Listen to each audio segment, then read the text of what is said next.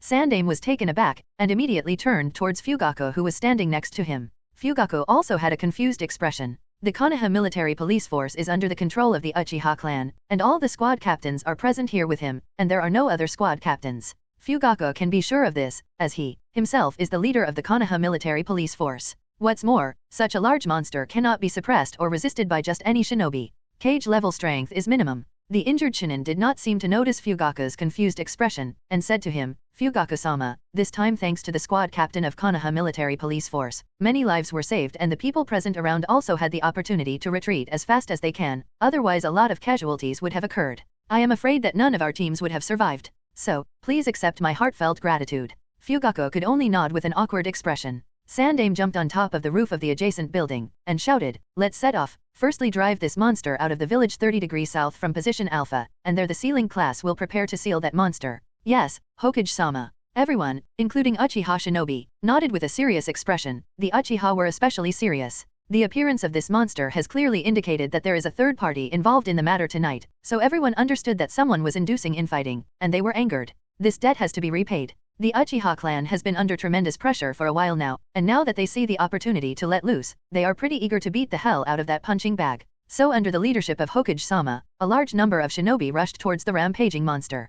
On the devastated street, Uchiha Tsukii swiftly moved from one point to the other, her glowing katana dancing in her hands, cutting and severing tentacles that were trying to grope her. At this time, Shino has completely liberated Morio, or better yet, artificial Baijuyu Morio. Therefore, his size was gigantic. Shino's entire body was covered in muddy purple chakra, that seemed to be extremely corrosive in nature. And this muddy chakra seemed to also have its own consciousness as it was hunting the unlucky and weak bystanders on its own. Tsukii has repeatedly confirmed this, as she saw many Konoha shinobi who were caught off guard and swallowed were later puked out in the form of an unrecognizable mass of rotten flesh. Everyone, retreat! Tsukii shouted while dodging one of the several heads of Morio that tried to eat her. The genins or chinins present here are of no use, even if they have the will to fight this monster without a care for their lives and sacrifice it if necessary, it is of no point. Their attacks are not doing any damage to the enemy, only increasing the number of meaningless casualties. So, it is better that they retreat and let the ones who have the capabilities do their job. Listening to the shout of the Uchiha Kunoichi, the ninjas around hesitated a little, but they also understood that their presence is not doing anything and chose to retreat one after another.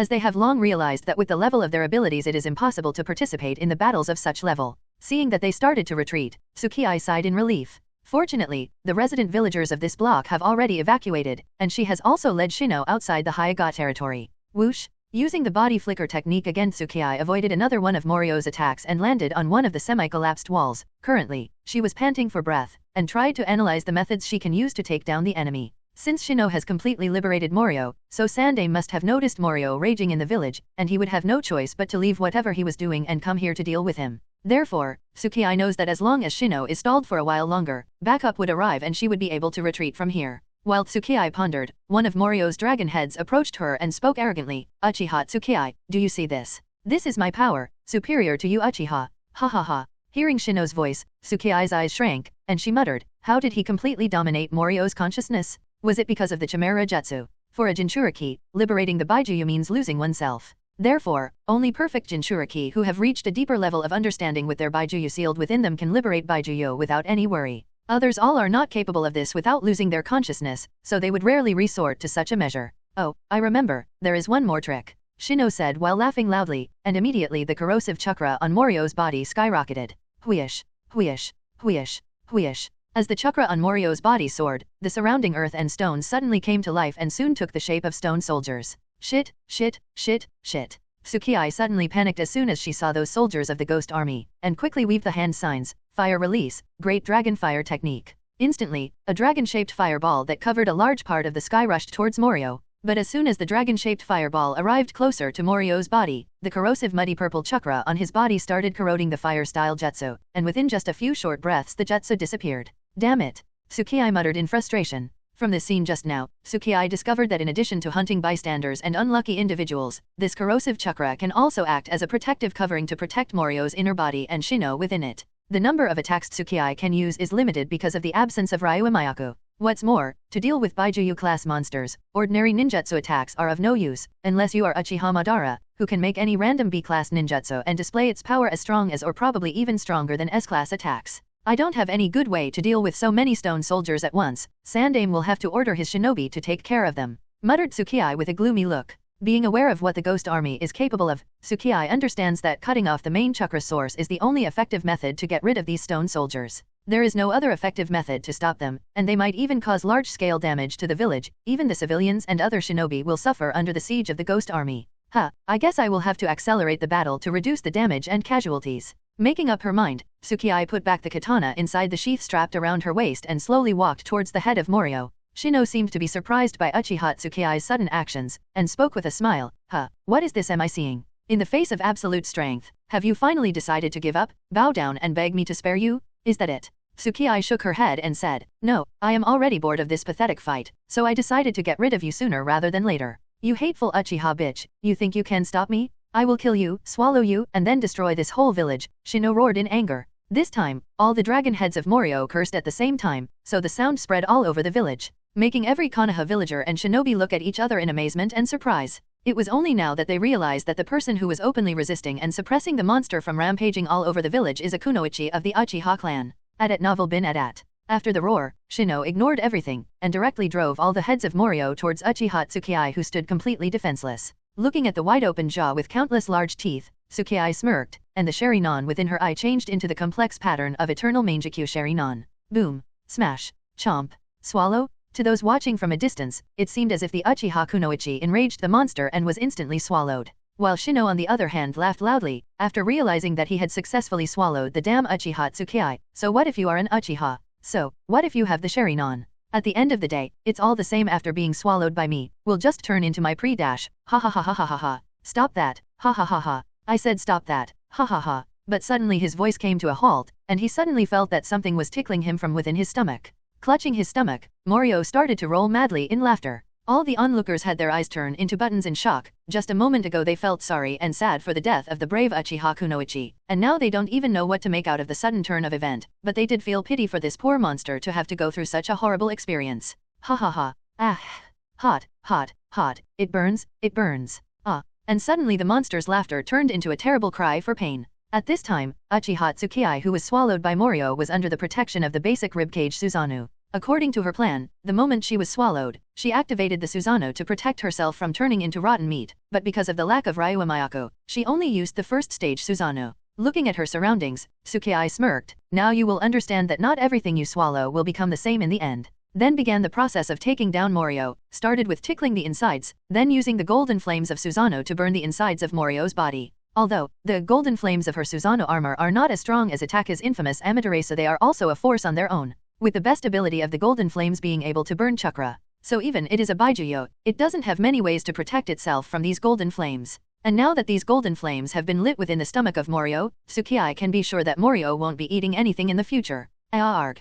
It burns. Morio's cry can be heard all over the village, as he rolled and wailed in pain. With his humongous size, even ordinary steps were capable of shaking the surroundings, not to mention his current rolling and wailing in pain. Within just a few moments the entire block turned into a pile of rubble. Hehehe. It seems that these golden flames are really doing the wonder, giggled Tsukii. To be honest, she was a bit surprised as she didn't really expect that these golden flames would be so damaging to this corrosive chakra, and it seems that up until now she has seriously underestimated the power of these golden flames of Susanoo. And since the effect is so good, so Tsukii would obviously not stop. As such, she increased her effort and worked harder, spurring the golden flame with all her strength, as a result turning the entire abdominal cavity into a sea of golden fire. And just as intended, soon the wailing and cry became weaker and weaker, and the movements of the body gradually stopped. Seeing that Shino was almost defeated, Tsukii projected a chakra blade from her Susanoo and cut off one of Morio's dragon heads. Then she deactivated her eternal Mangekyo Sharinon, dispersed the Susanoo, and finally jumped out of that stomach. As soon as she came out, the first thing she did was to look at her surroundings, and she noticed that no one was present in the immediate vicinity, which was a good thing.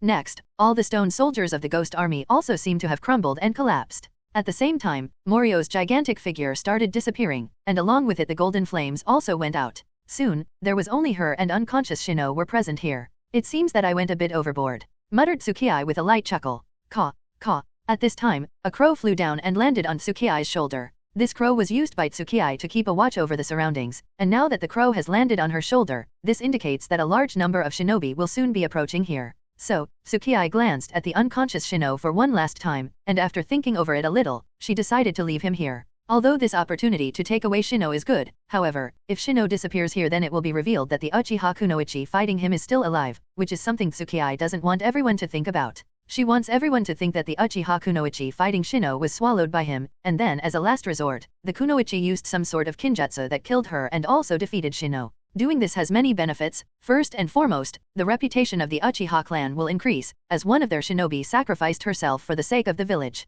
Many Konoha shinobi have already witnessed her fighting Morio, so this is a good thing. After all, if Uchiha Fugaku is asked as to who she is, he wouldn't really have any explanation. So, her being dead is better, as he will be able to make up a fake identity if necessary. Secondly, it will save much trouble for Shinichi. And thirdly, Orochimaru would stop eyeing her. With Uchiha Tsukii dead, he wouldn't be able to do anything more to obtain the perfect body. As for how to obtain Chimera technique, Tsukii has thought about it, and finally figured out a method that would work perfectly, if it is executed well. Moreover, if Tsukii guessed correctly, Shino is not the only individual currently present in the village, more members of Akatsuki are also present here, probably. So, if Shino were to suddenly just up and disappear, then that would be somewhat troublesome. As such, taking him away is not worth the risk. Tsukii has better plans to make use of Shino. With everything clear, Tsukii once again watched the surroundings to make sure that any trace of her still being alive is not left behind, and with that confirmation, she used body flicker technique and disappeared from this place. On top of the Hokage rock, Hirako with both of his hands over his chest watched the fully liberated state of the artificial Baijuyo gradually shrinking, and finally disappearing, and shook his head with a bit of disappointment. Sigh, what a waste.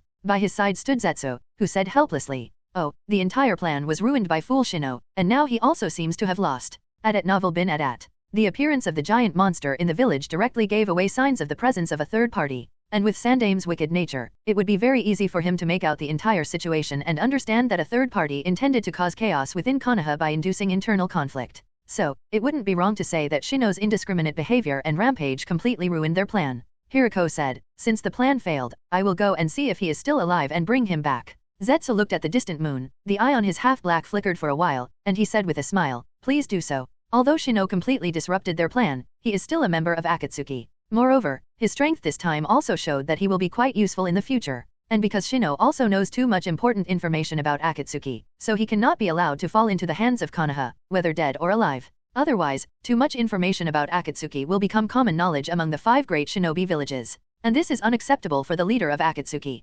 Hirako nodded and disappeared from his position. A while after Hirako disappeared, the air near Zetsu distorted into the shape of a spiral, and the masked man walked out of it. After taking a glance at Konoha, he questioned in a deep tone, "What happened? Why did the plan not work as intended?" Zetsu sighed and explained everything, from the moment of disappearance of Uzumaki Naruto to the appearance of Shino's artificial Baijuyu, his battle with Uchiha Tsukii, and then Uchiha Tsukai's self-destructing move to take down Shino. Hearing everything, the masked man frowned. Why did Uchiha Tsukii fight with Shino? Zetsu replied, "I am not sure, but it is probably because of some personal enmity between the two. We will have to confirm it later." "Is that so?" Masked man muttered, "And according to you Uchiha Tsukii is now dead?" Zetsu nodded. "Yes, she was swallowed by that monster, and it appears that she used some self-destructing ninjutsu to take down Shino in a last-ditch attempt, and died along with it. Such a waste." The masked man sighed, such a good opportunity wasted. Anyway, that aside, how did Hirako play out? His strength seems to have improved compared to the time of his battle against Uchiha Tsukii and Otoyumi. Zetsu nodded.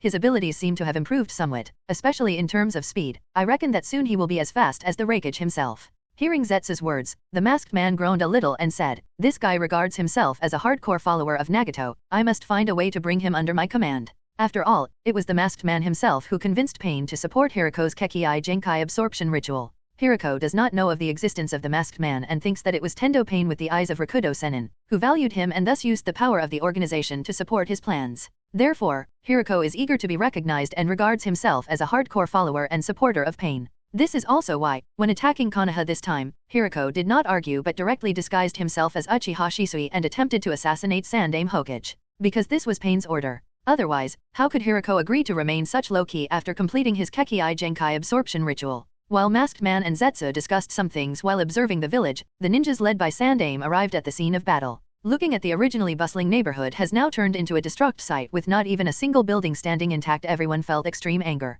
At this point, one of the Umbu following the team spotted the figure of unconscious Shino, and said, "Hokage-sama, this person seems to be a member of Akatsuki organization. The 5 great shinobi villages may have not established a united military front, but they are still willing to exchange all the information about Amatsukami and Akatsuki. So Konoha has quite a lot of information about the members of the Akatsuki organization, at least much more when compared to Amatsukami. After all, the members of Akatsuki do not wear masks and cloaks that hinder perception. Moreover, they also have some or other background or origins, which is not difficult for various villages to figure out, unlike the members of Amatsukami who seems to pop out of nowhere." Upon hearing that it was a member of Akatsuki, Sandaime's expression was gloomier. He walked closer to Shino and asked, "Is he the guy wanted by Kumo for stealing their kinjutsu?" "Yes, Hokage-sama, this is him." The Umbu member nodded immediately. With that confirmed, Sandaime turned his gaze towards the leader of the sensory department who immediately understood the signal and focused. After a while, he looked at Shino and said with a serious face, "He is that monster." Sandaime frowned after hearing this, and at this moment he suddenly remembered Shin, the daughter of Maiko of Land of Demons who came to Konoha a few days ago.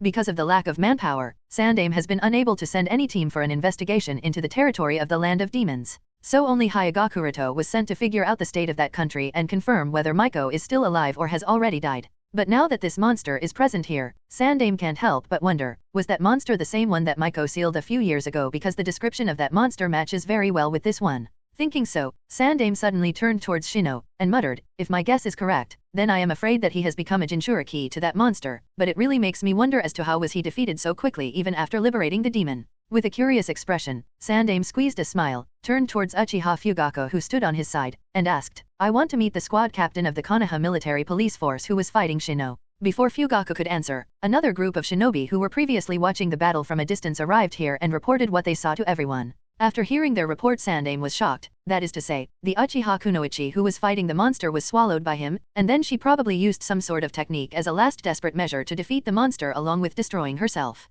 "Yes, Hokage-sama. We saw this happening. As soon as she was swallowed by that monster, the monster started struggling. She was probably doing damage from within his stomach," said one of the Chunin. Sandaime was more surprised. Any shinobi or kunoichi sacrificing himself or herself for the sake of the village is worthy of honor, but to give that honor it must at least be known who exactly is that person. At novel bin at. Not only Sandaime, even the other ninjas including the patriarchs of various clans, the elite jonins, as well as the elites of the Uchiha clan looked as Fugaku with inquisitive gazes waiting for his answer. Everyone was obviously curious about this Konoha military police force squad leader who was capable of defeating that Baijuyu class monster. Feeling those inquisitive gazes upon him, Fugaku fell into an embarrassing situation, because he, similar to everyone else, was also very curious about the identity of this kunoichi, who was a so-called squad leader of Konoha military police force. If not for the monster to openly curse with the name Uchiha, then he might have even wondered if it was someone pretending to be an Uchiha. Therefore, in Fugaku's view, the kunoichi who fought Shino here just a few moments ago, although not a squad leader of the Konoha military police force, might still be a kunoichi of the Uchiha clan, but who exactly she was?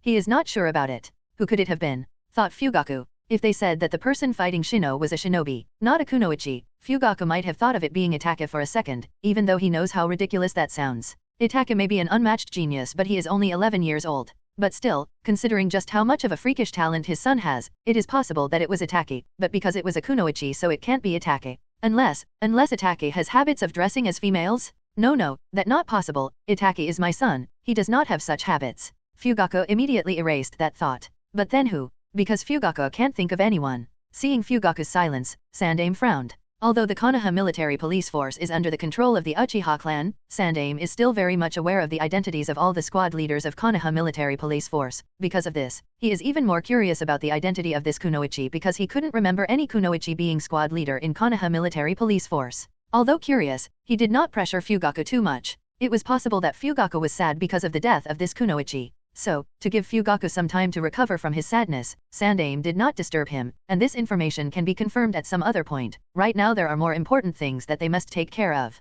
With that understood, he turned towards the Yamanaka patriarch, Inoichi. Yamanaka Inoichi stepped forward. Yes, Hokage-sama. Sandaime instructed, read his memory. I want to know all the information we can gain from him, from Akatsuki's goal of attacking Konoha to all their lineup, everything. Yes. Yamanaka Inoichi nodded and immediately walked towards Shino. Yamanaka clan is known for its mind-related techniques, and they specialize in reading through others' memories to extract out all types of intelligence stored within their target's mind. In terms of mind arts, no other clan can outmatch the Yamanaka clan. Just as Yamanaka Inoichi squatted down to read Shino's memory, feathers started to fall from the sky. Why are so many bird feathers falling? Look, their ends are burning. As soon as one of the Konoha shinobi discovered this, everyone understood that something was wrong. Nobody was required to be reminded of the possible danger, as safety methods were immediately deployed. Boom, boom, boom. Suddenly, these burning feathers exploded like an exploding tag. Everything was covered in a series of violent explosions. The earth shook because of the vibrations, smoke, and dust rose covering the surroundings. Whoosh. While the surroundings were covered in dust and smoke, a huge bird flew over the battlefield. This huge bird is none other than the synthetic bird that was created by Hiriko with the help of the Chimera technique. And it is capable of much more than just flight. Being able to destroy villages by using those exploding feathers, which are as powerful or even more powerful than exploding tags, is one of those abilities. Hiriko stood on top of his synthetic bird, arms crossed over his chest, and a smile on his face, happy to see the destruction of this oh-so detestable village. Rather than pretending to be an Uchiha shinobi and attempt to assassinate Hokage to provoke internal conflict within Konoha, Hiriko prefers a simple and direct approach to destroy Konoha to exact his revenge over this hateful village. Taking advantage of the cover of smoke and dust, Hiriko jumped down and firmly landed beside the unconscious Shino. Since Shino is an important source of intelligence for the village, so Konoha Umbu made sure to protect him from the attack just now. Therefore, although the explosions just now were violent, Shino, who was under the protection of several earth walls, was still safe. Hiriko looked at the earth walls, then stretched out his hand and pressed on the earth wall. Immediately the chakra that was maintaining the earth walls was absorbed into the red diamond-shaped symbol in his hand. And with chakra support gone, the walls cracked and soon collapsed into a pile of dried-up sand. The nearby Umbu, who used the earth-style jutsu to protect Shino, immediately realized that something was wrong, and instantly rushed here with his kunao drawn out. As soon as he saw this person, he took the stance and fiercely slammed the kunao in his hand on the lower waist of Hiriko. Ding! The expected splashing of blood did not come, nor was there any feeling of cutting through human flesh and bones. Instead there was a loud metal collision sound. The Umbu was confused and shocked, and feeling the numbness in his arm, he felt as if the person who he intended to kill was not made up of flesh and bones, but of steel and iron. Humph, as if the likes of you will ever be able to hurt me. Hiriko snorted. He turned around, and with a grinning smile directly drove his arm into the Umbu's chest. And when he pulled it out so abruptly, he had something in the palm of his hand that seemed to be beating. The last thing the Umbu shinobi saw before his not-so-surprising death was a beating heart being crushed by this person. Plop. And he collapsed. Although there was still smoke and dust covering the site, but none of the people present here were ordinary. They instantly noticed the death of a Konoha Umbu. Understanding that an enemy is here, some of the shinobi immediately used wind-style jutsu, blowing away smoke and dust to ensure a clear view of the battlefield. By the time smoke and dust cleared, giving everyone a clear view, Hiriko has already walked over to Shino. Sandaime, who stood not far away, squinted upon noticing this person, and questioned with an unsure tone, You are Hiriko. Because the plan had already failed, Hiriko was no longer maintaining a disguise but was in his original appearance. It's just that after having completed the ritual, he was no longer the same as he used to be. He has changed a lot, both in terms of appearance and body shape, which is completely different from the Hiriko Sandaime remembered. As such, he was a bit unsure whether this person is really Hiriko as he guessed or not. When he heard Sandaime's uncertain tone, a trace of anger flashed on his face. Gritting his teeth, he said, "Why? Was I such a disappointment that you do not even remember who I was, Hokage-sama?" Sandaime did not care about Hiriko's words as his gaze was more focused on Hiriko's eyes. Those eyes filled with hatred towards him reminded of that assassin that came after him a while ago, and realizing so, he questioned sharply, "The assassin who attacked me was you, am I right?" Mito-Kato interjected with a confused expression. How could it have been him? That assassin had Sharingan. Oh, Sharingan, was it? With a cold smirk, Hiriko activated the pair of Sharingan in his eye socket, and said, "This pair of Sharingan was generously given to me by a guy named Uchiha Iragi after I tortured him to death, and I am making a pretty good use of these eyes. His soul will forever be glad that his death resulted in me getting stronger, or maybe not, as his soul has already ceased to exist." As soon as the term Sharingan was mentioned, and the name Uchiha Iragi was voiced out, the hairs of all Uchiha clan members stood up in anger, more so with the patriarch Uchiha Fugaku, whose murderous aura was unrestrained. "You will atone for your crime now." Speaking so, he rushed towards Hiriko. Hiriko instantly lifted unconscious Shino, threw him on the back of his synthetic summon bird, then greeted Uchiha Fugaku with excitement and fervor clearly apparent in his eyes. Ding, ding, ding, ding, bang, boom, smash. And instantly, two people, one Fugaku and the other Hiriko, fought. Their speed so fast that only sparks and sounds of collisions from time to time allowed the spectators to judge their positions. As the battle between the two progressed, each of them realized the other party's horror. "His speed is so fast," muttered Fugaku in amazement. "The inside of Mangekyo Sharingan and 3 Tomo Sharingan is very different. Even the inside of a 3 of a pair of Sharingan that has already evolved into Mangekyo Sharingan is also superior to ordinary 3 Tomo Sharingan." And therefore, Fugaku was highly surprised that even with his 3 Tomo Sharingan activated, he was having quite a bit of difficulty in capturing the figure of Hiriko. This is obviously different from his expectations. And Hiriko's line of thinking wasn't much different. "Uchiha Fugaku can keep up with my speed, is his insight so strong?" muttered Hiriko. Similar to Fugaku, Hiriko was also highly surprised at this moment, as he did not expect Uchiha Fugaku to be so strong, and Hiriko is also really glad that he has Sharingan, otherwise he would have fallen prey to Genjutsu several times already.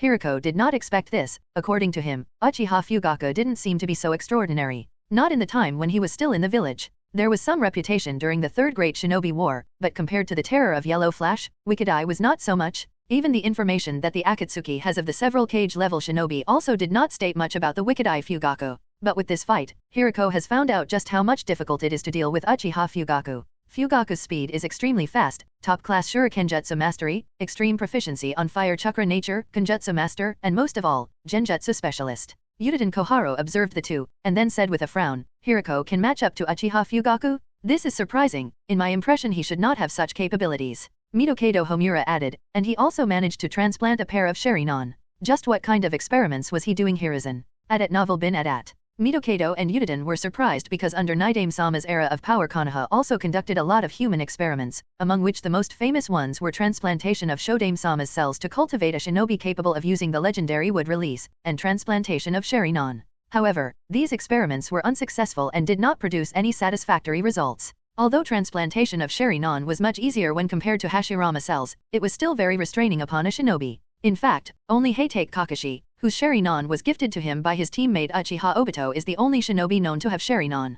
And even Kakashi with his incredible talent is able to barely keep up with a single Sharingan. If someone was to transplant a pair of Sharingan, then it is very likely that that person will die of the amount of burden Sharingan puts on a non-Uchiha. For this very reason, even though many people covet the power of Sharingan, there are not many left alive who have acquired that power. So the fact that Hiriko has acquired that power, not to mention without being restrained by it, is highly surprising. Perhaps his being able to acquire a pair of Sharingan indeed has something to do with the type of research and experiments he was doing. As far as I know, before he defected, Hiriko was researching a kinjutsu that would allow the user to plunder others' Kekkai Genkai. When Yudiden and Mito-Kato heard Sandaime's words, both of them were extremely shocked. Judging from Hiriko's current performance, it seems that the kinjutsu he was researching and experimenting with was been successfully completed. And this is not a good thing for the shinobi world. It means that a bloody storm is about to come if the information about the existence of this technique is released. This means that while he pretended to be Uchiha Shisui, he used Swift Release and Dark Release. Sandaime paused here, then continued, "And then there is Sharingan. I am afraid that he has already plundered 3 or more Kekkai Genkai." At this time, the situation on the battlefield has changed.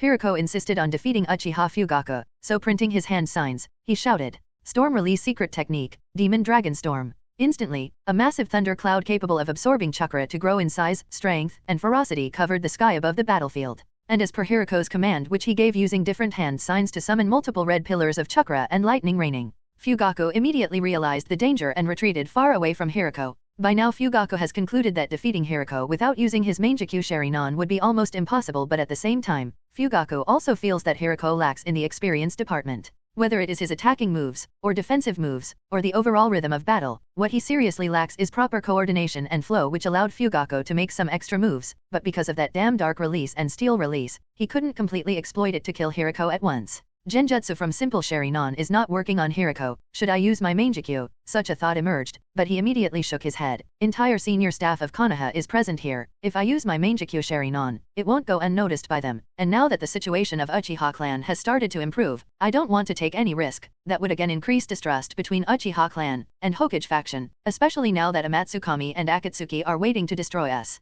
at any moment. While Uchiha Fugaku considered many thoughts and possibilities on how to take down Hiruko without the use of his Mangekyo Sharingan, Sandame muttered, "It seems that Hiruko has also plundered Storm Release and Steel Release." Realizing how much of a threat Hiruko has become, Sandame continued, "Hiruko with 5 Kakei Genkai is difficult opponent even for Fugaku. Let's take action together and resolve him at once." Elder Mitokato and Elder Yudiden nodded. At this time, Hiruko, who was raining lightning all over the battlefield, laughed out loudly and spoke, "Why, Hokage-sama, do you regret your decision now?" Sandame, who has summoned his adamantine staff, Inma looked at Hiruko and said in a deep voice, "Hiruko, do not make mistakes, again and again, it is already too late for you to look back." "Mistakes? Again, and again?" Hiruko muttered in a daze, his face twisted in anger upon hearing Sandame's words, and he roared, "Why does everything I do is wrong, huh?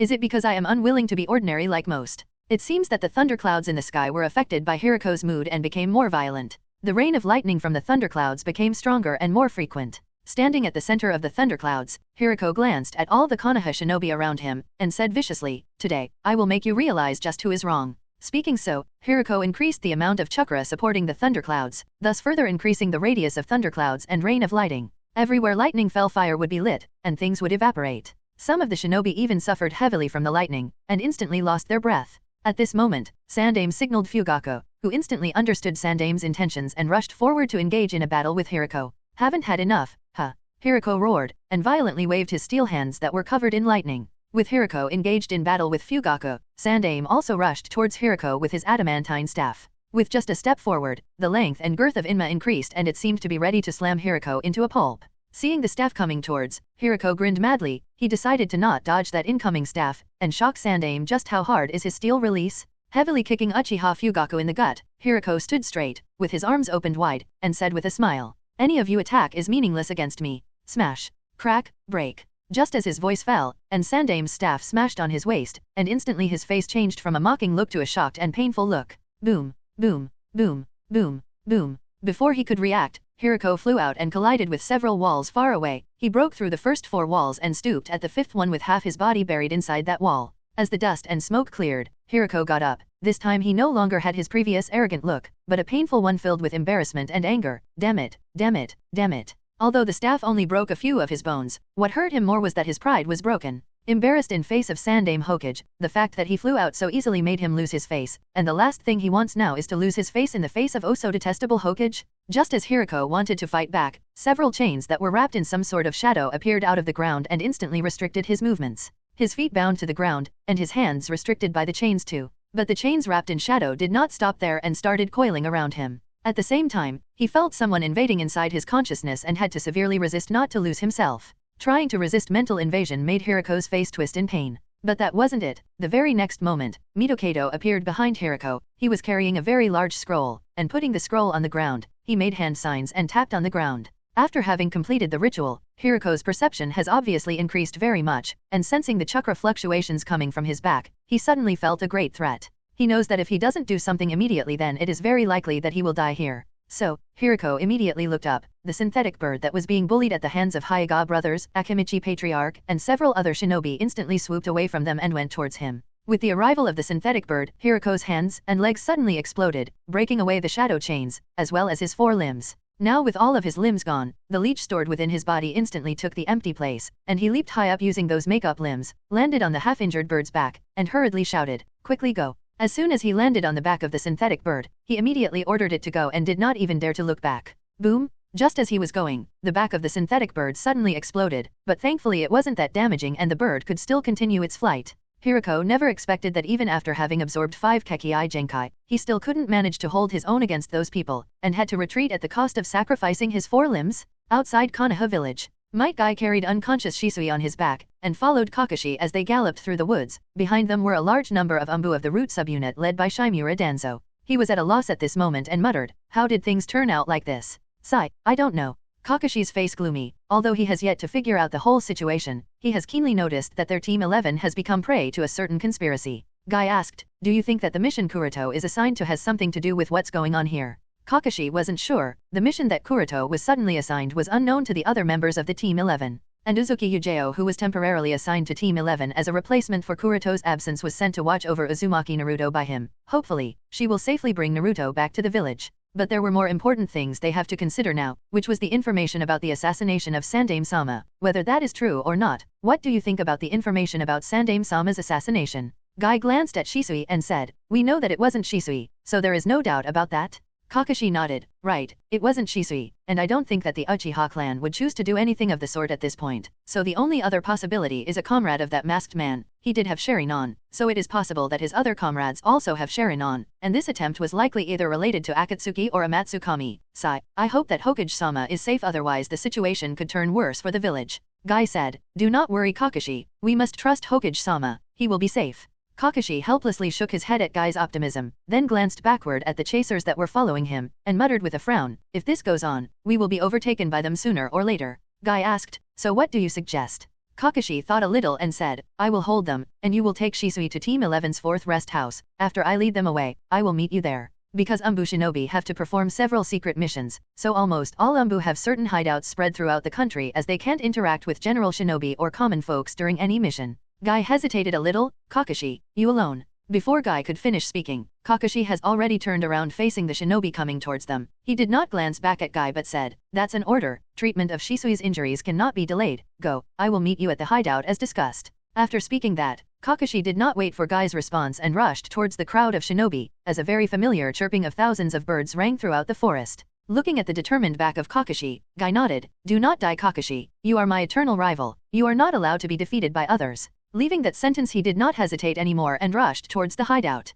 Kakashi shook his head helplessly after hearing Guy's words, but he had a smirk under that mask. In Konoha village, currently, everyone had a gloomy expression as Hirako managed to escape with the help of his synthetic bird. At the last moment, Hirako so decisively sacrificed his limbs, which somewhat shocked everyone. Nobody considered the possibility of his limbs being able to suddenly explode. But that aside, now they have to consider the threat of Hirako several levels higher than he used to be. Hirako's strength, although not fully displayed in the battle against Fugaku, still showed what he is capable of should he gain enough experience in using all the 5 Kekkei Genkai in perfect combination. Dealing with Hirako in a one-on-one battle has already become impossible, and who knows what kind of monstrous existence will he become in the future. It would require at least a team of shinobi with very high group strength and perfect coordination to be able to deal with Hirako. And nobody knows whether it would be possible to defeat him even in that situation, so defeating him currently when he is still not at his 100% potential was a diamond opportunity. If they had gotten rid of Hirako just now, then not only they would have managed to eliminate a shinobi who harbors deep hatred towards Konoha, but also destroyed Chimera technique, as well as also obtained internal intelligence of Akatsuki.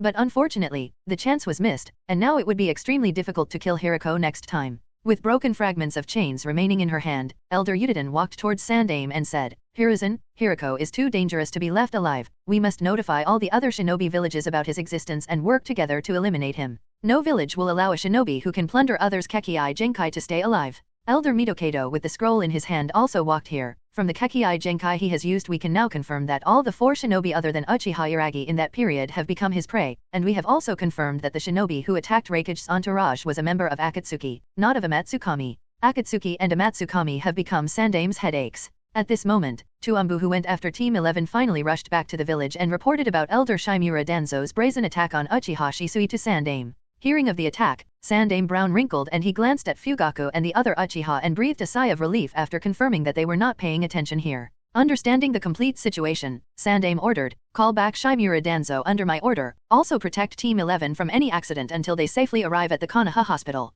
Check up on the situation of Jinchuriki, and ask Eagle to come to my office. Too much chaos has already happened in the village, I do not want to deal with any more trouble for the day." The Umbu shinobi nodded one after another and went on with the tasks. It did not take too long for Guy to arrive at the hideout, as this was the nearest one to the village. The so-called hideout is just a cave transformed into a simple residence that carried all the essentials that an Umbu would ever need amidst his mission. Shisui's injuries were of two types. Firstly, some small burns were caused by those exploding tags before Shisui activated his Susanoo as a shield. But this injury was nothing serious. The other injury was caused by Shimura Danzo when he severely struck his crutch on Shisui's backbone. From the outside, this injury doesn't look much serious, but it seems that there was a needle hidden within the crutch that spread some kind of potent poison in Shisui's system, which is probably the cause of Shisui's unconscious state. After giving Shisui the antidote that was left to Team 11 by Kuroto, Guy could only wait for the antidote to take effect, so all he could do was nervously wait for the arrival of Kakashi. Fortunately, it did not take long for Kakashi to arrive, and as soon as he came, Kakashi said, "Other Umbu reinforcements led by the captain of Hokage-sama's guards helped me get away from them."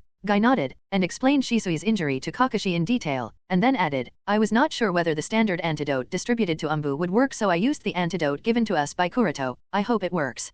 Kakashi nodded and then said, "Now let's go back to the village." Guy said, "But what about Danzo-sama? First and foremost, Danzo-sama do not have any authority to order us around or declare us as defected nin. Moreover, other Umbu shinobi have already displayed their stance by protecting us, so we have nothing more to worry about. In fact, I tend to think that the reason he attacked Shisui was also purely acting upon his greed, because he wanted." Kakashi stopped halfway through his words and did not continue anymore. In any case, Shimura Danzo is one of the elder advisors of Konoha. As such, Kakashi did not dare to voice out his speculation about Shimura Danzo's malicious intentions towards Uchiha Shisui without any conclusive evidence, as that could be counterproductive, even if it just him, Guy, and unconscious Shisui here. In the forest near the Uchiha clan, the Kunoichi Otoyumi is tied to a wooden cross, with her hands and legs not capable of moving even an inch, surrounded by the cawing of crows all around. Wherever she looks, all she sees are an uncountable number of crows, in this unclear and mysterious world. And even though she realizes that this is most certainly the result of a genjutsu, she is still unable to break free of it. Much less breaking free, she can't even open her mouth here. Even if she wants to shout or cry from the pain of thousands of crow feathers piercing her per second, but there is no cry, only pain and agony. At this time, an indifferent and omniscient voice sounded. "You dared to touch my Otauto, that was your biggest mistake. Now suffer in these hell flames until not even your ashes are left behind." Amaterasu. And the sudden appearance of black flames of hell was all she saw before she ceased to exist. Not even a cry of pain escaped her mouth. With Otoyumi gone, Itaka crouched on the branch of a tree, his hands over his both eyes. He felt a deep pain in his eyes. It felt as if needles were being pierced in his eyes, but that was nothing compared to the pain he felt when he saw Sasuke being strangled to death. A while later the pain finally ceased and Itake walked back to the Uchiha clan. He wasn't worried about Sasuke because he knows that Sasuke has already safely reached back home, via a side trip of making a friend. On Uchiha Tsukai's side, Tsukii slowly put down her hand from her right eyes and said, "That idiot, he actually dared to resist Sandaime-sama's Inma staff. He was being a bit too arrogant. Doesn't he know that Sandaime-sama was able to push back Kuwabai with that staff?" muttered Tsukii as she continued to run in the direction of Death Forest. Before her departure, Tsukii had already left behind a few crows which helped her monitor the progress of events after she retreated. So Hiriko's cool debut, arrogant performance, and finally, a pathetic escape where he almost lost his life were all seen by her. At novel bin at. After shaking her head in disappointment, Tsukii let go of any thought related to Hiriko and muttered to herself, Team 11 did not show up here from beginning to end. What exactly happened to them? Forget it. With Shisui, Kakashi, and Guy present, there is hardly anyone who would be able to endanger all of them at the same time, and as long as even one of them is safe, all three of them will be safe. For now, I should hurry to my secret laboratory, store this clone body there and then come back with the main body. Returning the soul back to the main body proved to be much easier compared to what Kuroto had to go through earlier. There was instinctive guidance, as such there was no need to keep track of the directions. Moreover, the return speed was also several times faster than before. Before he knew it, Kuroto's soul was already back inside his main body.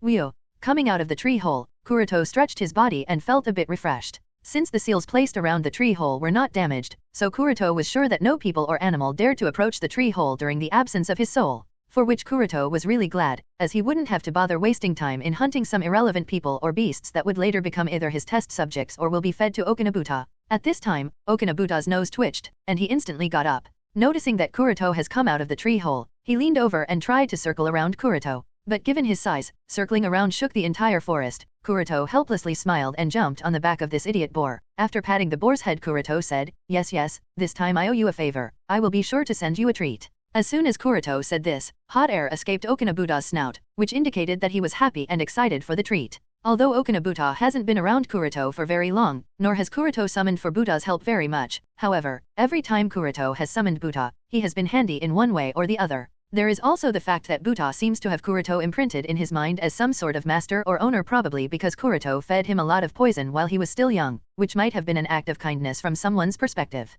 Anyway, this boar is now useful since he is almost as big as Gamabunta, which makes him a good summon beast as he is already very strong, and he also has an instinctive understanding of chakra, probably because of the pure chakra circulating within his body. After assuring Okinabuta, Kuroto deactivated the summoning and sent away Okinabuta back to his habitat.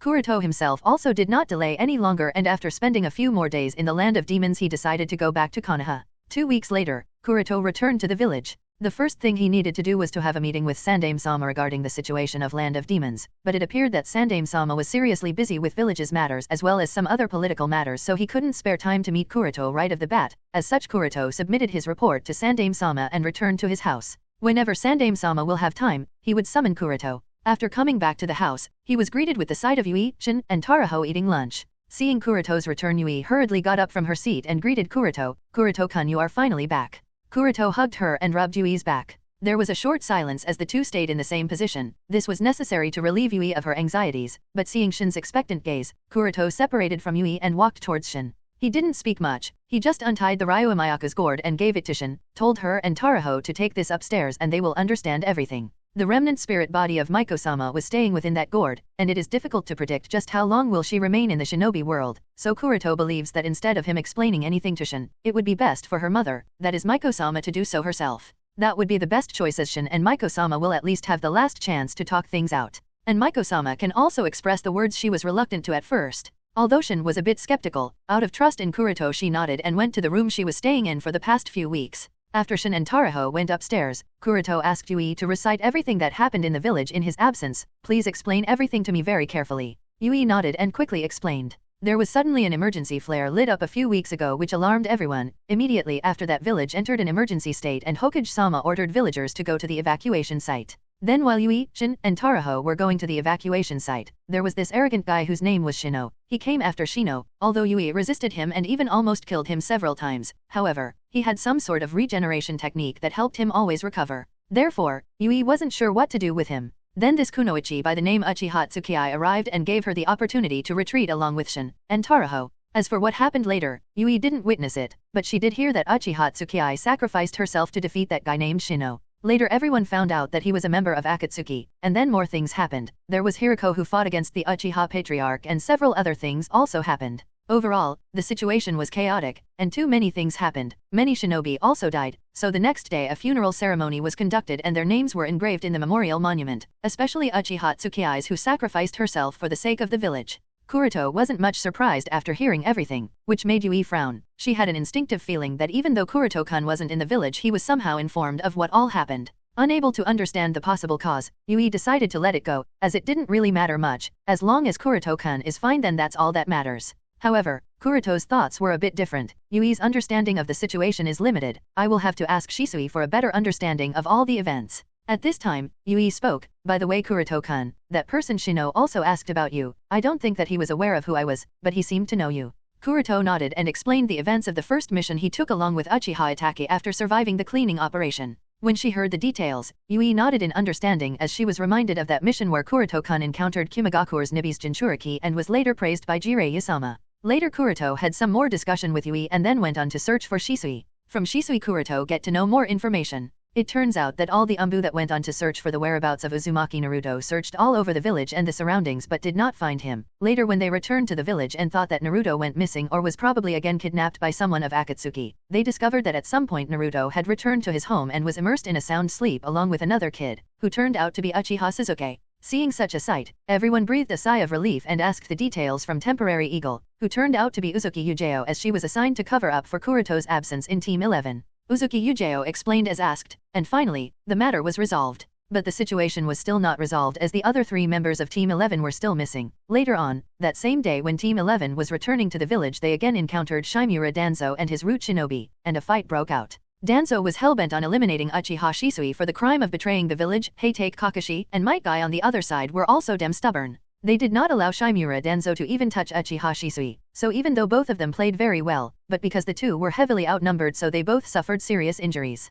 It was at that time that Elder Mitokado arrived along with other shinobi and rescued the 3 members of Team 11 from Shimura Danzo. The Uchiha clan also caught the wind of this event and has fuming with anger that Shimura Danzo dared to take action against one of their elite clansmen. Danzo was also adamant and did not even bother to apologize. He used the excuse that Uchiha Shisui was the culprit who attempted Hokage's assassination and tried to compromise Kuwabai's Jinchuriki. However, this time, Sandaime severely reprimanded him and Danzo had to finally bite the bullet and publicly apologize to Uchiha Shisui. He was also ordered to stay away from the Uchiha clan, which everyone knew that he did not take kindly considering his sour expression. But considering that it was Hokage's order, Danzo had no choice but to obey regardless of his will. At the same time, Uchiha clan was really grateful to the other members of Team 11 for protecting Uchiha Shisui, and Sandaime also praised Captain Kakashi's decision. At novel bin at. Kuroto can't help but smile. He wasn't much worried about either of them because he knew that either way, they would be alright. Might Guy and Heitake Kakashi when together are a force to be reckoned with. After having an understanding of a general situation, Kuroto was busy considering some things. At this time Shisui said, "Kuroto-san, as you expected, Danzo-sama is really after my Mangekyou Sharingan. I did not expect that he would choose to attack me even when the safety of Uzumaki Naruto was at stake." Kuroto nodded and said, "Fortunately Kakashi and Guy understood Danzo's thoughts and acted at the right time." Shisui nodded. "Fortunately there was also the seal you placed on my eyes, and Captain Kakashi and Guy-san acted at the right time, otherwise, Danzo-sama might have succeeded." At the same time, at Uchiha Fugaku's house. "Patriarch, you have to tell us, who exactly was Uchiha Tsukii? Is there really some secret unit within the Konoha military police force as the rumors say?" "Yes, rumors are circulating that Uchiha Tsukii was an elite member of the secret unit, and some even say that even Sandaime-sama is not aware of this unit. Is there really such a secret unit?" Looking at the eager expression of his clansman Fugaku sighed. After coming back, Fugaku has researched all the clan records and he has found nothing about Uchiha Tsukii. Even the description of Uchiha Tsukii that he obtained from Hyuga testimony does not match any kunoichi Uchiha clan ever cultivated, so Fugaku himself is confused as to who exactly was that kunoichi. And for some reason, Fugaku even feels that kunoichi is not dead yet. He may be wrong, but it's also possible that he is right. This is Fugaku's instinctive feeling, but there are also some facts behind his reasoning. But regardless, Fugaku doesn't plan to waste the opportunity that the Uchiha clan has got because of her fight. Now everyone in the village knows that Uchiha Tsukii fought and sacrificed herself for the safety of the village just like Yondaime Hokage once did, so people will be more accepting and trusting of the Uchiha clan. Alright everyone, since you all want to know so much about her, then hear me. Uchiha Tsukii was born on the battlefield, but she never got to see the faces of her parents as her father died on a mission while her mother died immediately after giving birth to her. She was personally raised by me and my wife Mikoto was her teacher. As Tsukii grew up, we came to know that she was suffering from a bloodline disease. As such she had to live in isolation, but that isolation was not here, not in Konoha, but in one of the old castles of the Uchiha clan. She lived there, trained there, and honed herself to be a kunoichi that her parents could be proud of, but her time because of her illness was limited as it was slowly killing her. Her greatest desire was to die as a true kunoichi, a kunoichi who dies while protecting her clan and village even though she never lived here.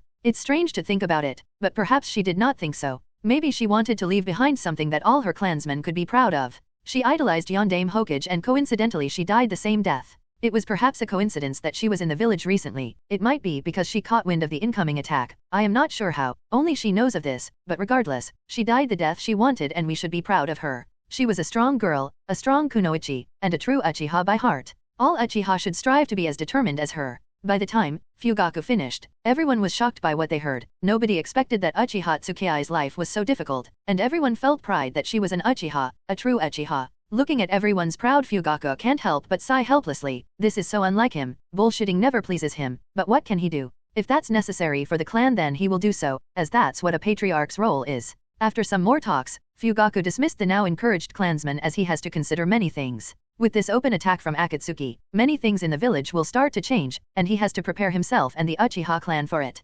Fugaku also has a feeling that the coming years would be even more troublesome now. The winds of the shinobi world have started to change, and Uchiha clan must ride those winds to survive. At this time, Fugaku saw Itachi walking down the corridor. Fugaku isn't sure why, but he feels that ever since the event of Suzuki being kidnapped by Otoyumi, who is another member of Akatsuki, Itachi's persona and temperament have changed drastically. For a while, Fugaku wanted to attribute this to Mangekyou Sharingan that Itachi might have awakened, but considering Itachi's young ago, Fugaku shook his head, as Itachi is too young to be able to awaken something like Mangekyou Sharingan.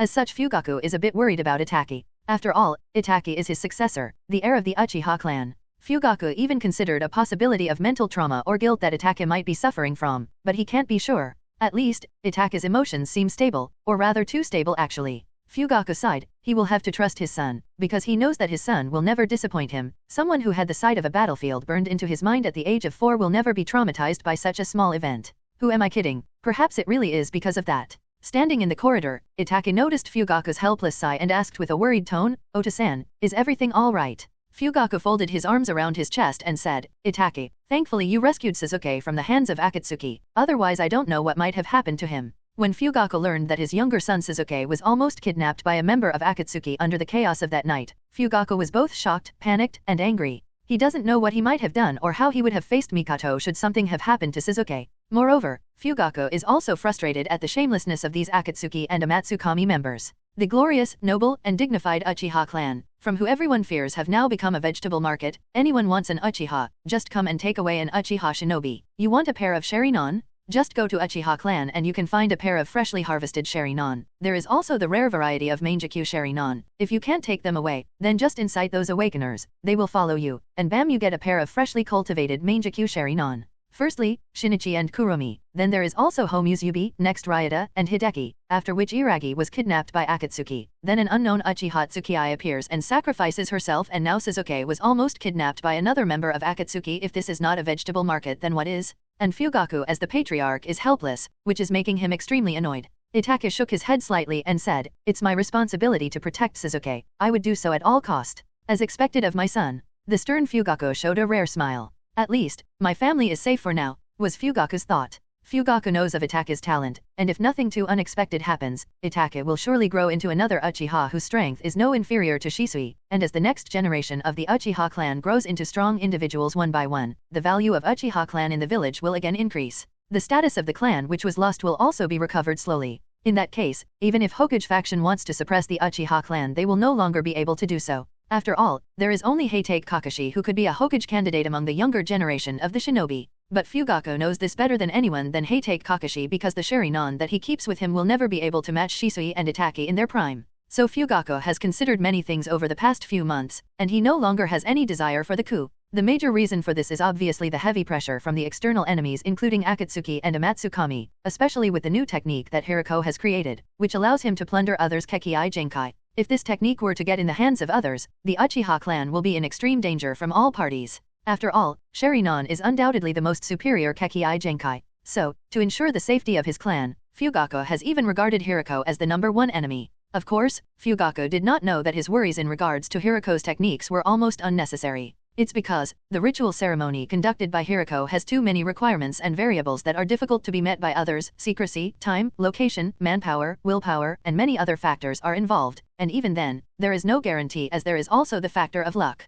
Even Hiriko himself also almost died, and it was only because of the secret technique he got his hands on from Yomi that he actually managed to survive. But since Fugaku did not know all about this, so it is natural for him to be worried. Sighing lightly, Fugaku asked Itake, "Where are you going?" Itake replied, "I am going to visit Shisui-san." Fugaku nodded and then added, "Shisui is under recovery, so he is not up to his full combat potential, so make sure to keep watch over his safety. I do not want to hear any sudden news about him suddenly going missing." Itake nodded and then left Shisui's house. After listening to the entire story from Shisui, coupled with the information he obtained on his own, Kuroto concluded that Naruto wasn't Obito's goal from the beginning to end. The reason he even bothered to kidnap Naruto was to draw Shisui out of the village along with the rest of the Team 11, then had Hiriko pretend to be Uchiha Shisui and attempt to assassinate Sandaime-sama to ignite a civil war between the Hokage faction and Uchiha clan. If Obito's conspiracy had actually succeeded, then I am afraid Konoha would have been finished. In this chaos, Orochimaru's motive was very simple, which was to acquire a perfect body, which was Uchiha Tsukii, but unfortunately, he failed, just like he will always do when it comes to Sharingan, so Kuroto didn't really have anything to say in this regard.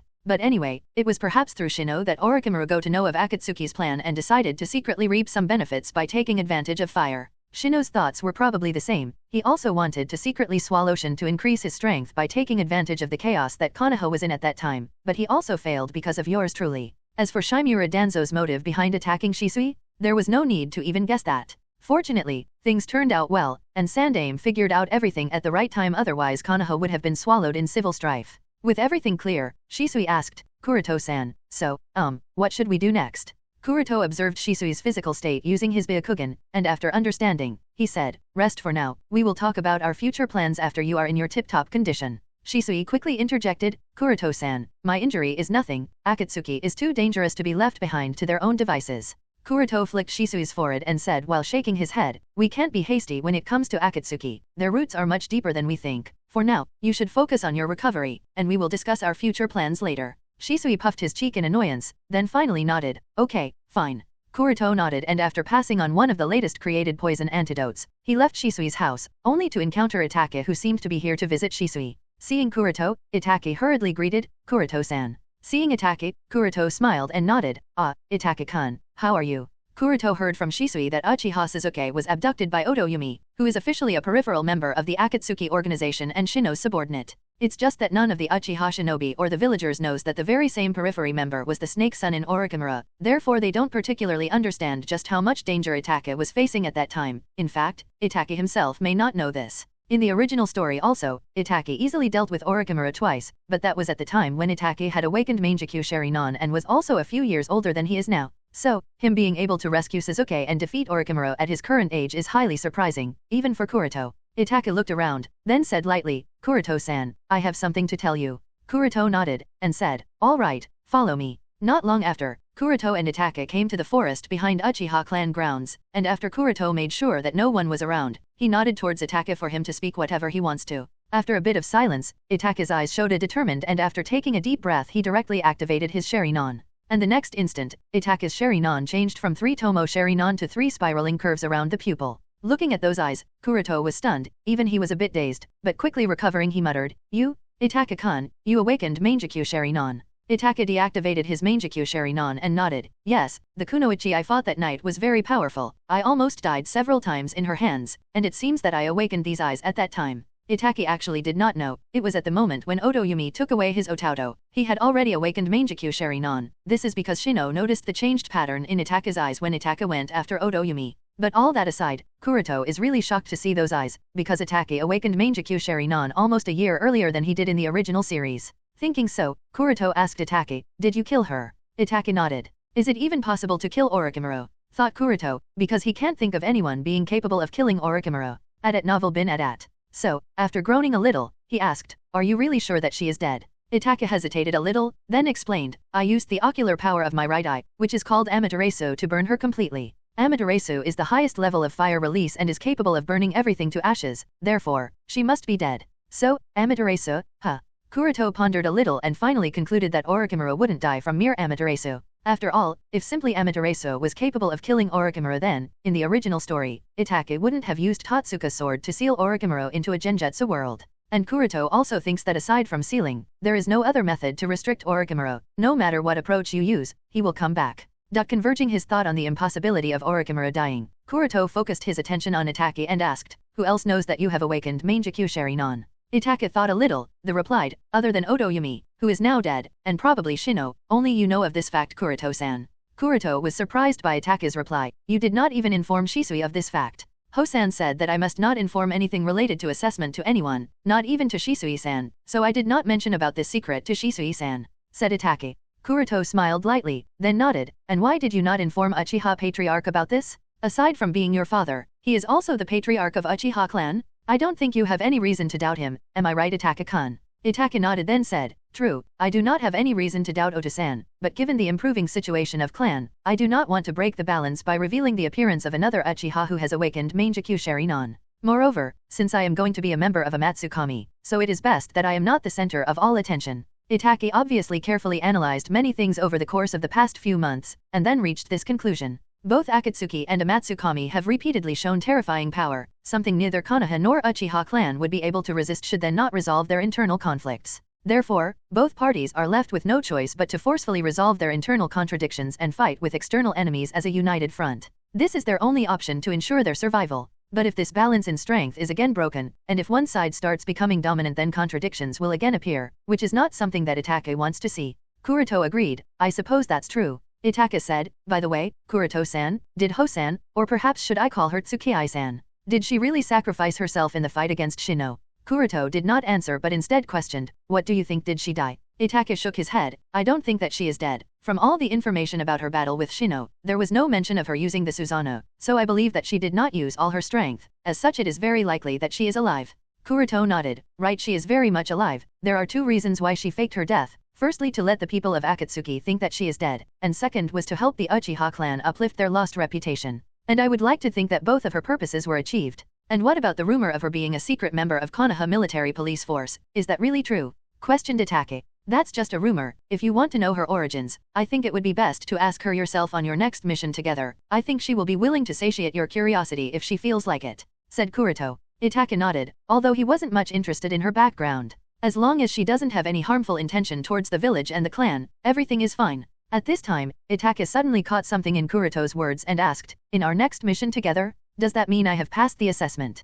Kuroto nodded with a chuckle, right, since you have awakened Mangekyo Sharinon, so you have successfully passed the assessment. Therefore, you are now an official member of Amatsukami. Your code will be the same as was mentioned to you before, that is, Homusubi. And as for your Amatsukami disguise, it will be sent to you along with the detail of your missions. And even though I know that I do not need to remind you, but I will say it, be ready and do not drop your training as you have still much to improve. At Novel Bin at the root base. While Kuroto and Itake discussed many things related to the rules of Amatsukami, Shimura Danzo was staring at the pair of severed limbs stored within the glassware. It can be said that the previous sneak attack on Uchiha Shisui was the closest he had ever come to Mangekyo Sharinon, and he only needed to get a bit more time to get his hands on Kota Amatsukami. Unfortunately, there was a seal placed on Shisui's eyes that hindered for a moment, and the other two members of Team 11 took that opportunity to take away Uchiha Shisui. Later, when he learned that was Hyuga Kuroto who placed that seal on Shisui's eyes, Danzo was really angry at that Hyuga brat. But this also explained why were Shisui's eyes not stolen by members of Amatsukami. Danzo could only sigh, even though all three members of Team 11 somehow or other get in his way to get Kota Amatsukami in his hands. He was helpless as he could not do anything to them because they have Hiruzen's protection. Especially that Hyuga Kuroto, both Hyuga clan and Orochimaru would be offended if something were to happen to him, and since Danzo is in a cooperative relationship with Orochimaru, so he can't afford to break away from him at this point. There is also the fact that he has already offended the Uchiha clan to the bone, so further offending the Hyuga clan would disadvantageous for his further selection to the position of Hokage. As for Heitake Kakashi, Hiruzen would have been deeply annoyed should something happen to Kakashi, as Hiruzen is slowly and steadily cultivating Heitake Kakashi to be Minato's successor. Then there is Might Guy. Well, since the other three kids have become sort of untouchable for him, so Danzo simply left Might Guy alone. Besides, there's nothing he would gain by eliminating that fool. Fortunately, his status was not much affected by his action of trying to kill Uchiha Shisui, as Uchiha Shisui was a possible suspect of being the assassin who attempted to assassin Hokage. But he was reprimanded nonetheless and was ordered to keep his hands away from Uchiha clan, much to Danzo's displeasure. But it doesn't really matter. Currently, he is focused on other things. He has to improve his combat power, and only then will he be able to obtain the throne of Hokage from Hiruzen, and only then will he be able to put the entire Konoha in his hands and make it the greatest shinobi village. At this time, one of the researchers wearing those unique white lab coats walked over to him and passed a file. Danzo-sama, this is the analysis report you wanted. The researcher's words broke Danzo out of his thoughts. Taking the file in his hands, Danzo briefly glanced at the data, then his face turned into a deep scowl. These values are all wrong. How can you make so many errors in a simple analysis? The researcher wiped off the cold sweat from his forehead, and hurriedly explained, Danzo-sama, we have repeatedly checked and verified this data, and these are perfectly accurate values. The cells we extracted from those severed limbs are simply inhuman. They are.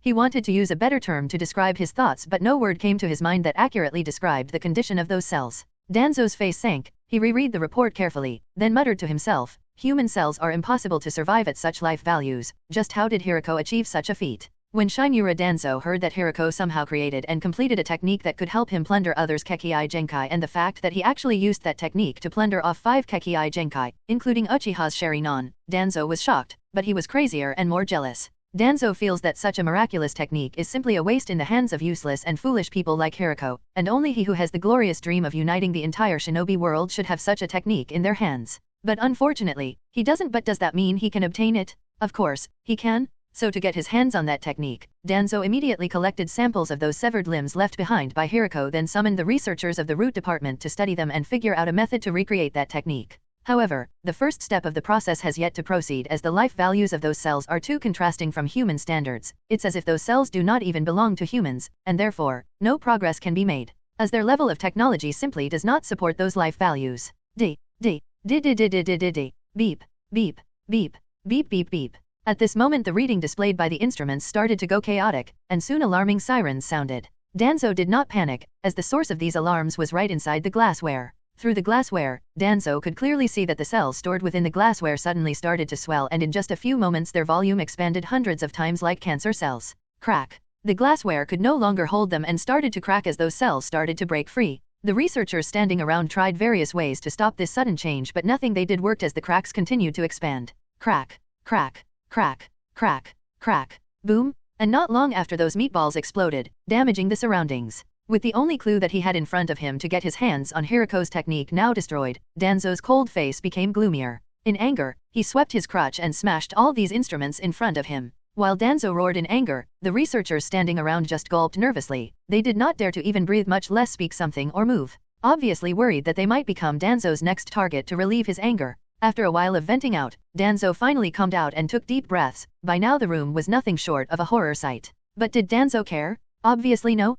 He simply waved his hands, signaling for the researchers to get out, then summoned one of his loyal root shinobi, and said, "I want to know Hiruko's whereabouts." The root ninja immediately replied, "Yes, Danzo-sama, we are already investigating his whereabouts. As soon as we obtain any intelligence, we will deploy our assassination team." As soon as he heard the root shinobi's words, Danzo immediately held the root umbu by the neck, smashing his back on the side wall. He roared, "Who said I want to assassinate him? What I want is his technique. Use every means at our disposal. Buy it if you have to, torture it out if you have to, but get me that damn technique." The root shinobi was panicked, but he was also having difficulty in breathing, so he was unable to immediately reply. But Danzo did not want to wait and again smashed him back at the wall. "Am I clear? Why cough yes, cough I will, cough will arrange it right, cough away." The root shinobi coughed out blood but repeatedly nodded as his life depended on it, because it really did. He was in a situation where he felt that if he said anything otherwise then he wouldn't be able to live a minute longer. Danzo nodded, and threw this root shinobi towards the gate. "Now go, and do not dare to show your face in front of me unless you have some useful clue." The root shinobi did not dare to question and just disappeared. With the room returned to silence, Danzo muttered, "Where in the hell is Orochimaru? Why has he not done what I asked him to do?" On the way to his home, Kuroto thought, compared to Shisui, Itake is really more cautious. During their conversation, Itake revealed his Mangekyou Sharingan, and even if Kuroto is the only person he has revealed this secret to, and even if Itake is willing to completely trust Kuroto, he still did not mention his Mangekyou Sharingan abilities at first. It was only after Kuroto asked Itake about the description of the battle between him and Otoyumi that Itake briefly mentioned Amaterasu. As for the other technique, he still chose to remain silent. And this is a very good thing, and Kuroto is also the same. No matter how trusted one person is, Kuroto will never reveal all his cards to others. One should never reveal all their cards even to their trusted individuals, because trust is both precious and fragile at the same time. Moreover, this matter is not even about trust, it's more about reassurance and cautiousness. Even if the people you trust do not want to betray you and do not want to give away intelligence on your abilities, there are countless methods others can utilize to get their hands on that intelligence. Hostage taking, mind control, etc. are just a few of the known methods. So, it's always best to keep your secrets to yourself. Not long after, Kuroto returned to his home. At this time, Taraho returned the Ryoamayaka gourd artifact, then knelt before Kuroto, and spoke, "I am very grateful for everything that you have done for us, Kuroto-sama."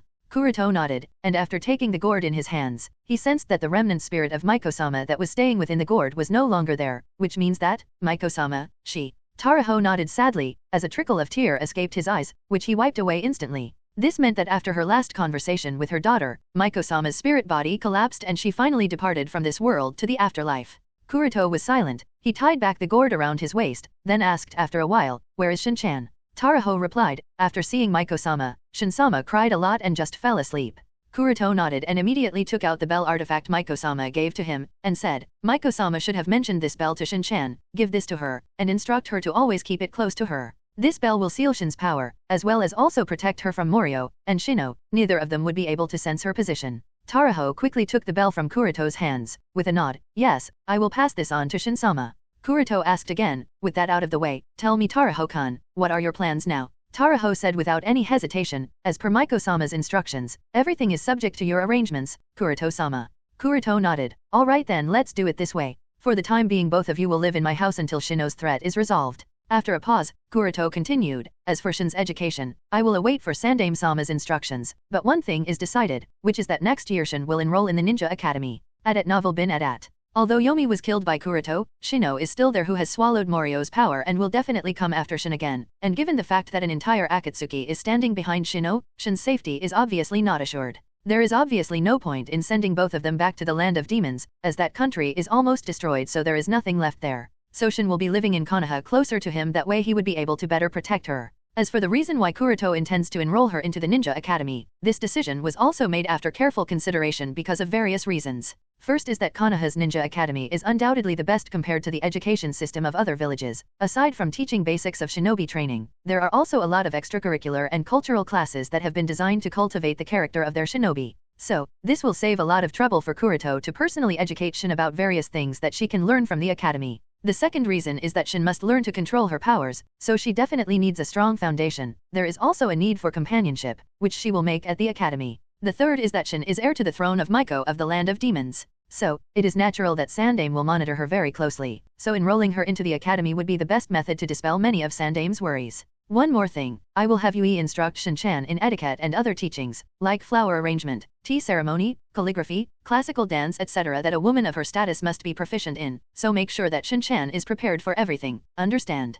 Kuroto said. Taraho nodded. After instructing a few more things, Kuroto went out again. This time he bought a few flowers at the Yamanaka flower shop, along with some fruits, and then went to the direction of Konoha Hospital. After confirming the ward number where Heitake Kakashi and Might Guy were admitted, Kuroto walked over. In their hospital room, Guy put one hand which was plastered behind his back, and was doing one-hand push ups, while Kakashi was lying on the bed flipping the pages of a certain book. Kuroto put the fruit basket on the side bench, and asked, "So, how are both of you?" 997, 998, 999, 1000. As soon as he completed 1,000 push-ups, Guy immediately jumped up, and while waving his hand excitedly he said, "Do not worry Kuroto, such meager injuries would never stop the flames of my youth to burn as fiercely as ever." Kuroto nodded awkwardly, "Right." Then Guy immediately took an apple from the fruit basket and took a big bite of it. Meanwhile, Kakashi just nodded, and after the book he was reading he said to Kuroto, "Kuroto, there is something I want to talk to you about." Kuroto nodded, "All right, then let's go to the rooftop." Soon both of them came to the rooftop. A light wind was blowing the drying sheets. The wind was also blowing Kuroto and Kakashi's hair. At this time, Kakashi looked at Kuroto and asked, "Kuroto, I heard from Hokage-sama that you went to the Land of Demons, so is Miko-sama still alive or?" Kuroto said directly, "She is dead, killed by Yomi and Shino." "And what about the Land of Demons?" asked Kakashi. "The Land of Demons is almost destroyed, most of the population of that country is dead," added Kuroto. Kakashi was silent. If you think about it, the destruction of Land of Demon is their Team 11's responsibility. Their team was responsible for eliminating Yomi, but they failed. He should have died from Kakashi's attack, yet he did not, and now this happened. "And what about her daughter?" Kakashi asked. "She is in Konoha, she was entrusted to me by Miko-sama, and she will stay here until she feels she is ready to face everything," answered Kuroto. Kakashi was silent. Kuroto did not say much. He knew that Kakashi was probably blaming himself for failing to eliminate Yomi at that time, but there was nothing he could have done. Nobody had known what secrets Yomi had hidden within him. After a while Kakashi sighed, then said, "As for the seal on Shisui's eyes, I take that you placed it, right? Kuroto, were you aware of?" Kuroto nodded. Considering who my Jonin sensei was, there are many things I have known. As such I had warned Shisui of that matter beforehand and also took the necessary precautionary measures to safeguard his Mangekyou Sharinon. After all, that technique can mess with anyone's mind. It's too dangerous if it falls into the hands of people who should not have it. Kakashi nodded. At this time, Kakashi's expression also sharpened, and said, "By the way, this time the masked man who tried kidnapping Uzumaki Naruto was very strong. He had mastery over some type of spacetime jutsu. As such we have to be more careful from now on." Kuroto nodded. He has already learned the entire story from Shisui. The fact that Obito dared to reveal himself has almost freaked out Kuroto. The progress of events has completely changed from the story, and Kuroto has no choice but to deal with the matters more cautiously. "So, what are the next arrangements of Uzumaki Naruto's protection?" asked Kuroto. Kakashi sighed. "It hasn't been decided yet. Because of our injury, Uzumaki Naruto is under the protection of Hokage guards, but that will soon change. Regardless of the approach that Sandaime-sama deploys, the identity of Naruto being the Jinchuriki of Kuwabai has become Akatsuki's knowledge, and it would be best to assume that Amatsukami too is aware of this information." After leaving the Konoha hospital, Kuroto strolled on the streets. Because several blocks have to be rebuilt, Konoha at this time has become a large construction site again, and the streets are full of carts transporting building materials. Fortunately, Sandaime-sama issued an emergency on that night and evacuated most of the villagers, so even though a lot of buildings were destroyed, the casualty count was still quite less. Of course, Kuroto also played a large part in resolving Shino's threat. Otherwise, even if the villagers were evacuated, there is a high possibility that they wouldn't have been able to escape the pursuit of the ghost army. With these thoughts in his mind, Kuroto quietly came to his secret laboratory. To be honest, Hiroko's success in the Kekkai Genkai absorption ritual about 10 years earlier than it was supposed to happen has really disrupted all of Kuroto's plans, making him feel exhausted and troubled for the past few months. And what worries him more is that as Hiroko's strength and fame rise more and more, people all over the shinobi world will also try to get their hands on Chimera technique, because the potential of Chimera technique if succeeds is too high, so no one will deny that this technique is really capable of changing the shinobi world. I have to obtain this chimera technique as soon as possible. Initially, Kuroto was not in a hurry, because there was always Shino who would be willing to sell this technique to Shinichi or someone else with enough of a price. But since Kuroto as Uchiha Tsukii disrupted Shino's plan of swallowing Shin, as well as injured Shino quite a lot, so Shino would be unwilling to sell chimera technique to Shinichi, because it was Shinichi's subordinate who disrupted his plans. As such, this direct channel is obviously not going to work. I still have that one option, but it would be best to visit Orochimaru prior to that. Firstly, I will be able to confirm his state before commencing that plan, and maybe try to see if Orochimaru is willing to give chimera technique to me at a low price, muttered Kuroto. After making up his mind, Kuroto created a shadow clone to cover for his absence and then secretly left the village. 2 days later, Land of Sound. Kuroto was walking through a dense forest of the Land of Sound. At this moment, Yakushi Kabuto came out from behind a tree, and after greeting Kuroto, he said, Orochimaru-sama is waiting for Kuroto-senpai, please follow me. Kuroto nodded, and then followed Kabuto. Not long after, Kuroto was in the underground laboratory of Orochimaru, and saw Orochimaru sitting on a stone chair with bandages wrapped all over his body. Although Kuroto did not activate his Byakugan, it did not stop him to sense the strangeness within Orochimaru. Kuroto was able to sense the presence of some sort of discomfort within Orochimaru's body. This kind of feeling may have been difficult for others to detect, but not for Kuroto, as he is already very familiar with the soul and body. Whenever there is aversion between body and soul, such a feeling of discomfort arrives. It seems Orochimaru has suffered more than I expected, thought Kuroto. Cough cough. Looking at Kuroto's thoughtful face, Orochimaru coughed to attract Kuroto's attention and said in a hoarse voice, Kuroto-kun, I wonder why you suddenly decided to pay me a visit. Kuroto asked tentatively, what happened to your body? Orochimaru chuckled, sigh, the kid from Uchiha clan is the cause. Although Orochimaru seems to laugh it off as something casual, Kuroto, however, was able to sense Orochimaru's gloomy aura when he said so. Uchiha attack it? Huh. After a pause, Kuroto said, he is obviously not an ordinary Uchiha. Kuroto's words seemed to bring back some painful memories, and an indescribable expression flashed in Orochimaru's eyes. But this expression was fleeting and soon disappeared. At this time, Orochimaru asked, I wonder why you suddenly came here. Kuroto directly expressed his reason, for chimera jutsu. Orochimaru said with a smile, I shouldn't be surprised, you came to look for me in such a hurry, it must have been for the chimera technique. There was no need to hide his intentions, and Kuroto nodded with a smile, so, you have it, right. At novel bin at. As far as Kuroto understands Orochimaru, it is obvious for Orochimaru to have it. Even if Orochimaru disdains Hiriko, he wouldn't mind getting his hands on a magical technique like the chimera technique, which is capable of plundering others' Kekii Genkai. This fact can be clearly highlighted from Orochimaru's actions, when he personally went to observe Hiriko's ritual, even if as a woman. Orochimaru weighed Kuroto's words, then said, right, I do have the original version of chimera technique, but I have to warn you that the success of Hiriko in plundering others' Kekii Genkai is not solely because of this technique, other techniques were also involved. Although Kuroto knows this, he still asked curiously, he also developed other kinjutsu to help him. Orochimaru shook his head contemptuously, no, being able to create something like chimera technique took most of his time, so I don't think he had enough energy left to develop other kinjutsu. He. I also heard that he lost to Old Man this time even after succeeding in his ritual, which is ridiculous. After mocking until here, Orochimaru continued, he was able to survive until the end and complete the ritual because of 2 other kinjutsu, one of them being secret technique of physical regeneration which he got from Shino, while the other being dark medical ninjutsu that he obtained from someone named Yomi from Land of Demons.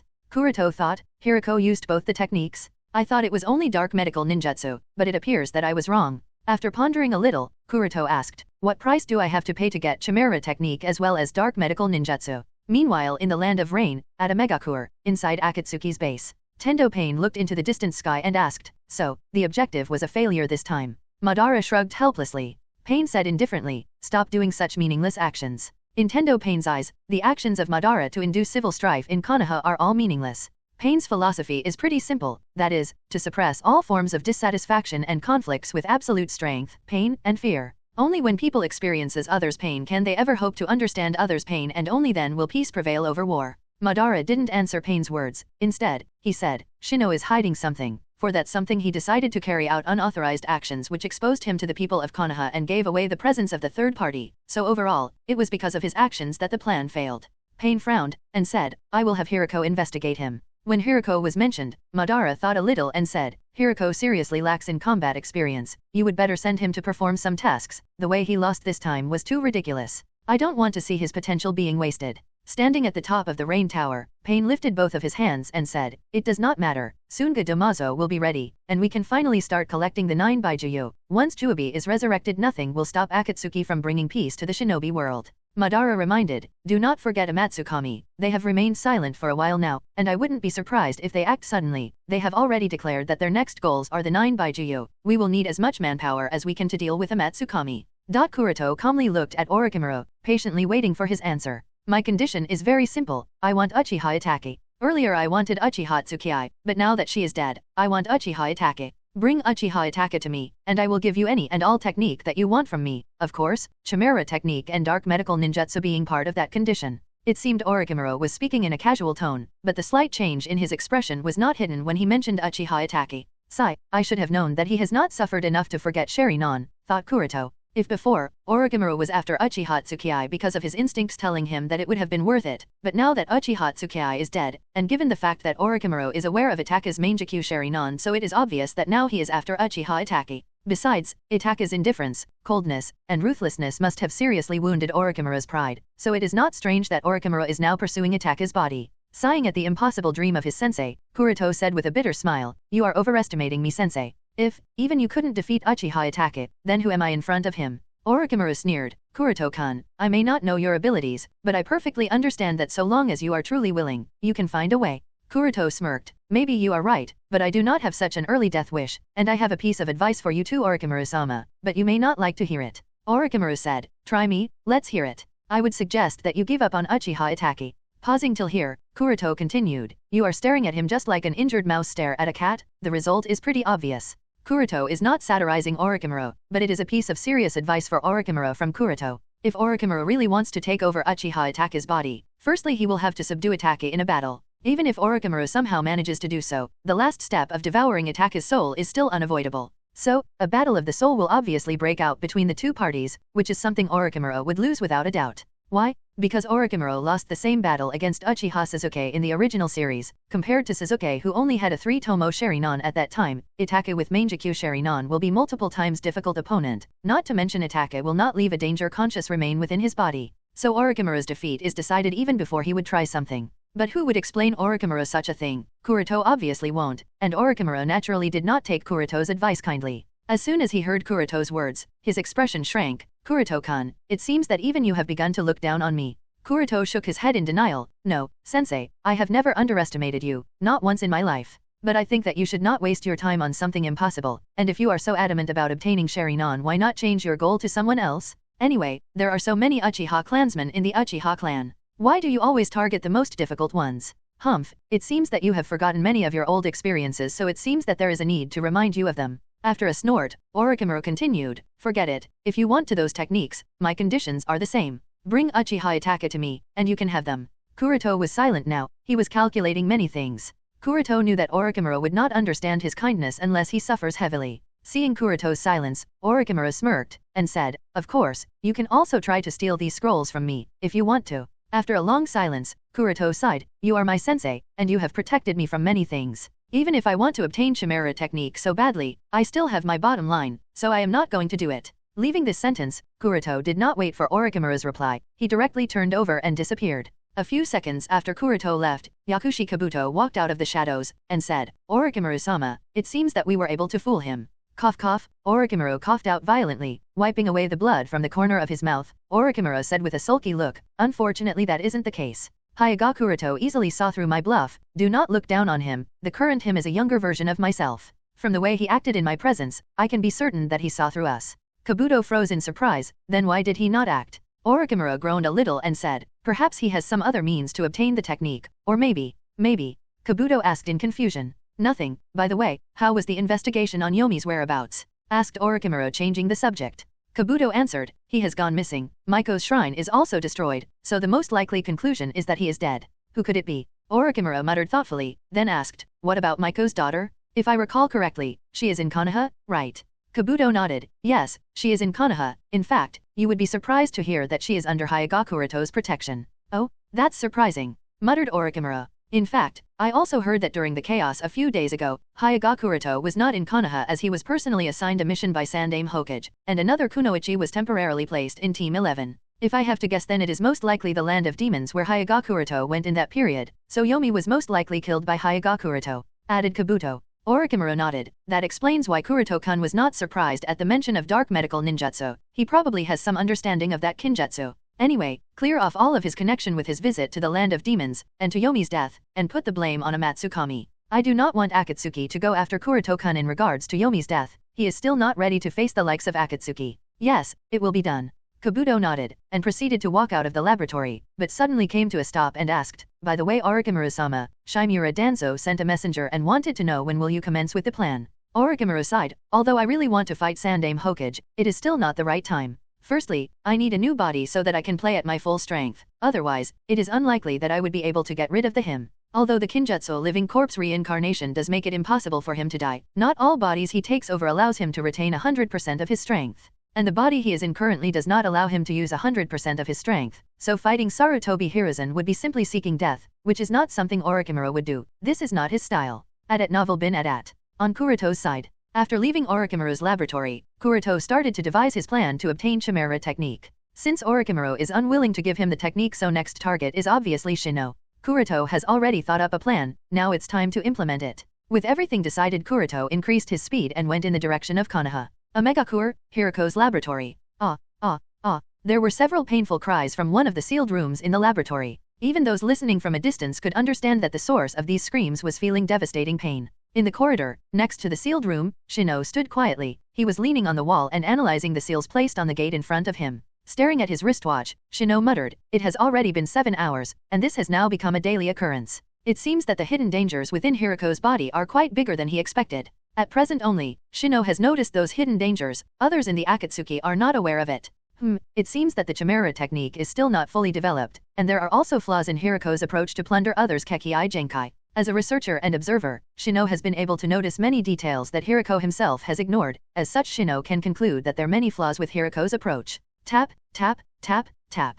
Just when Shino was able to consider other things, he suddenly heard footsteps. Shino immediately raised his guard and asked vigilantly, "Who is it?" At this time, the person walked out of the shadow, and Shino can finally see the person. Seeing the person who walked in, Shino's expression shrank. "No need to be so tensed, it's just little Olmi," said the person. Shino's face immediately turned cold, and he asked while gritting his teeth, "What do you want, Uchiha Shinichi?" That's right, the person who walked in was none other than Uchiha Shinichi. And seeing Uchiha Shinichi, Shino was obviously angered. After all, it was only because of Uchiha Shinichi's subordinate that his plan to swallow Maiko's daughter failed.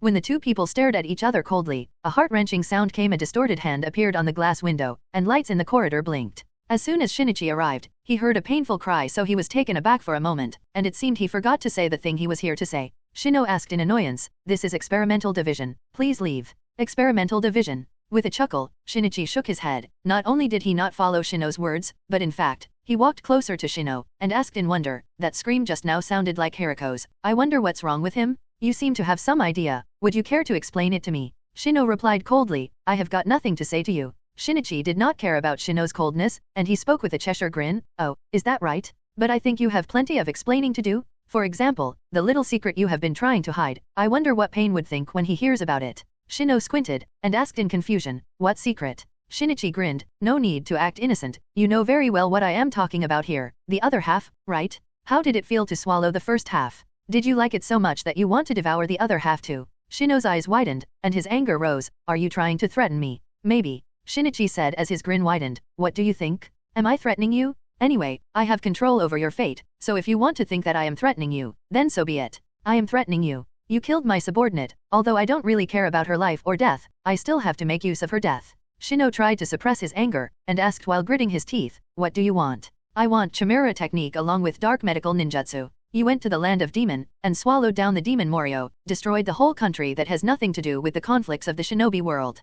Pain may have ignored this act, but I wonder how he will react when he comes to know that you destroyed the organization's plan for your goal of swallowing Maiko's daughter, and for what? Because you can rule over the 5 shinobi villages. You are an ambitious guy, I will give you that. And both you and I know that sooner or later you will defect just like Orochimaru did. I wonder what would." Shino hurriedly interrupted Shinichi midway. "I will not accept any threat. I have already planned to confess this matter to the leader and the rest of the organization, so all your threats are meaningless." Shinichi's lips arched. "Is that right? Then I will wait and leave you alone for a while now." With that said, Shinichi turned around and started walking back. Looking at Shinichi's back that was about to disappear, Shino said, "I did not expect that someone like you, who has awakened Mangekyou Sharinon, would be interested in a kinjutsu like Chimera technique. Even the prideful Uchiha clan wouldn't hesitate to stoop so low in the face of power. It's really ironic." Shinichi didn't stop, and while waving his hands, instead of worrying about what is ironic and what is not ironic, what you should worry about is how to confess this matter to Pain. Oh, one thing I forgot to remind you, recently I also got intel that your so-called research assistant Otoyumi is none other than Orochimaru, and both of you have been in very tacit cooperation.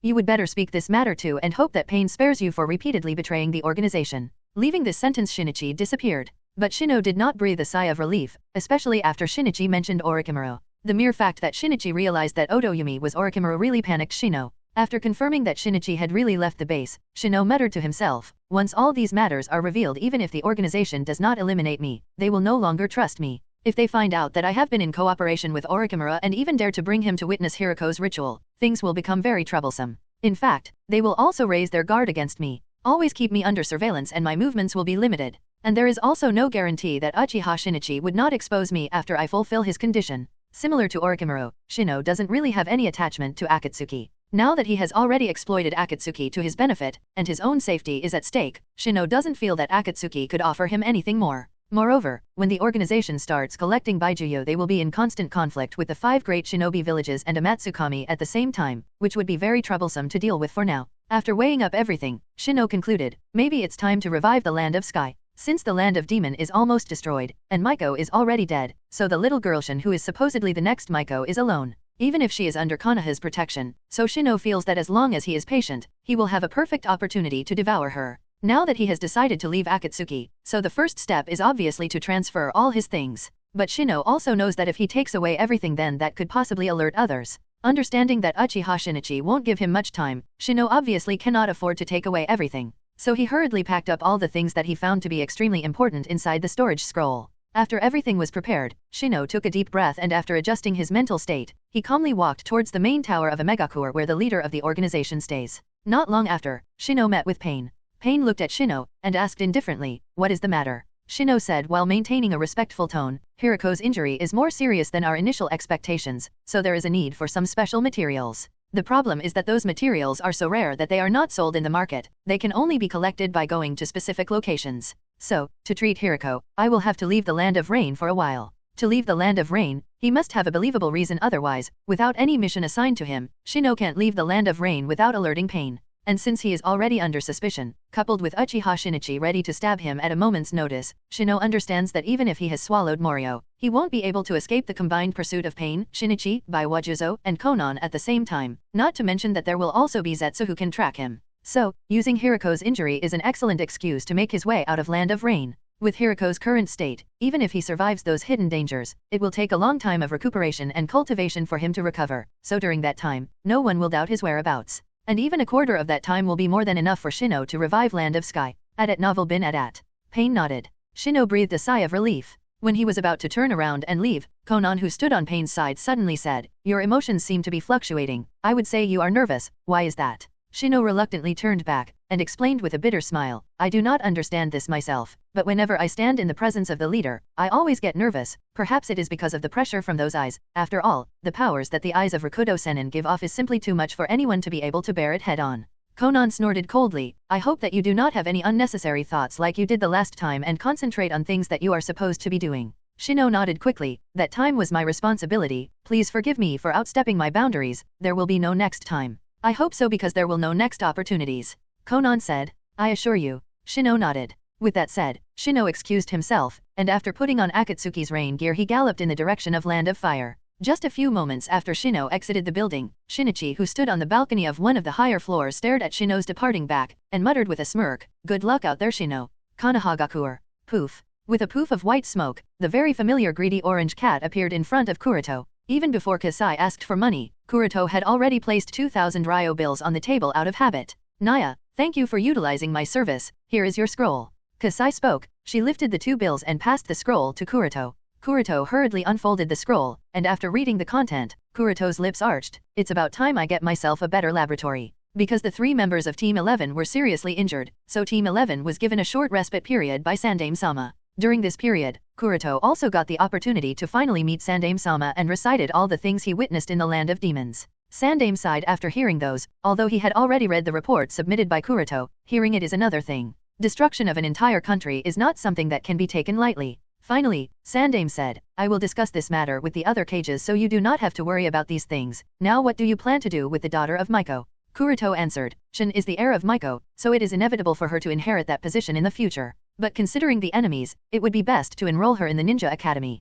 In the academy, she will be able to build her foundation as a kunoichi, while her other education will be conducted under my fiancé, Hyuga Yui's guidance. Sandame nodded. For the personal education of Maiko's daughter, he didn't really care much. But he was happy that Maiko's daughter will be enrolled in the Ninja Academy. Sandame hopes that the future Maiko of the Land of Demons would have friendly relation with Konoha Gakure. The authority of Maiko of Land of Demon is unquestionable, so her being friendly with Konoha would obviously be advantageous for Konoha. Therefore, Sandame had no reason to decline Kuroto's proposal. In fact, he also said that he would make sure that the instructors at the academy take special care of Maiko's daughter, befitting of her status. Everything is for the benefit of Konoha. If the next Maiko is under Konoha's debt, so Konoha will continue to receive many missions from her, which will ultimately improve Konoha's income. After everything was cleared, Kuroto excused himself and spent some days strolling around the village along with Yui, Shin, and Taraho. The objective was to make Shin familiar with the village, and also spend some personal time with Yui that he has been unable to do for quite a while. One day he also brought Shin and Taraho to the center of the Hyuga clan to introduce them to the patriarch.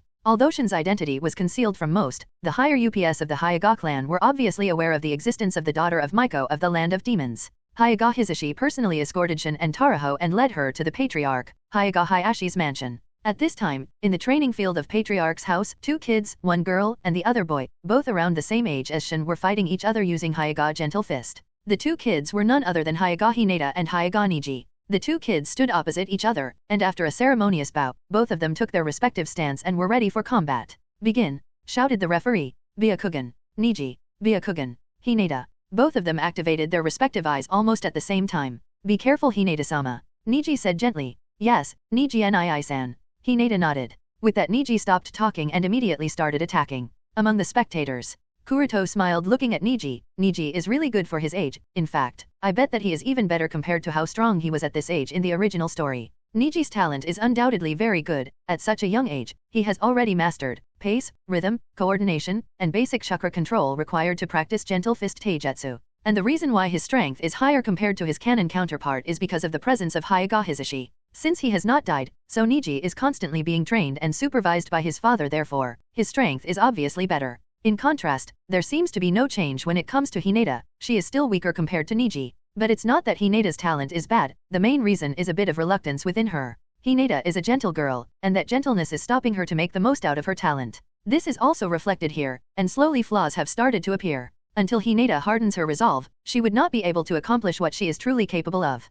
Shinhu sitting next to Yui tucked her sleeve and asked in a low whisper, Yui-sensei, why are both of them only using taijutsu? Aren't ninjas supposed to use all kinds of jutsu, like, throw shuriken, use swords, breathing out fire, controlling earth and water etc.? Yui nodded slightly, and explained, true, but not everyone uses everything. Shin questioned curiously, why? Yui answered, well, it's because ninjas are also of various types with different fields of expertise, and everyone has their own unique style of combat that suits them the best. What you are seeing there is a Hyuga style taijutsu. It is called Gentle Fist. Our Hyuga clan specializes in this form of combat method. Shin nodded as if she understood. She asked, can I also learn it? Yui asked curiously, why do you want to learn Gentle Fist taijutsu? Shin answered with sparkling eyes, well, Kuroto Unii-chan and Sensei are Hyuga, so you must also know Gentle Fist taijutsu, so I was wondering if I could also learn it too? I want to become like Unii-chan.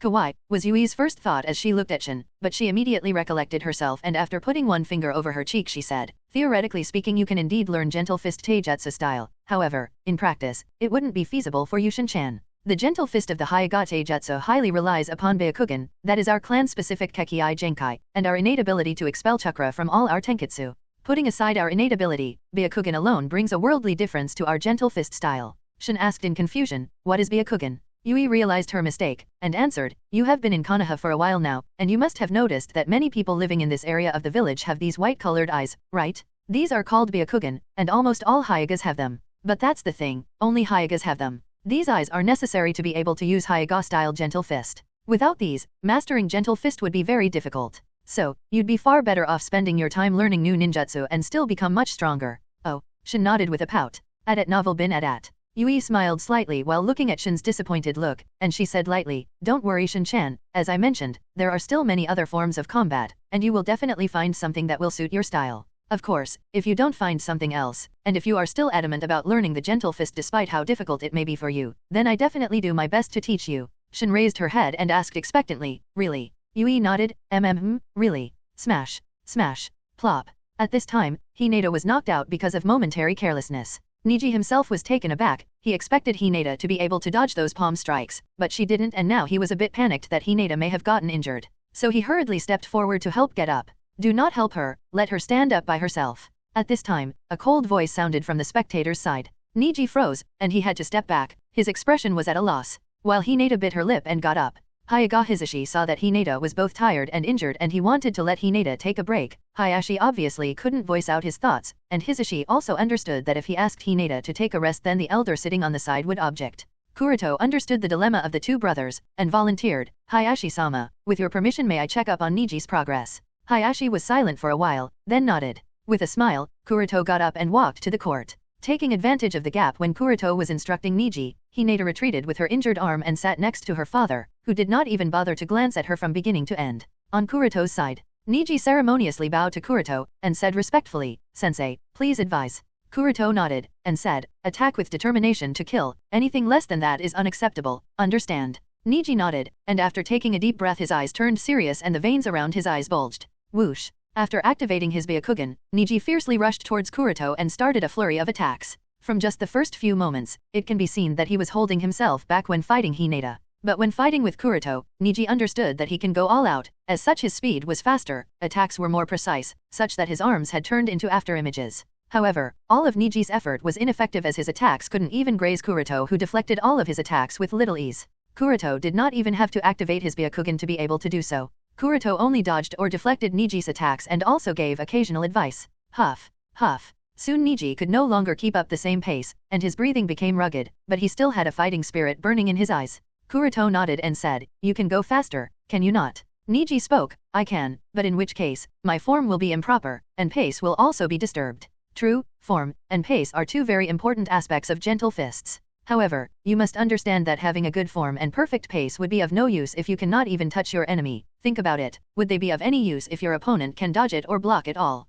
Niji had a thoughtful look upon hearing Kuroto's words. At this time, Kuroto glanced in the direction of the elders from the corner of his eyes. What he said just now was not just intended to be said to Niji, but also to the other Hyugas, including Hayashi and Hisashi brothers sitting on the side. The education system of the Hyuga clan is too rigid, which has caused the Hyugas to be highly restrained in their desired form of combat from early childhood. There are no variations from clansman to clansman, and this is clearly displayed in their rigid nature. Take Hinata for example. Kuroto doesn't think that she is suitable for practicing gentle fist, however, she is forced to practice Hyuga Jutsu, but because of her kind nature, she is unable to display the full potential of gentle fist. But instead of given proper guidance, she is scolded, met with cold eyes, and repeatedly looked down upon by others, which has made her personality to be meek and weak. Hyuga clan was undoubtedly powerful, has existed for over a millennium, but this ancient history has stopped its development. The times are changing, but Hyuga clan has always been unable to keep up with these changes. So much so that Kuroto is the only one in his generation with strength at the level of a kage, and among the females, there is only Yui, but even her strength is still far from being at the level of a kage, maybe a quasi-kage?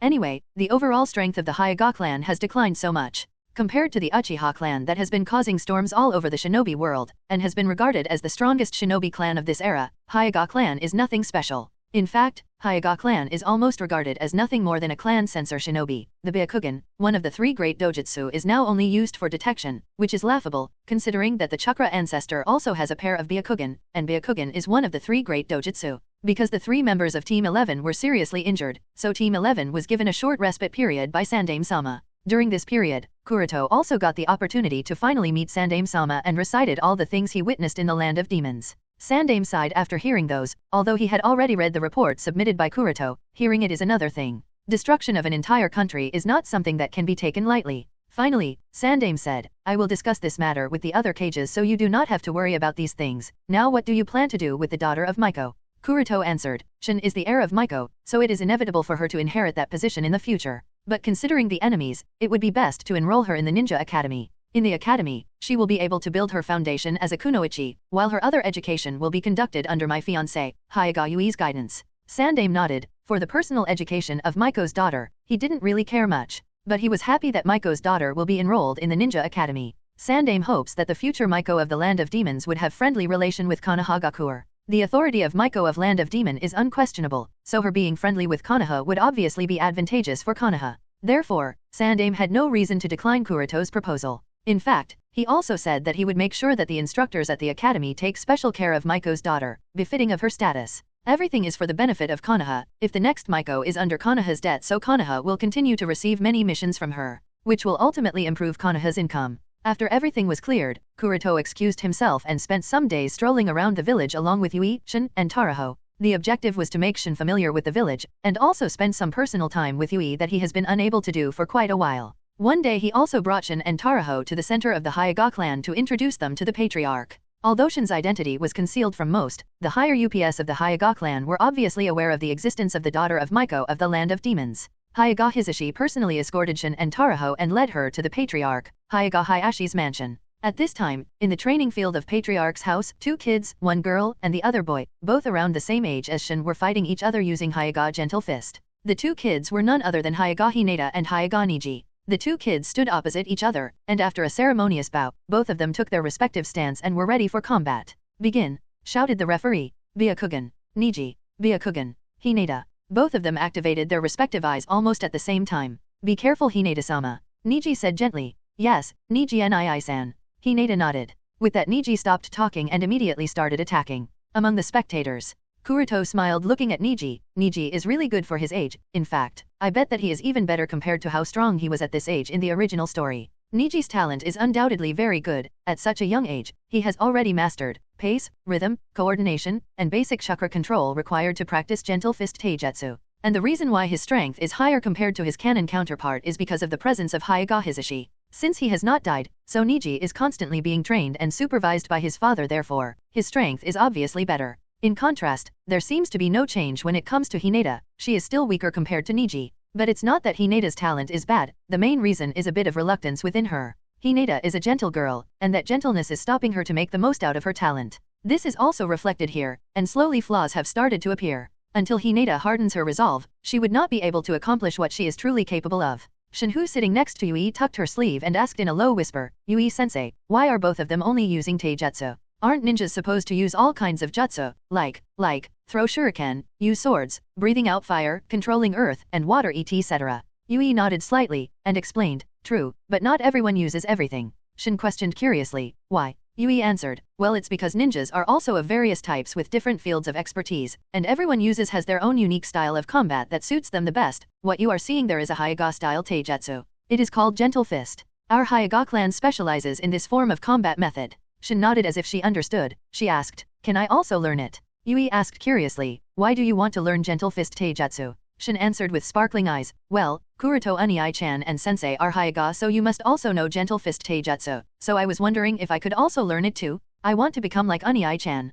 Kawaii, was Yui's first thought as she looked at Shin, but she immediately recollected herself and after putting one finger over her cheek she said, "Theoretically speaking, you can indeed learn Gentle Fist Taijutsu style. However, in practice, it wouldn't be feasible for you, Shin-chan. The Gentle Fist of the Hyuga Taijutsu highly relies upon Byakugan, that is our clan-specific Kekii Genkai, and our innate ability to expel chakra from all our tenketsu. Putting aside our innate ability, Byakugan alone brings a worldly difference to our Gentle Fist style." Shin asked in confusion, "What is Byakugan?" Yui realized her mistake, and answered, "You have been in Konoha for a while now, and you must have noticed that many people living in this area of the village have these white-colored eyes, right? These are called Byakugan, and almost all Hyugas have them. But that's the thing, only Hyugas have them. These eyes are necessary to be able to use Hyuga-style Gentle Fist. Without these, mastering Gentle Fist would be very difficult. So, you'd be far better off spending your time learning new ninjutsu and still become much stronger." "Oh," Shin nodded with a pout. "At novel bin at." Yui smiled slightly while looking at Shin's disappointed look, and she said lightly, "Don't worry, Shin-chan, as I mentioned, there are still many other forms of combat,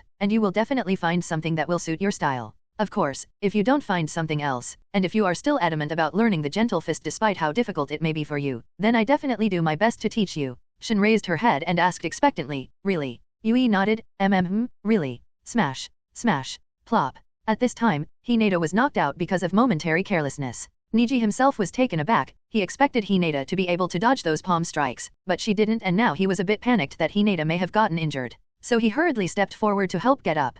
"Do not help her, let her stand up by herself." At this time, a cold voice sounded from the spectator's side. Niji froze, and he had to step back. His expression was at a loss, while Hinata bit her lip and got up.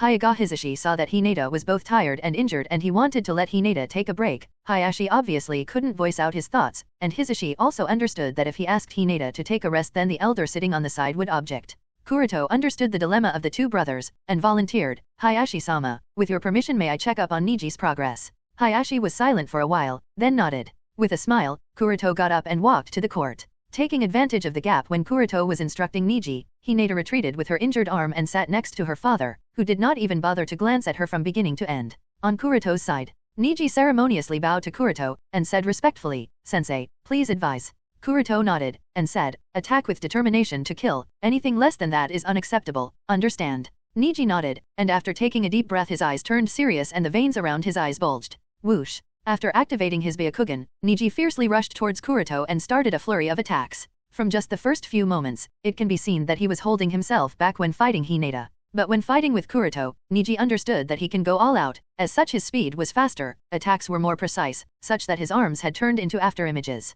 However, all of Niji's effort was ineffective as his attacks couldn't even graze Kuroto who deflected all of his attacks with little ease. Kuroto did not even have to activate his Byakugan to be able to do so. Kuroto only dodged or deflected Niji's attacks and also gave occasional advice. Huff. Huff. Soon Niji could no longer keep up the same pace, and his breathing became rugged, but he still had a fighting spirit burning in his eyes. Kuroto nodded and said, you can go faster, can you not? Niji spoke, I can, but in which case, my form will be improper, and pace will also be disturbed. True, form and pace are two very important aspects of gentle fists. However, you must understand that having a good form and perfect pace would be of no use if you cannot even touch your enemy. Think about it, would they be of any use if your opponent can dodge it or block it all? Niji had a thoughtful look upon hearing Kuroto's words. At this time, Kuroto glanced in the direction of the elders from the corner of his eyes. What he said just now was not just intended to be said to Niji, but also to the other Hyugas, including Hayashi and Hisashi brothers sitting on the side. The education system of the Hyuga clan is too rigid, which has caused the Hyugas to be highly restrained in their desired form of combat from early childhood.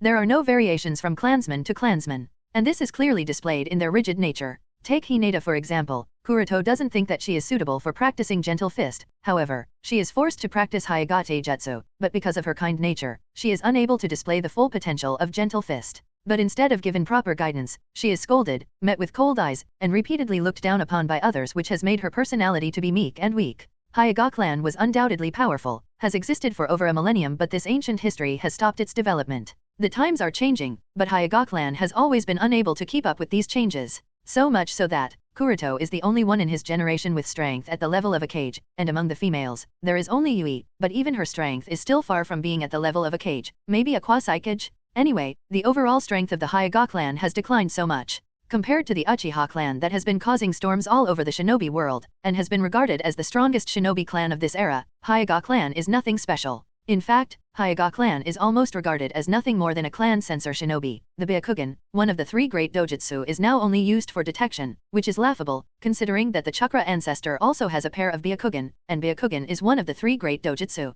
After the practice, Hyuga Hisashi pulled Kuroto to the side and asked sternly, Kuroto-kun, what did you mean when you spoke those things to Niji? Kuroto didn't answer but just smiled casually while looking in the distant moon that was not clearly visible because it was still daytime. Hisashi frowned, and asked seriously, Kuroto-kun, do you have any objection in regards to the education system of clan? Kuroto shook his head, I won't say that I have any objection, but I do have some suggestions, or perhaps should I say advices. Advice? Like what? Asked Hisashi. After a while of silence, Kuroto said, we of the Hyuga clan shouldn't just focus on gentle fist. It is about time we start training the children of our clan in terms of other aspects of shinobi arts. Otherwise it would get more and more difficult for us to maintain our foothold in the shinobi world in the coming future. Hisashi was silent, and then asked, what other aspects are you suggesting?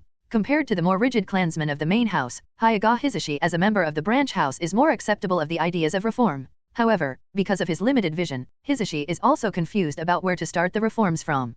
Kuroto shrugged, of course start with the weakness of Hyuga clan. Our weakness? This time Hisashi was a bit confused. Gentle fist of Hyuga clan is so strong that few can dare to say that there is any weakness or shortcoming in it. As such he didn't quite understand what aspect was Kuroto referring to as the weakness of the Hyuga clan. Seeing Hisashi's confused look, Kuroto sighed. He was honestly shocked that even people as experienced as Hayashi are unable to see the weakness of Gentle Fist, or maybe even if Hisashi has noticed but he doesn't seem to want to accept it. And seeing Kuroto's look, Hisashi directly asked, okay, just tell me, what is the weakness of Hyuga clan? Kuroto stretched out his finger. First, we cannot compete against Baijuyu class enemies on an even footing.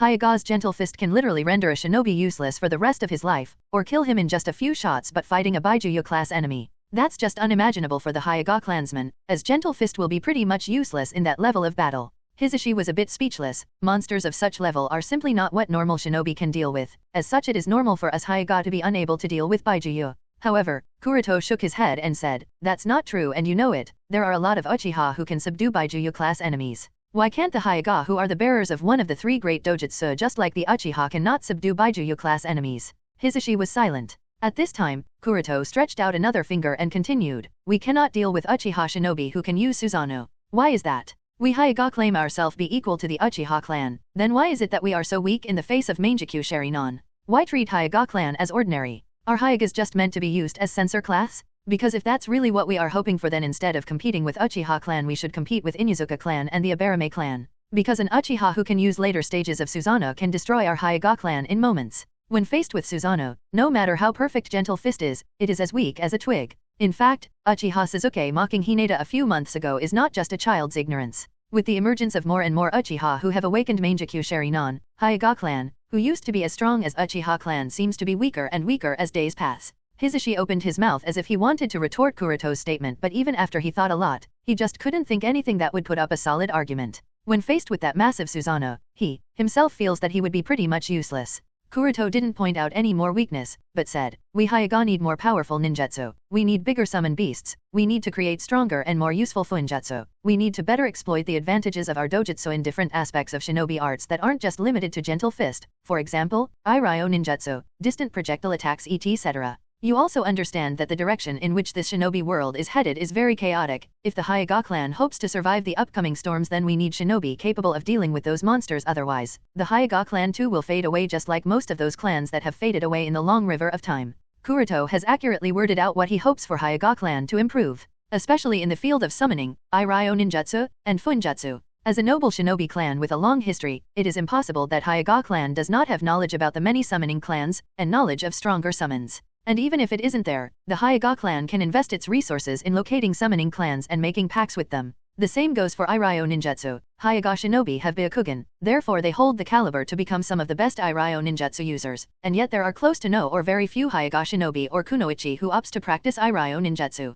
And fuinjutsu is not much different. Firstly, we Hyuga have the ability to analyze the chakra flowing mechanism in a seal. Moreover, the Hyuga clan were able to create caged bird curse seal, and yet there is close to no unique seals within the Hyuga clan that can help its shinobi deal with enemies. This seems really ridiculous. Gentle fist is indeed impeccable, but that's also its weakness. It's not as versatile as strong fist. It limits Hyuga shinobi to research and creates their own path, so there is almost no development or advancement within the Hyuga clan. Compared to gentle fist, strong fist seems to hold more potential even if it is in conjunction with another kinjutsu. Might Guy with his strong fist taijutsu and Hachiman Tonkao was able to fight against Uchiha Madara, even if he didn't manage to kill Madara, but being called the strongest taijutsu user by none other than Madara is no joke. And even if we don't count that, Might Guy was still one of the strongest forces during the Fourth Great Shinobi War. But what about the Hyuga clan? Hyuga clan with their perfect gentle fist were nothing whether during Pain's assault or during the later Fourth Great Shinobi War. The Hyuga was used as nothing more than censors who would detect and tell the status of fights. Everyone was basically cannon fodder class, they could be stumped any moment. Is that what Hyuga clan truly is? Has Byakugan been reduced to nothing more than what Ninken and Bugs do? Kuroto spoke in a deep voice. Gentle fist has what made Hyuga clan one of the most prominent ones, but gentle fist is also what's restricting us and leading us to fade away. We should not forget that it was Hyuga clan that made gentle fist, not the other way around. We should not limit ourselves to just a clan that specializes in Hyuga taijutsu and sensing. It is time we change, otherwise it will be too late to change ourselves. Hisashi sighed. I will think about this matter, but make sure that you do not speak of this to anyone as it could lead to issues. Kuroto nodded and this time asked something casually. By the way, does anyone in your knowledge of our clan has mastered spirit transformation jutsu? Hisashi muttered. Spirit transformation jutsu? There shouldn't be anyone within the clan capable of using this jutsu. As far as I know, there was only one shinobi known to use such a jutsu and he has been dead for a very long time. Kuroto nodded. He didn't really want to reveal what he saw during the Morio's raging as that would be counterproductive.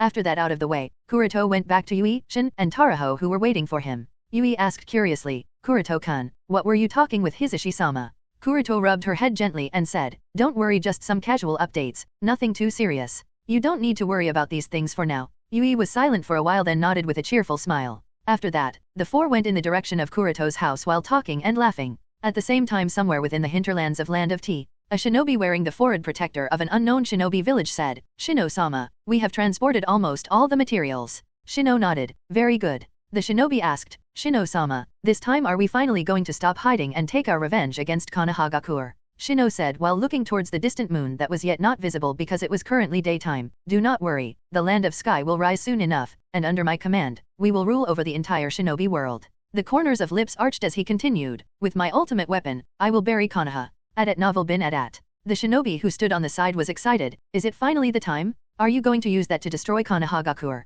"Wow!" exclaimed Shin in excitement while she was sitting on Kuroto's shoulders. Kuroto looked helpless. Okay, don't jump around so much otherwise you might fall." "Kuroto Onii-chan, we are flying, we are really flying." But it seemed that the excited Shin completely ignored Kuroto's words, and clapped in excitement. Her mood was on cloud 9, and even if they both were flying so high, Shin didn't feel scared at all, rather she was more and more excited as Kuroto went higher and higher. Kuroto said, "Remember what I told you before. To deal with Shino, firstly the location of his hideout must be determined." Therefore, taking advantage of the cover of night, Kuroto left 2 clones in the village, one to cover his absence and the other to cover Shin's absence, and sneaked out of the village to determine Shino's hideout. And Shin is the only one who is capable of locating Shino. With the help of that bell, Morio or Shino would not be able to sense Shin, but Shin will still be able to feel Morio's location. Shin, who was extremely excited by the experience of flying, did not pay any attention to Kuroto's words, and said while pointing towards the moon in the sky is so big and round from up close, it is so beautiful. Hearing Shin's words, Kuroto also looked towards moon.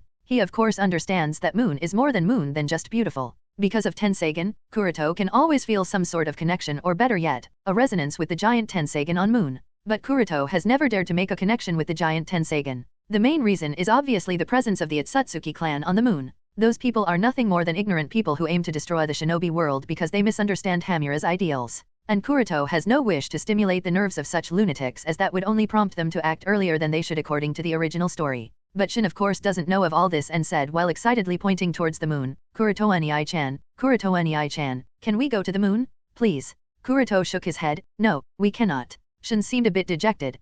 But, why not?" Kuroto said, "These wings of mine will not be able to carry us to the moon." Shin looked at the pair of flapping purple wings with scales sprouting from Kuroto's back, then sighed. Seeing Shin's disappointed expression, Kuroto grinned and said, "But maybe it will be possible for me to bring up a method through which we can go to the moon." Shin's eyes lit up immediately. "Does that mean that someday we can go?" Kuroto neither nodded nor denied, just said casually, "Maybe." However, that gave Shin some understanding. Then, when can we go to the moon?" Kuroto said with a smile, "Maybe in a few years. But even after I come up with a method, we still have to beat those bad people on moon. When I beat the bad people on the moon, I will take you to play on the moon. The giant Tenseigan on moon is very strong. Firstly, it contains Hamura's own Tenseigan as the core as well as Hamura's entire chakra. Then it also contains the chakra of hundreds of thousands of Otsutsukis who have existed on the moon throughout the millennia. As such, it is without a doubt an extremely strong force. In terms of chakra volume alone, it is hundreds or perhaps even thousands of times superior to Kuroto's own chakra. Therefore, unless Tonari acts as he did in the original story, Kuroto doesn't really have any confidence to take control of moon unless he completed his grand plan and reaches the Kekii Mora.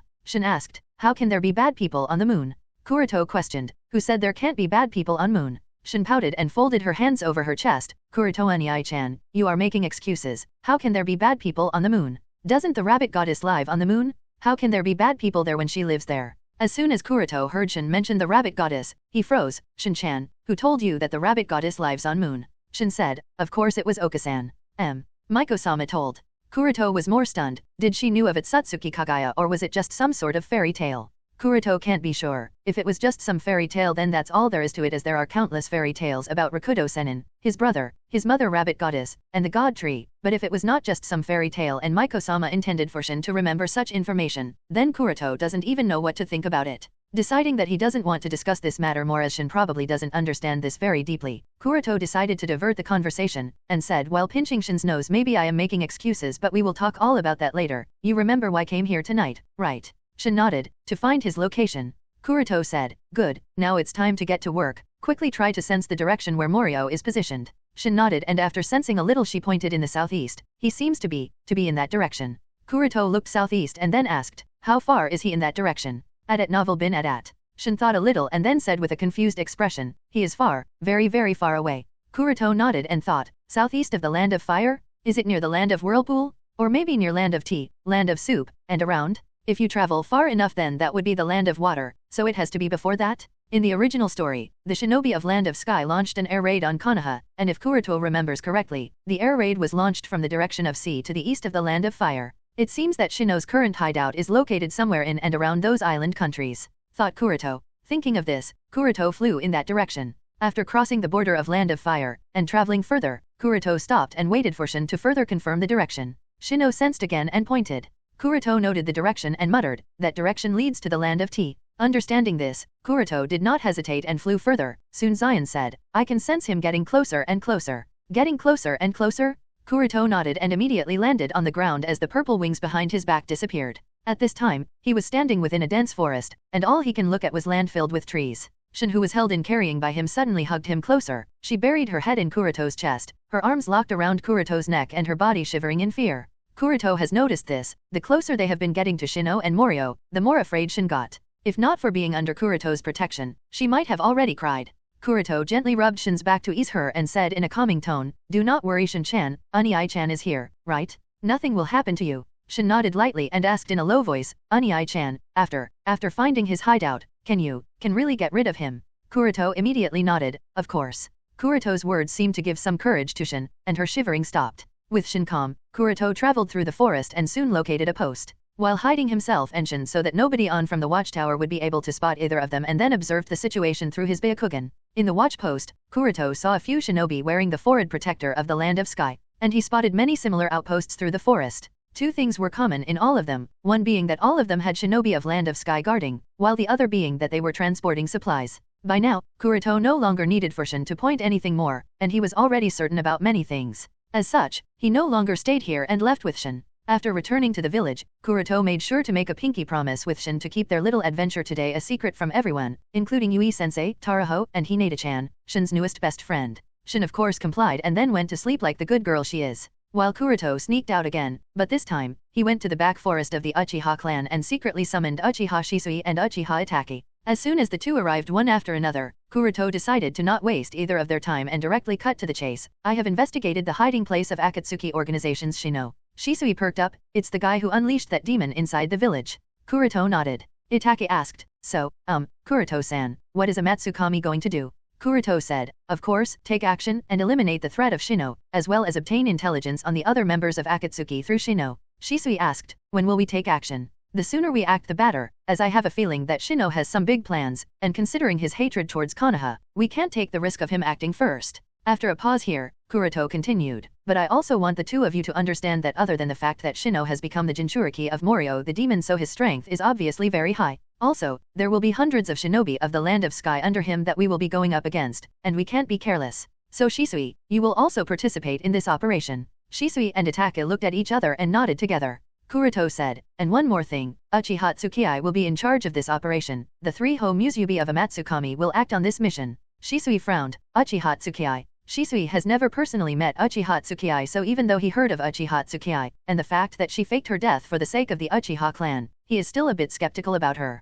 Itachi was different from Shisui. He was not so suspicious as he has been trained by Tsukii, so he nodded and then asked, Tsukii-san will lead the team? Then what about you, Kuroto-san? Kuroto shook his head and said, I won't be participating in this mission as I have other things to take care of. This will be a solo Homusubi action. On the night of the next day, three figures appeared in the forest far away from Konoha. All three of them had the traditional Homusubi disguise. Although all three of them looked exactly the same, each of the three exuded a different aura. Firstly, there was Homusubi, one with a long ponytail and a katana strapped around the waist exuding a noble and indifferent aura. Secondly, there was Homusubi, 2. He wore extra black gloves and a short sword hidden under his cloak, his hands clasped on his chest, and he gave off an energetic and cheerful aura. And finally, there was the third Homusubi, his hair tied in a low ponytail. He didn't speak much, but the way he carried himself showed his calm and confident demeanor. These three are undoubtedly Uchiha Tsukii, Uchiha Shisui, and Uchiha Itachi respectively. With all the three of them gathered, Tsukii jumped down from the tree and said, all right Homusubis, let's go.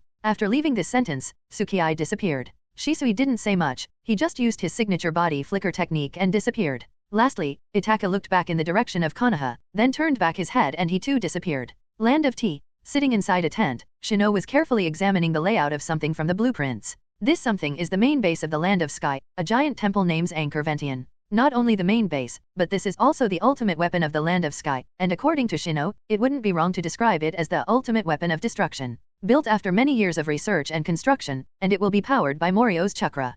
The repairing of the weapon systems is almost complete. At this rate we should be able to take to skies within a week, thought Shino as he folded back the blueprint. His expression was cheerful that everything was going perfectly. Over the years, he has wandered the shinobi world, collecting various resources, stealing various secret techniques, all for the goal of one day restoring the land of sky, and letting the village he rules stand at the pinnacle of shinobi world. Although things deviated from his plans when he was discovered by Akatsuki, everything still turned out for the better, and now he is close to his goals much earlier than his initial calculations. Just when Shino was busy imagining how it would feel to burn down other great shinobi villages, one of the shinobi of the Land of Sky hurriedly came to his tent and said in a panic, Shino-sama, Shino-sama, someone is attacking our outposts. At present, we have lost contact with 14 of our outposts. What? Shino exclaimed in shock. Although the quality of shinobis of the Land of Sky is not as high as that of Konoha and other great shinobi villages, they are all trained shinobi. Unless they are being targeted by any of the great shinobi villages or a couple of extremely strong shinobi, it is impossible for them to lose so easily. At least they would alert the other with emergency signals.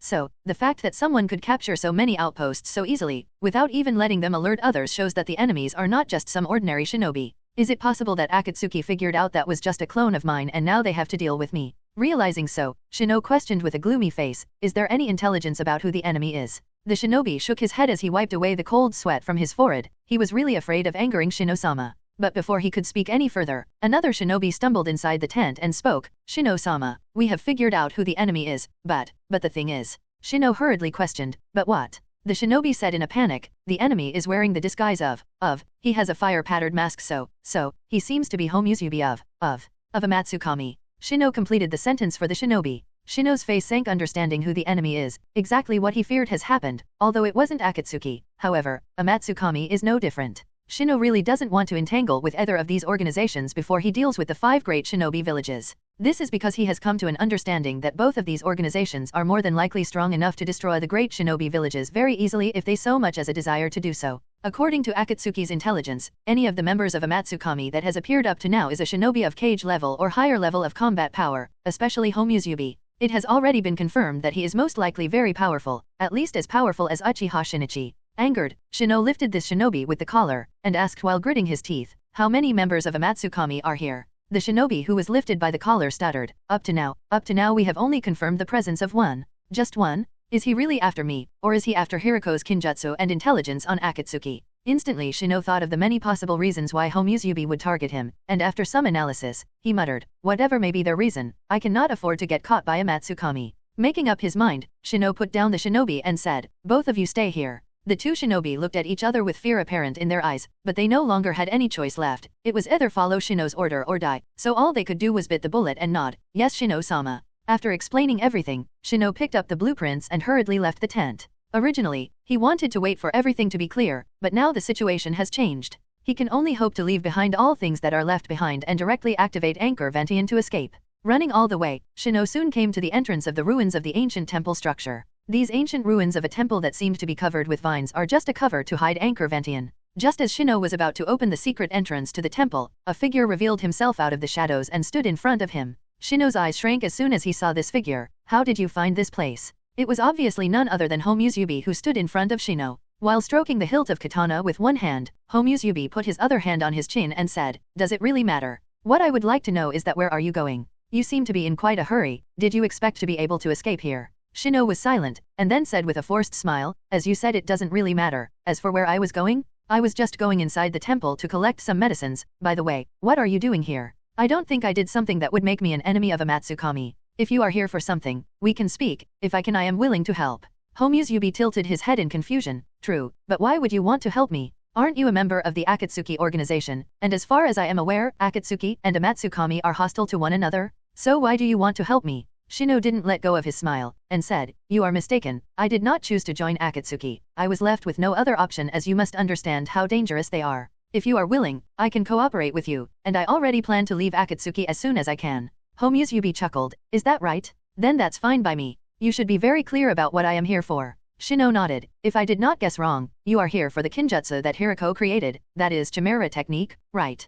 Homusubi nodded. At novel bin at. Shino said, alright I have it. You can take it, and started ruffling around the small bag that he kept with him. Not long after he took out a scroll and threw it towards Homusubi while saying, since this is what you want, then you can have it. I don't think there is any need for us to engage in any form of conflict over just a technique. After receiving the scroll, Homusubi did not care about the presence of Shino and directly unfolded the scroll. Carefully looking through the content of the scroll, Homusubi had a thoughtful expression under the mask. Although this is the first time she is reading any information on Chimera technique, Tsukii is still knowledgeable enough to have some basic understanding of the Chimera technique, therefore she can passively judge whether the technique described in the scroll is truly Chimera technique or not. Of course, even if it is her, Tsukii cannot judge whether this technique is 100% accurate or not. After all, there is a 100% probability that Shino has tampered with the content on the scroll. It didn't take long for Homusubi to read the scroll then folded it back. At this time Shino said softly, "Well, now that I have shown my sincerity, Amatsukami should be able to trust me, right?"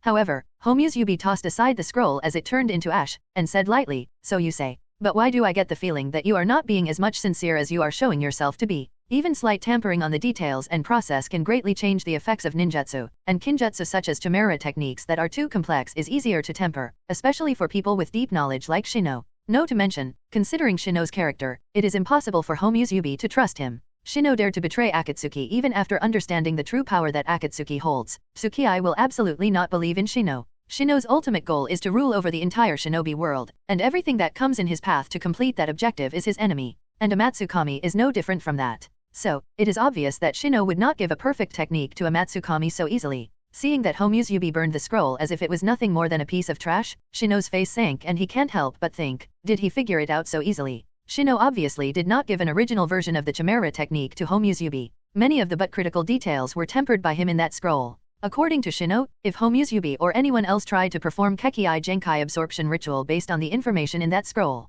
then without a doubt, it would have resulted in a failure and most likely death of the performer. Shino will of course not admit that he was trying to fool Homusubi. As such he said with a cold face, "I hope you understand that I am not afraid of fighting you. I just find it to be too troublesome. But if you are so eager then I don't mind, as you might be aware that I have already killed Uchiha Tsukii, and you won't be any different, even if you have the Mangekyou Shurinon." Homusubi suddenly laughed loudly, and her voice turned into that of a female as she pulled out her katana. "Is that right? In that case, I would like to see just how you killed Uchiha Tsukii, and what else can you do against a Mangekyou Shurinon wielder?" However, hearing that voice, Shino's eyes widened, more so when he recognized that katana, that voice, that katana. "Oh, you guessed it all right. I am the same one you claim to have killed," said Tsukii with a chuckle. Shino was surprised and took a step back in shock, as he muttered, "How? You should be dead already. I ate you. Then how the hell are you still alive? You ate me." With a confused expression, Tsukii continued the next part with a grin, "Think again, you were not even close to eating me? I let you swallow me at that time because defeating you from the inside was the easiest at that time.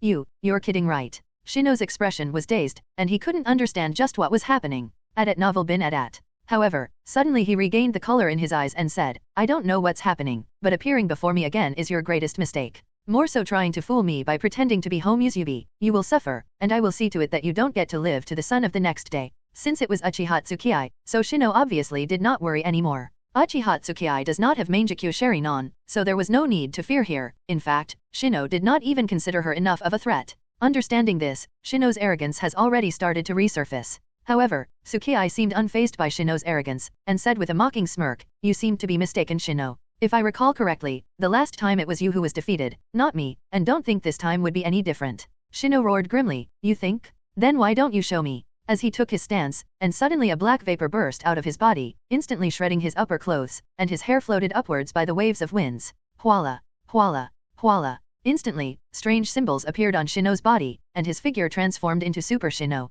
With Shino's transformation into Super Shino, all his muscles swelled up and tightened, his body shape also changed to the one that he had during his previous battle with Tsukii. Ha ha ha ha. Regaining his valor, Shino laughed proudly. He stumped his feet on the ground. As a result, the ground beneath his feet was shattered into spider cracks. "Do you see this?" Shino smiled, and then said, "Compared to the superficial power of Uchiha clan, the strength that I have is truly innate. Last time, you survived, but that's not going to happen this time. I will make sure to kill you." After saying that, Shino took the stance and shouted, "Hachaiman Tonkao, come in, open." Boom. Huala, huala, huala. As soon as he opened the first gate of Hachaiman Tonkao, a heavy pressure descended the surroundings and the black vapor around him became a bit denser. Shino slammed a punch in the air which alone stirred up a large wave of air. Feeling pleasant, Shino did not stop there and shouted, "Hachaiman Tonkao, Kyaman, open." Boom. Huala, huala, huala, huala, huala. This time the air pressure was stronger. Shino laughed, "Ha ha ha. How do you like that? It's still not over yet. Hachaiman Tonkao, Siaman, open." Hachiman Tongkao, Shouman, open. With the opening of 2 gates one after another, Shino's aura became stronger and stronger, and the amount of dark chakra he controlled at the moment was incredible. It felt wild, almost like a raging beast. Shino shouted, I feel my blood boiling, ha ha ha, what is it Uchiha Tsukiai, do you regret it now? Do you feel fear? Are you cowering in fear? This is still not over. Hachiman Tongkao, Taman, open. Hachiman Tongkao, Kamen, open. Hachiman Tongkao, Kyomen, open. Hachiman Tongkao, Shimen, open. Boom! Instantly, airwave rolled all over, and the heavens itself seemed to cower in the face of Shino's strength. At the same time, the dark chakra on Shino felt almost at the level superior to that of a high-tier Baijuyu. It felt uncontrollable. The black vapor is non-existent at this moment, and it seemed that Shino went from Super Shino to Super Shino 2 then, Super Shino 3 and finally after opening Shimen, he transcended the mortal realm, thus becoming Super Shino God. But despite everything that happened here until a few moments ago, Uchiha Tsukiai didn't seem much scared, or rather, she seemed to try to control her yawn as she for some reason felt a bit sleepy. It was only after Shino became Super Shino God that she showed a bit interest. After all, being able to open all 8 gates of life is no joke. The multiplier effect of 8 gates varies from person to person depending on their innate strength and physique, but the Super Shino God here is very strong. Not at the level of Might Guy, but very much strong nonetheless. But what's more surprising is that he seemed unaffected by the negative effects of opening Shimen. The fact that he can use Hachiman Tongkao is already very surprising. Moreover, he seems to be unaffected even after opening Shimen. This guy really is dash. Though Tsukiai, she didn't really expect Shino to be able to do so. After all, Hachiman Tongkao is no joke. Just opening a few gates is already very difficult, not to mention all that should certainly kill an individual. It took Might Do almost 2 decades to perfect this technique and pass it on to his son Might Guy, who has since been solely training in Taijutsu, and yet he can open only up to Kamen. He has not yet passed the threshold to open Kyomen and is currently exploring the realm of Kamen. So practicing Hachiman Tongkao takes years, even then opening Shimen is unquestionable death, and yet, this guy is a bastard, but this bastard is a talented bastard that can come up with such unexpected things. First Homuse Yubi, Uchiha Tsukiai. Second Homuse Yubi, Uchiha Shisui. Third Homuse Yubi, Uchiha Itaki. Seeing Tsukiai's silent look, Shino misunderstood and laughed loudly, ha ha ha. I really want to see the look of despair on your face. How is it? You are feeling despair right now, aren't you? With that, Shino got ready to attack Tsukiai. Tsukiai's expression immediately condensed. She quickly printed the hand seals and shouted, Fire release, fireball technique. Whoosh. Boom. At novel bin at. Instantly, a huge fireball rushed towards Shino. Shino snorted in disdain as his lips curled in a mocking smirk. He immediately slammed his punch towards the incoming fireball technique. Boom. With a loud explosive noise, both fireball and the wave of air collided with each other and cancelled each other out. Tsukiai was surprised, but not so much at the same time. The fact that Shino managed to produce such terrible air pressure purely with his punches seemed shocking, but not so much when you think about what Might Guy is capable of doing. Nevertheless, Shino's strength is also nothing to scoff at, and Tsukiai will have to be careful as she is not Uchiha Madara, Senju Hashirama, or Uzumaki Naruto. At this time, Shino spoke, it's my turn now. And speaking so, Shino's figure disappeared from his position as he rushed towards Tsukiai with a sharp whistling sound. Tsukiai was obviously surprised by Shino's speed, and she instinctively drew out her katana to parry Shino's attack. Punch. Smash. Crack. But it seemed she overestimated her capabilities as Shino's fist slammed through katana, then slammed at her gut. It seemed like a train hit her, her body arched, her backbone started to crack because the force in that fist was too much for her to be able to bear.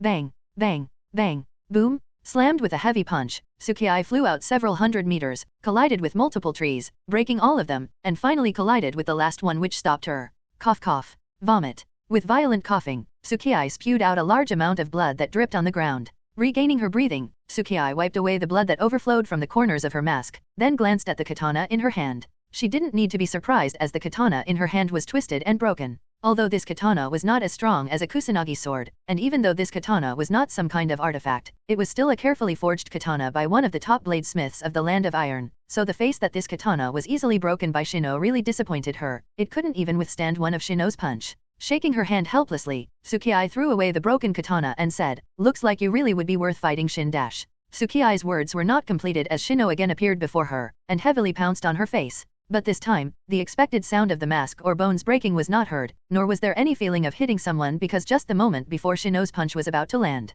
Tsukiai's body fragmented into countless crows. Crow clone. Shino muttered in surprise. The crows cawed and scattered all over the battlefield. Soon tapping of footsteps sounded, but what confused Shino was that the sound was not coming from one direction, it was coming from 3 different directions. At this time a chuckling sounded, although you are indeed fast, your speed is still nothing compared to the inside of my Sharinon.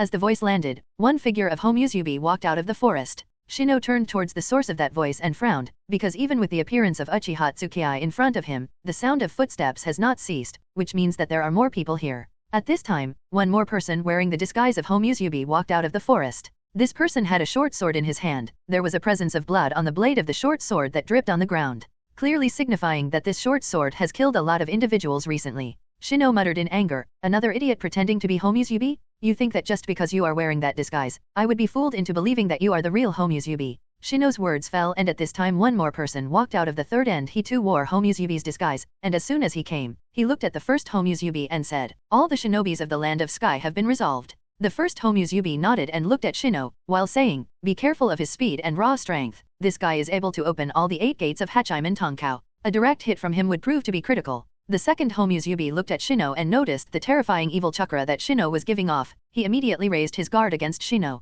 while the third didn't speak anything, just nodded seriously. Shino's face was beyond gloomy by now. Initially, he thought that the only enemy is Uchiha Tsukii, but then suddenly 2 more have appeared. Both of them are wearing Homusubi's disguise, so most likely they are also Uchiha. Since you, Uchihas, have such an ardent death wish, then I might as well fulfill it for you. With a roar, Shino's figure disappeared and appeared before the second Homusubi. Even though Shino's speed was fast, it was nothing in front of the second Homusubi, who easily dodged Shino's punch. The next moment he appeared behind Shino and waved his sword to incur a deep cut wound on his back. At the same time, the third Homusubi has already shot multiple shurikens which collided with each other, changed their trajectories, and instantly wove a net of wires, thus effectively trapping Shino within. Swish. Ding. But just when the second Homusubi's short sword slashed at Shino's back, the expected splashing of blood did not come. Instead, there was an iron symphony, as what that sword cut through was not human flesh but metal. And the very next moment, Shino's muscles wiggled and broke through all the steel wires that trapped him. Rip, rip, rip. Seeing his attack fail, the second Homusubi leaped backward. Shino laughed. Do you see it? This is the ultimate body. Jinchuriki mode. Boom. Suddenly the chakra suppressed inside Shino exploded in an explosive sound, and the ground beneath his feet cracked. Both second and third Homusubi had to retreat backward. But Shino was not finished. His body started to change, and a purple-black chakra cloak appeared over his body. The broken fragments of stones flew into the air and were suspended there as if gravity no longer affected them. And they started to revolve around Shino, forming a ring-like structure. Second Homusubi spoke in shock, Jinchuriki mode on top of Hachiman Tonkao. Shino laughed madly, ha ha ha ha. I have mastered Dark Eye Ryo Ninjutsu, and coupled with my body revival technique, I can easily use the Jinchuriki mode. Third Homusubi looked at first Homusubi, who has been standing silent, observing the course of events. Tsukii put her hand over her chin and said, TCH, he is even able to use the Jinchuriki mode? This was somewhat beyond my expectations. Speaking so, Tsukii looked at the other two and added, it's time we use over true cards. Shino laughed, ha ha ha. Do you people still have something up your sleeve? Fine, come at me with everything you have. I will crush you P-E-O-P-L-E. Before Shino's words could be completed, a golden chakra phantom appeared before him. The skeletal body of the chakra phantom was covered with muscles and armor appeared over. Shino was a little dazed, and muttered, Susanoo. But before he could be relieved of his shock, another chakra phantom appeared. This one was green, and it too was an upper body Susanoo. And at the same time, a red chakra phantom appeared. However, this one only had a skeletal body, but this Susanoo exuded an extremely dark aura, so despite its small size and incomplete appearance, it was no weaker than the other two Susanoo. Shino was surrounded in the middle of the 3 towering Susanoo, and he had a sluggish look. Traces of sweat flowed down his temples, and he tried to speak something, but all that came out was, 3.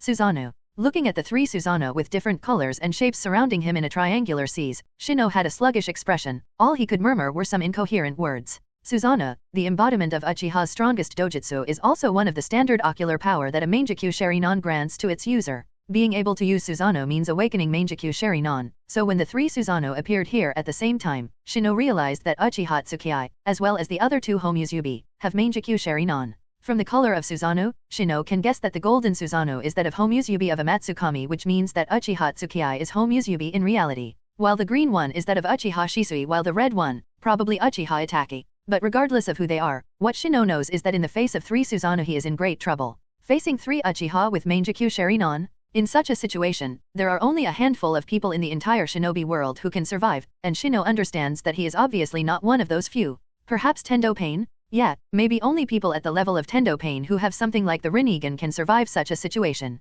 Uchiha Tsukii was standing inside her golden Susanoo, her one hand over her waist and a calm look in her eyes. Honestly, she was not really afraid of going against Shino in a 1vs1 battle. The only reason she involved Uchiha Shisui and Uchiha Itachi in this mission is to ensure that no shinobi of the Land of Sky survive this massacre and also ensure that Shino doesn't use any means to escape. There is also a possibility of an Akatsuki member suddenly appearing here, so Tsukii doesn't want to risk it. And now that Shino has revealed two extremely strong techniques one after another, Tsukii is really grateful that she brought Shisui and Itachi with her. At this time, Shino took a deep breath and said politely with a gentle smile, It seems that we had some sort of misunderstanding before. Maybe we can talk about it and, you wanted the scroll of Chimera technique, right? You can have it, even if you destroyed the previous one, I will give you another one, this time it will be original, so, we don't really have to fight here, right? Tsukii sighed. Seeing Tsukii sigh, Shino quickly added, everything was just a misunderstanding. Uchiha Tsukii, since you are a member of Amatsukami, don't you need information about Akatsuki? I can give all the information about the Akatsuki organization that I know to you, don't you? Doesn't your leader Yama wants to know who is the leader of Akatsuki organizati dash? Tsukii suddenly chuckled, which interrupted Shino midway. Shino, you seem to have forgotten that I too attended Hiriko's ritual. How do you think I did that? Uchiha Shinichi. Shino muttered with a shocked expression. Does that mean Uchiha Shinichi is also? Wait, if that's the case, then does that mean the reason why Uchiha Shinichi threatened me was also under the orders of Amatsukami? Did you all plan this long ago? At this time, Shino figured out more things. Uchiha Tsukii attended Hiriko's ritual ceremony as Shinichi's subordinate, but given the fact that she has Mangekyo Sherinon, just means that she cannot be Uchiha Shinichi's subordinate. And given the fact that Uchiha Tsukii is a member of Amatsukami, and Shinichi cooperated with her means that Shinichi is also working with Amatsukami, which ultimately means that he is acting as a spy within Akatsuki for Amatsukami. This explains the reason why Uchiha Shinichi suddenly started blackmailing him for the Chimera technique, forcing him with no choice but to leave the organization, and Amatsukami suddenly came to him. And given who unshocked the other two Uchiha are by Tsukii's words, just means that they are more or less aware of these things, which means that either the entire Uchiha clan is working with Amatsukami or Uchiha Shisui and Uchiha Itachi have betrayed their village and are working for Amatsukami as a spy. The first reason is more believable, the entire Uchiha clan has betrayed Konohagakure and has sided with Amatsukami. Realizing, Shino still couldn't figure out one thing, but why are you all after me? If it's just Chimera technique, then I am willing to give it to you. Tsukii said with a gloomy tone, you see, you did something not long ago which has angered our leader. You dare lay your hands on the Maiko of Land of Demons, and she is sort of a teacher to our leader, and that's not all. You didn't stop and even destroyed her entire country. You could have chosen any other country, but you had to go and destroy a Land of Demons, and you offended our leader, so you see, you made Amatsukami an enemy after doing so, therefore, we are here. Shino was shocked. Now he understood that the battle between them was inevitable, even if he wants to not get involved, what's done is done and cannot be changed. As such, Shino didn't want any more words and directly broke out all his chakra. Smash, crack, boom, whoosh. With all his strength, Shino stomped on the ground and rushed towards Tsukii. His speed was fast, several times faster than even, just a rush produced violent wind, causing the golden flames of Susanoo to sway. Boom! Amidst a roar, Shino smashed his fist on Uchiha Tsukii's Susanoo. Crack. And instantly, several cracks appeared on the golden Susanoo. Undoubtedly, the raw strength that Shino's has currently is even superior to that of Sandame Reikage. As such, he was able to make some cracks in the incomplete Susanoo. Next, he immediately retreated and said while catching up his breath, ha ha ha. It seems that Susanoo is not as strong as it is said to be. Tsukii said with a giggle, you think? Susanoo, Tsukumo. And the very next minute a rain of green chakra senbon was fired towards him. Shino immediately raised his guard and dodged those incoming senbon one after another. Amaterasu. In an instant, black flames suddenly appeared on Shino's body. What are these? Shino was taken aback by the sudden appearance of black flames on his body. These flames were as hot as the sun and immediately burned his skin and were now reaching for his muscles. At novel bin at. And no matter how much he tried, these black flames simply couldn't be extinguished. Realizing the danger, Shino hurriedly printed hand seals and shouted, water release, water veil. A veil of water suddenly appeared out of thin air and Shino was covered on it. However, Shino had to be disappointed, even the veil of water was unable to extinguish the black flames. But Shino is still Shino. He immediately realized a counter method of these black flames, as such he instantly covered his body with a dense chakra of Morio, thus temporarily reducing the burning effect of Amaterasu. Seeing Shino's method of countering Amaterasu, Tsukii was surprised and knew that Shino can't be given any more breathing time. As such, she immediately used the two fists of her Susanoo and smashed Shino with them. At the same time, Shisui and Itachi were not idle. They also controlled their respective Susanoo and attacked Shino at the same time. Smash, boom, cut, boom, boom, kaboom. The three Susanoo worked tacitly, and Shino was being burned by Amaterasu had no time to dodge. Smashed with the golden fist, he flew out. While flying, several green senbon pierced his stomach. At the same time, a golden chakra sword appeared out of the other arm of golden Susanoo which cut off Shino's left arm, while a series of red chakra shuriken came at him flying, cutting off both of his legs. In an instant, Shino had already lost both of his legs and an arm, along with his stomach. Coupled with the black flame burning him continuously, Shino couldn't put much resistance now, even with his body revival technique. All he could do now was roll and wail in pain. After defeating Shino, Tsukii, Shisui, and Itachi dispersed their respective Susanoo and watched Shino suffering from cold eyes. Did they pity him? Not really. Shino killed Miko-sama as well as destroyed the land of demons, and had the gall to go after Shin and Hyuga. He worked with Akatsuki organization and destroyed part of Konohagakure, killed several Konoha shinobi. And most of all, he dared to lay his hands on Uchiha Sasuke. These things alone are more than enough to incur the wrath of the three. Wailing and crying in pain, Shino begged them to stop this torture. The black flames of Amaterasu would not extinguish no matter what he tries. Amaterasu is undoubtedly the strongest flame. After a few more seconds of burning, when Shino could no longer speak or cry or move or twitch, Tsukii said to Itachi, "All right, put out the flames." Itachi nodded and extinguished the burning Amaterasu. Next, she instructed Shisui, "Control him with genjutsu." Shisui nodded and walked towards Shino and used a strong Mangekyo genjutsu on Shino. In an instant, Shino lost the color in his eyes. At this time, Tsukii walked towards Shino and observed his state. Don't look at his state. After Amaterasu was extinguished, all of his injuries started to heal. Whether it was the cut-off arm or the pair of legs, they were all recovering at a visible speed. Realizing this, Tsukii was really grateful that Itachi was here. With Itachi's Amaterasu, dealing with Shino became very easy. Converging her diverging thoughts, Tsukii crouched down and asked from the controlled Shino, "Now, hand over the complete Chimera technique." After hearing Tsukii's question, the healed-up Shino got up and entered the temple. The other three curiously followed him. Corridor by corridor, they observed everything around them curiously. Tsukii was able to notice what this place is. After walking for a while, 4 of them arrived at the main compartment. At this time, Shino walked towards a stone pillar in the main compartment with a blank expression. Then he lightly pressed on the stone pillar and a hidden grid was revealed where a scroll with a black case was placed. Tsukii took out the scroll from the hidden grid and immediately opened it. From the contents, this scroll too recorded the Chimera technique. After comparing the information in this scroll with that of the information she remembered from the previous scroll thanks to her Sharinon, Tsukii noticed that as she expected, most of the information was accurate and same, just the most critical detail was tempered with. "Sure enough, it's just as I expected," muttered Tsukii softly. After that she folded back the scroll and put it inside her Homusubi cloak. Then she again looked at the blank Shino and asked, "What exactly is this temple?" "Anchor Ventian," replied Shino in a mechanical tone.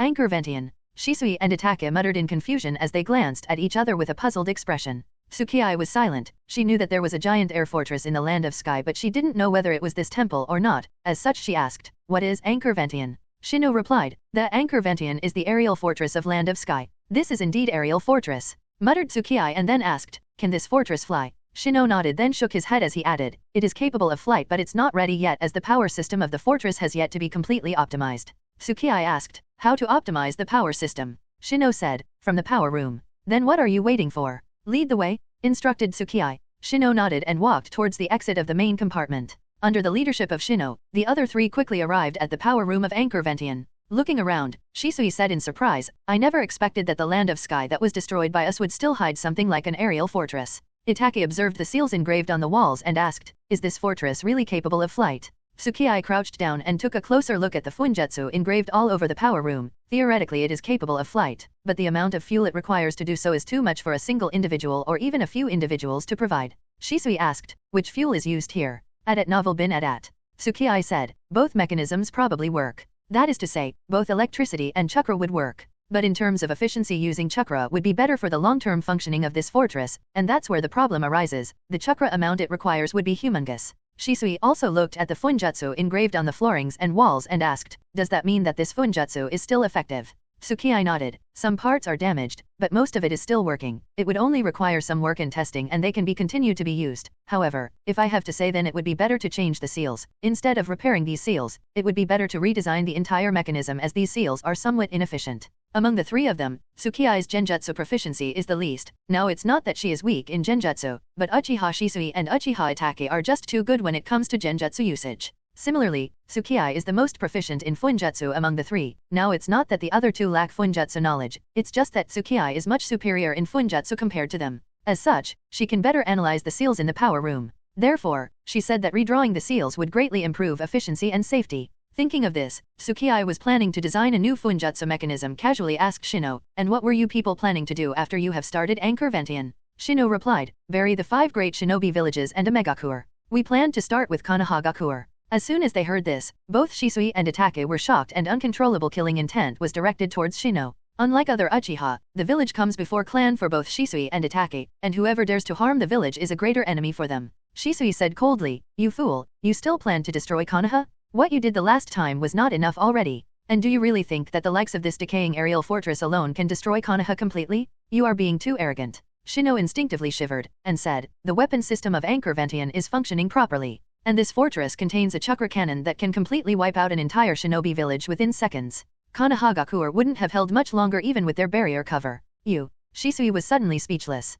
Itachi on the other hand breathed a sigh of relief. "Fortunately, we acted on the right opportunity and subdued him first, otherwise the village would have been in danger." Tsukii nodded indifferently, but there was still some lingering fear. Even if Shino has overestimated the capabilities of the chakra cannon, there's no telling whether the chakra cannon is not capable of what he says. After all, the Raikage claimed that their chakra cannon is capable of destroying the moon, so there is no telling if this chakra cannon is not capable of destroying other shinobi villages. And even Kuroto is not sure whether he would have been able to save the village in such a situation, because the cannon could reduce Konoha to dust in less than a few seconds. Tsukii asked now, "And what is the source of fuel you plan to use?" Shino said, "Captured shinobi, civilians, as well as Morio, I plan to extract chakra from them." Shisui and Itachi sighed, "This guy is too evil, even dares to involve unrelated civilians." While Tsukii nodded slightly, she has already expected Morio to be the source, although civilians and captured shinobi were a surprise. It's not so strange considering those prison cages and the fact that Funjutsu is running throughout the fortress. Anyway, this only makes things easier for her. Initially, she was considering how to resolve Morio, since Morio is the other half of Maiko, so as long as Maiko is alive, Morio will also not disappear. Even if killed, he would not cease to exist. For that reason, he can only be sealed, not killed. However, if he has to be sealed, then instead of sealing him at the sealing shrine in the land of demons or somewhere unsafe, it is better to seal him here at Anchor Ventian. This way he will also be useful in running Anchor Ventian. It can be said that this idea kills two birds with one stone. Just when Tsukii finalized the plans, Shisui asked her, "Now what to do with Shino? If he is handed over to the village, then I am worried then intelligence on a Matsukami will be extracted out during the torture process. Did Kuroto-san give you any order regarding this?" Shino has witnessed all three Susanoo. He also knows that Uchiha Tsukii is not dead. Uchiha Shisui is also a member of a Matsukami, and there is also a third home Uzubi, so he cannot be handed over to the village. Tsukii nodded and said, "That's why I am going to seal him here inside the power room. To be exact, I will extract Morio out of Shino, then he will be killed and Morio will be sealed here. This way Anchor Ventian will also become functioning." Shisui looked at Tsukii for a while, then asked, "Do you want to run this aerial fortress?" Tsukii nodded. Although this fortress is somewhat dilapidated and many of the facilities here are in ruins, the amount of value Anchor Ventian holds is still very much. Not to mention other things, the flight capability and chakra cannon alone make it a terrifying weapon of war. It is obvious for an organization like a Matsukami to hold such things in its hands. And Anchor Ventian can also be used as a base of command. Shisui stared at Tsukii. To be honest, he doesn't really know Uchiha Tsukii all that much, therefore, he doesn't trust Tsukii that much either. The fact that Kuroto-san has given that pair of eternal Mangekyo Sharinon to Tsukii has surprised him very much. It's only because of Kuroto-san that Shisui is willing to accompany and work under Tsukii's command. But now the matter of Anchor Ventian came, so he was a bit surprised and asked seriously, "Does Kuroto-san know about this?" Tsukii was surprised by Shisui's serious words. After thinking a bit, she immediately figured out his worries, and nodded, "Don't worry, I am just following Kuroto-sama's orders." Shisui asked, "Does that mean that Kuroto-san was aware of the existence of Air Fortress even before?"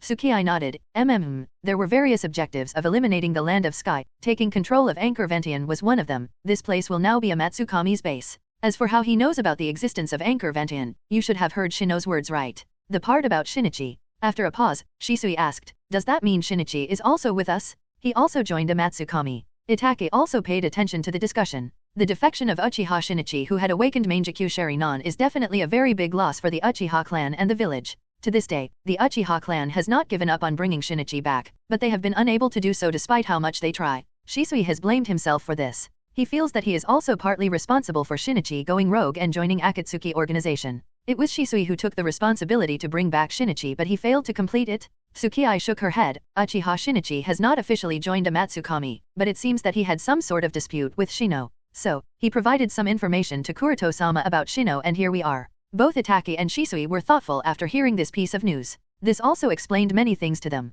On the other side, Tsukii was also silent. The reason she did not reveal Shinichi being undercover in Akatsuki is very simple. A spy is only a spy when him being a spy is unknown to the most, and only known to his contact point. Otherwise, some flaws will appear. Even if Shisui and Itachi are not the kinds of people who will let those flaws be revealed, it is still better to not reveal anything. Moreover, Shinichi was indeed disappointed by his clan and village. Even if he blamed himself for the death of Uchiha Kuromi, he was nonetheless disappointed, so it doesn't seem that he has any plans to come back to his clan for the time being. Therefore, Tsukii doesn't want to give Shisui and Itachi unrealistic hope. Besides, as long as Shimura Danzo is alive, the return of Uchiha Shinichi would not be a good thing for the Uchiha clan. After all, Shimura Danzo did suffer heavy losses from Uchiha Shinji, so it is best that Shinichi remain in Akatsuki for now. Shisui put one hand over his eyes, then asked, "Can you arrange a meeting between Shinichi and me?" Tsukii shook his head. Shinichi is an Akatsuki organization, so he is mostly busy with some or another task, so there is no way to track his whereabouts as he is traveling throughout the shinobi world.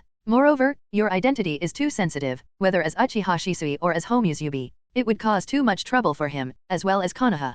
Itake, who had been silent all the time, suddenly asked, "Is Akatsuki really so powerful?" Tsukii pointed towards Shino, who was under Genjutsu, and said, "This guy has betrayed Akatsuki, but he should be aware of some extent of power Akatsuki hides. Since you want to know just how strong Akatsuki is, you can get some understanding of that organization from him." Itake nodded and walked towards Shino, activating his Mangekyou Sharingan. He looked into Shino's eyes, then questioned, "Who are the members of Akatsuki organization?" Shino was already under a genjutsu cast by Shisui, and with Itake's extra genjutsu he obviously couldn't resist and immediately fessed up everything that he knew. The members of the Akatsuki organization included Sasori, Kakazu, Uchiha Shinichi, Baiwajuzo, Hirako, him, Zetsu, Orochimaru, a former member, but this information was still not public knowledge. Then there was Konan and Tendo Pain. About the two of them, all Shino said was God and Angel. This obviously meant that Shino is unaware of much information on Tendo Pain and Konan. At Novel Bin at. The official members of the Akatsuki organization are all Cage class or higher than Cage class shinobi. Shisui thought of that mysterious masked man with strange space-time jutsu that tried to abduct Yondaime Sama's son, and asked, "Are these the only official members of the Akatsuki organization?"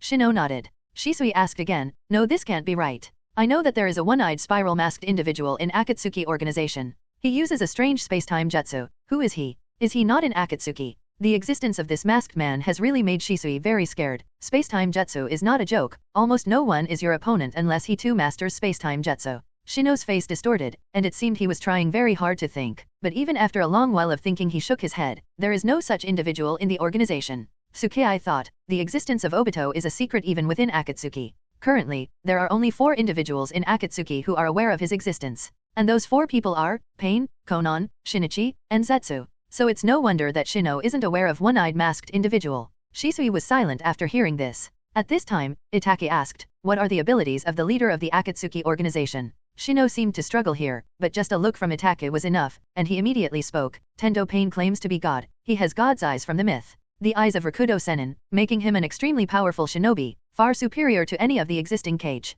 The occasional pause from Shino indicated that he was really afraid of Tendo Pain, and this was even shown when under the effect of Genjutsu. Itake narrowed his eyes. Tendo Pain has strength superior to that of all existing Cage. Shisui asked with a confused expression, "What are God's eyes?" "The Rinnegan." "What? The Rinnegan?" "Yes, the Rinnegan." Shisui muttered, but Rinnegan has only existed in myths, and there is no solid proof of its existence. How could Tendo Pain have those eyes? Tsukii said, "It's not just a myth, the myths of Rakudo Sennin are true, and the Rinnegan that Tendo Pain has is also real." Both Itake and Shisui looked at each other with shocked expressions. Tsukii said, "It's not just a myth, the myths of Rakudo Sennin are true, and the Rinnegan that Tendo Pain has is also real." Both Itake and Shisui looked at each other with shocked expressions. It should be noted that because being under 2 genjutsu at the same time, Shino doesn't have any ability to lie. As such, Shisui turned towards Tsukii and asked again, "Does Kuroto-san knows of all this information?" Uchiha Tsukii, who was leaning on the wall with hands over her chest, nodded gently. If anyone other than the current members or former members of Akatsuki is aware of what Akatsuki is truly capable of, then without a doubt it is Hyuga Kuroto, for obvious reasons.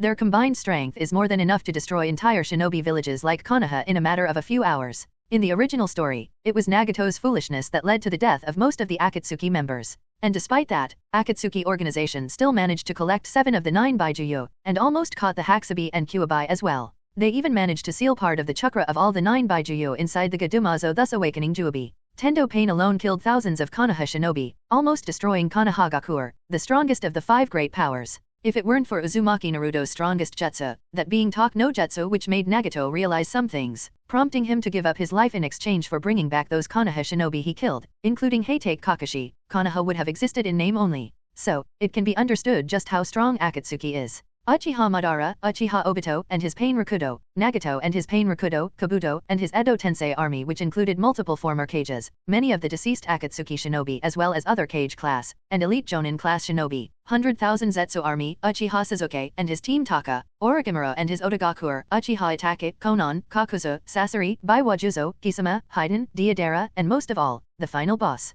At Satsuki Kagaya? Akatsuki was nothing short of a mind-boggling organization filled with the freaks of this shinobi world and could have easily erased the entire shinobi world should their leaders work in the right manner. At this time, Shisui asked again, Kuroto-san is also aware of the Rinnegan. Uchiha Tsukii, who was leaning on the wall with hands over her chest, said, he is aware of the existence of the Rinnegan that the leader of Akatsuki has. And Shisui, you must be aware of the dojutsu that Kuroto-sama has, right? Shisui nodded. How can he ever forget those eyes? Seeing Shisui nod, Tsukii continued, so, well, those eyes are Tenseigan and they hold the potential to be on the same level as the Rinnegan. Tenseigan was a dojutsu that Otaudo of Rakudo Sennin awakened. Precisely because Kuroto-sama has awakened Tenseigan, he understands the amount of danger a Rinnegan user can have on the world. At this time, Itachi asked, but how is Kuroto-san aware of all this? Tsukii hurriedly said, to be honest, I am not entirely sure, maybe from Orochimaru, or from Uchiha Shinichi, or maybe from his own intelligence collection or perhaps from some other source, but that's not the point. The point is that the danger Akatsuki poses. This is exactly why he has never revealed the existence of his Tenseigan, because he wants to stay in the dark and deal with the situation appropriately.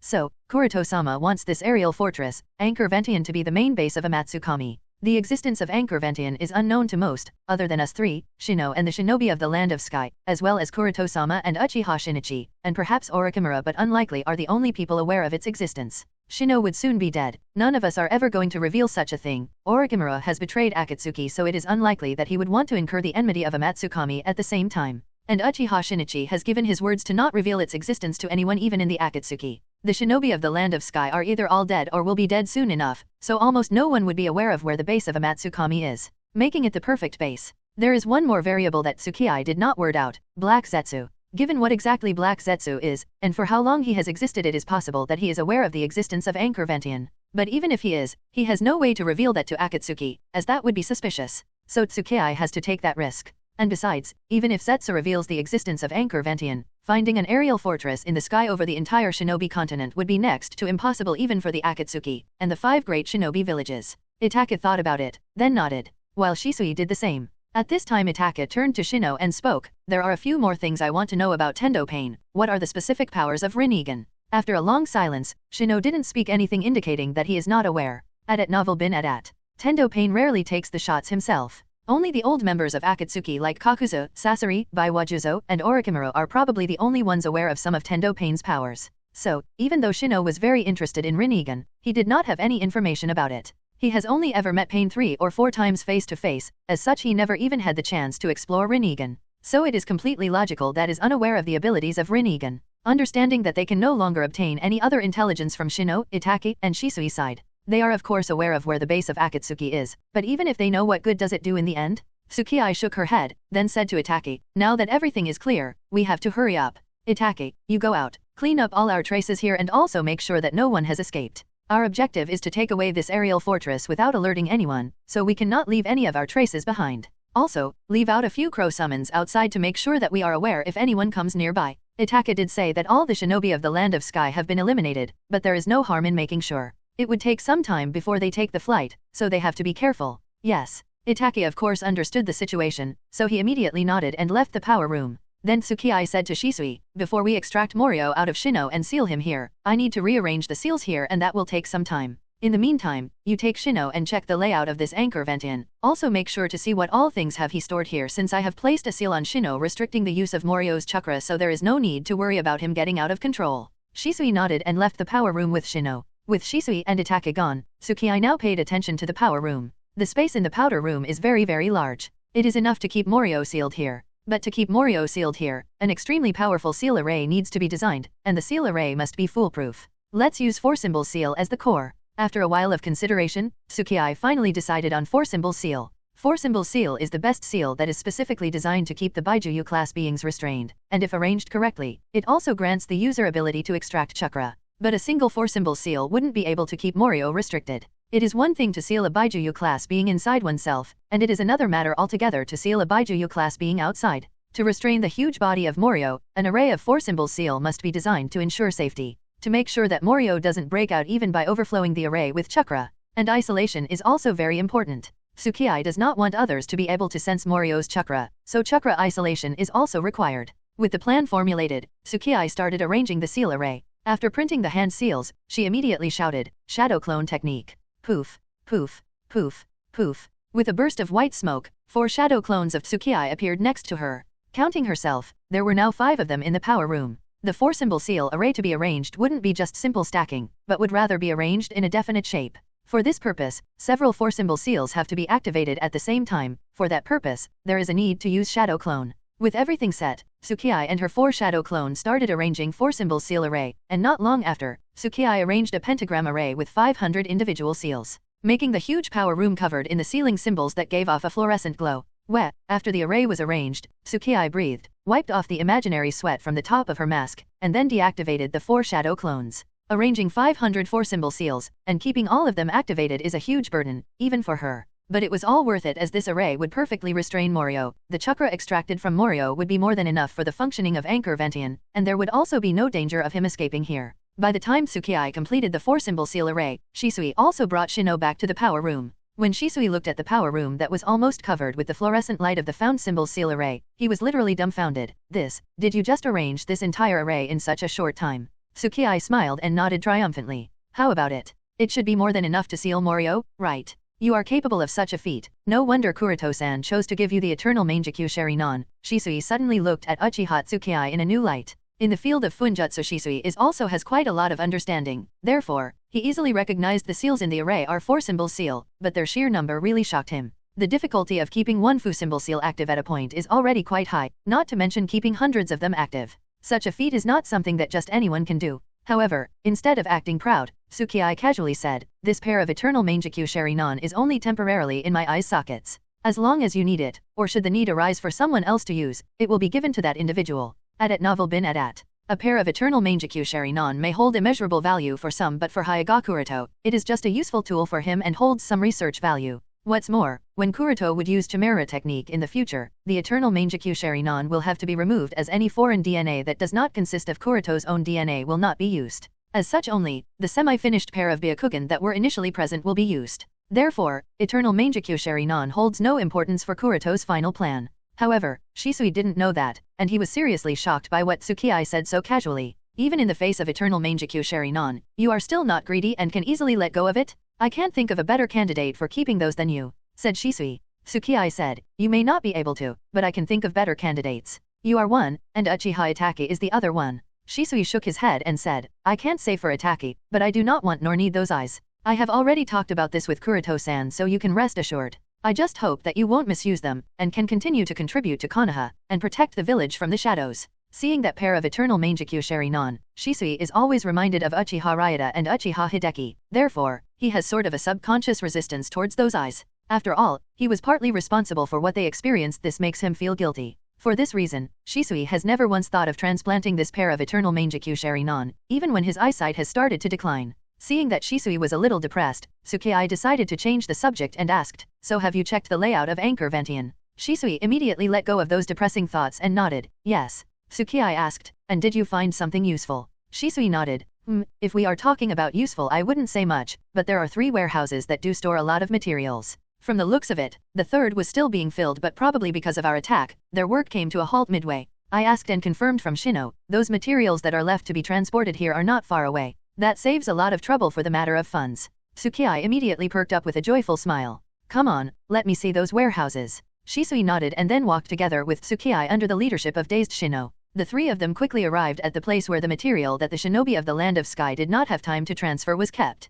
And Tsukii was highly surprised to find that all the flying instruments of the Land of Sky as well as other instruments that can be used in conjunction were here. Tsukii did remember that in the original story, the shinobi of the Land of Sky did have these flying instruments using which they conducted their air raid on Konohagakure, making Godame Hokage, Senjutsunade as well as other Konoha shinobi almost helpless in the face of this sudden surprise air raid.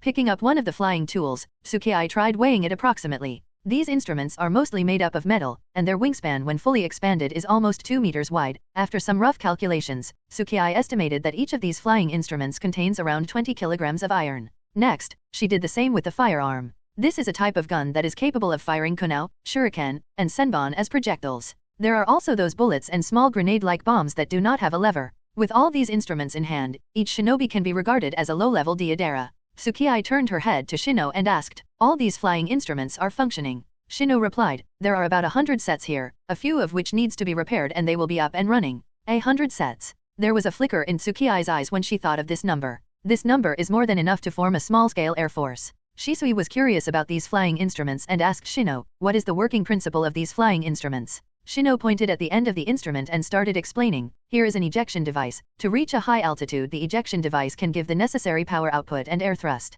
Next, Shino pointed at the metallic wings and continued, after the user reaches a suitable altitude, all you need to do is use the flowing winds and use your own chakra to activate the seal imprinted on the wings and glide using the wind. Both Shisui and Tsuki are well informed and they soon understood the mechanism. In short, it's like a glider after reaching a suitable height. But it also has its own disadvantages. This device is less flexible, which was clearly depicted from the fact that Sai was able to beat them with the flexibility and agility of his inkbird.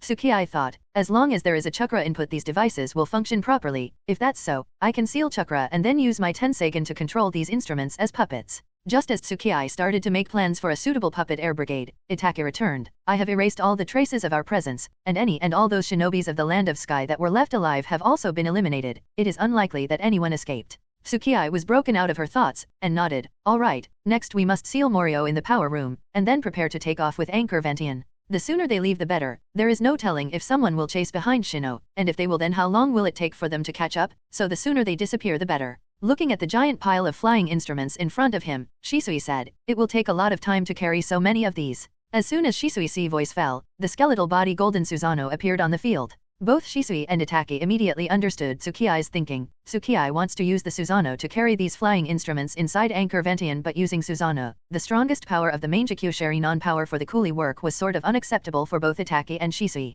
Tsukii didn't seem to notice Shisui and Itake's awkwardness and said with a chuckle, with this transporting these instruments will be a piece of cake, both of you don't even have to help.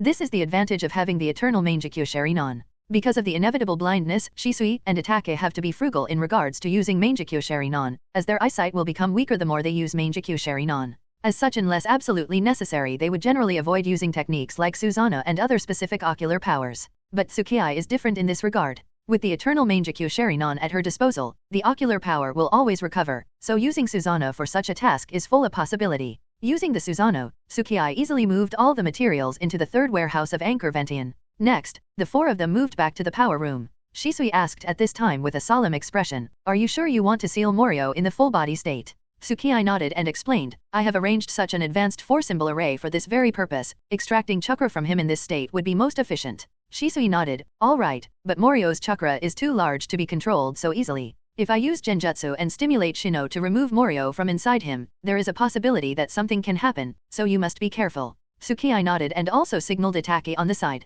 With both of them ready, Shisui did not waste any more time and directly activated his Mangekyo Sharinon to control Shino's actions with a Genjutsu. And under the control, Shino, whose chakra is sealed by Tsukii, could not pose even the slightest of resistance and immediately deactivated the seal of Morio. With the seal deactivated, Morio's purple-black chakra started to escape out of Shino. Under the rush of chakra, his own consciousness was also disrupted, and he showed signs of struggling as if he was trying to break free of Shisui's Genjutsu. Just as Shisui was preparing to use more ocular power to control Shino, Tsukii signaled him not to do so. As more and more of Morio's chakra escaped out of Shino, the four-symbol seal array printed in the power room began to take effect. As such, whether Shino regains his consciousness now doesn't matter. Shisui complied and deactivated his Mangekyo Sharinon, and Shino finally managed to break free of the effect of Genjutsu. As soon as he woke up, the first thing he spotted was the figures of the three Uchiha dressed as Homuzubi standing on three sides. Neither of the three bothered to answer, as Tsukii created four shadow clone and started printing hand seals to complete the sealing array. Looking at the five Uchiha Tsukii, Shino's gaze finally landed on the dense symbols that gave off fluorescent light, and he immediately realized that something very bad is about to happen. No, wait, what? Please, you can't do this.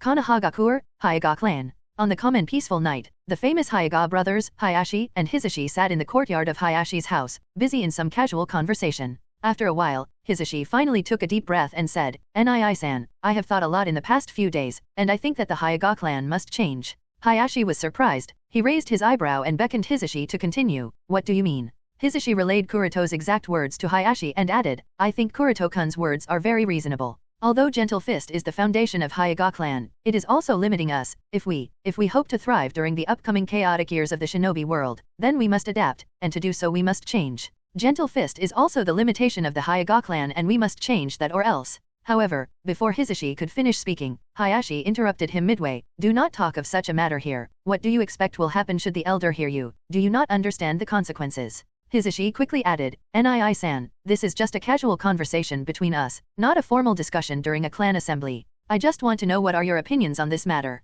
Hayashi sighed lightly. I understand that you have a lot of dissatisfaction with main branch, but Gentle Fist and Birdcage are the traditions of the Hyuga clan. You better than anyone understand that Birdcage also protects Hyuga clan. It is only because of Birdcage that the situation of Hyuga clan has always been more peaceful compared to Uchiha clan. As the patriarch, I cannot question the traditions, as for the matter of changing the clan. But before Hisashi could complete his words, suddenly an alarm sounded. Hisashi's expression shrank immediately, and he instantly stood up. No, this is the alarm of the forbidden section. Hisashi also realized the seriousness of the matter. Does that mean that someone breached into the forbidden section? With a solemn face, Hayashi said, we will continue this discussion at a later date. For now I must check the possible cause. Hisashi of course nodded. With a serious face, Hayashi immediately rushed towards the forbidden section. Hisashi also closely followed. If someone broke into the forbidden section, then the situation is serious, as this kind of thing has happened first time in the history of the Hyuga clan, at least, first time ever since Birdcage Juinjutsu was deployed a few centuries ago. By the time Hayashi and Hisashi arrived in the forbidden section, several guards had already arrived here.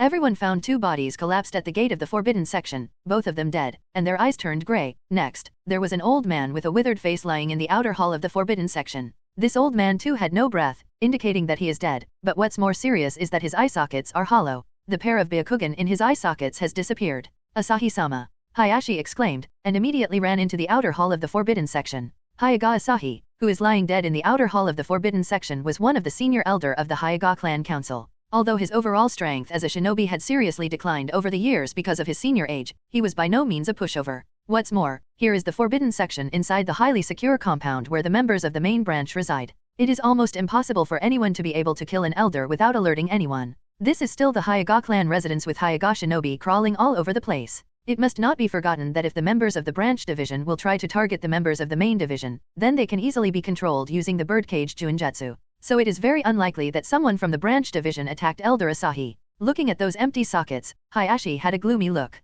The Hyuga clan has only ever lost a single Byakugan that was stolen by Ao of Kirigakure after he managed to kill one of the members of the main branch during the Third Great Shinobi War. Therefore, the fact that someone gouged out the pair of Byakugan from Elder Asahi's eye sockets is very problematic. This is a very serious yet shameful event for the Hyuga clan. As such, Hayashi immediately ordered, blockade the entire Hyuga residence compound. No one is allowed to enter or leave without my permission. After giving such an order, Hayashi immediately walked towards the deeper parts of the forbidden section. The forbidden section not only houses the various secrets of the Hyuga clan, including its history, some forbidden jutsu, various secret treasure that have been collected and passed down through the generations, including many other things. But most of all, it also stores the scroll of Birdcage Juinjutsu. If the scroll of Birdcage Juinjutsu is stolen, then that will be a very problematic situation. The branch system within Hyuga clan has been going on for hundreds of years, and if someone gets his hands on that scroll then he can cause chaos within the Hyuga clan. Adat novel bin adat. After entering the deeper chamber inside the forbidden section, Hayashi finally breathed a sigh of relief.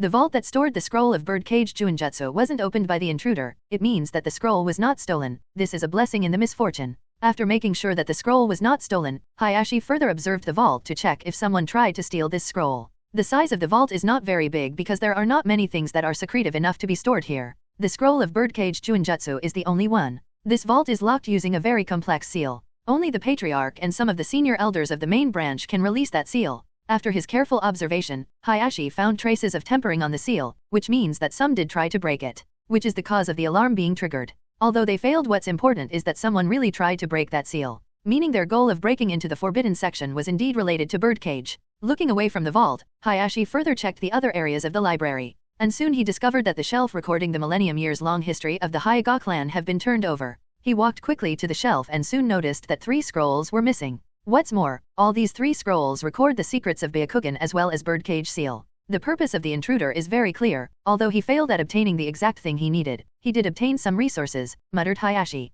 Finally confirming that nothing else was touched or stolen, Hayashi walked out of the forbidden section to the outer hall. By now, a lot of people have gathered outside. Some were examining the corpses of Hyuga Asahi as well as the 2 guards of the branch division. When they saw the patriarch coming through, one of the elders asked with a light murmur, "Is the scroll of birdcage Junjutsu safe?" Hayashi nodded lightly. After getting an affirmative reply from Hayashi, the elders of the main family breathed a sigh of relief. Even though they know that breaking the seal of the vault is almost impossible, so it is very unlikely that that intruder managed to steal the scroll, but they couldn't help but worry, because if that scroll really gets stolen then it would be very problematic. This is because the thief will get a method to control the lives of all members of the branch division, which is a serious threat, and this makes the elder shudder. At this time, Hayashi walked towards the corpse of Elder Asahi and asked, "What is the cause of Elder Asahi's death?" One of the shinobi of the branch division lifted the collar of Hyuga Asahi's, revealing a bite mark on the neck, and said, "Judging from the bite mark, it should be from the venom of a snake." "And the two guards?" asked Hayashi. "At novel bin at." Another brat shinobi said, "Same reason."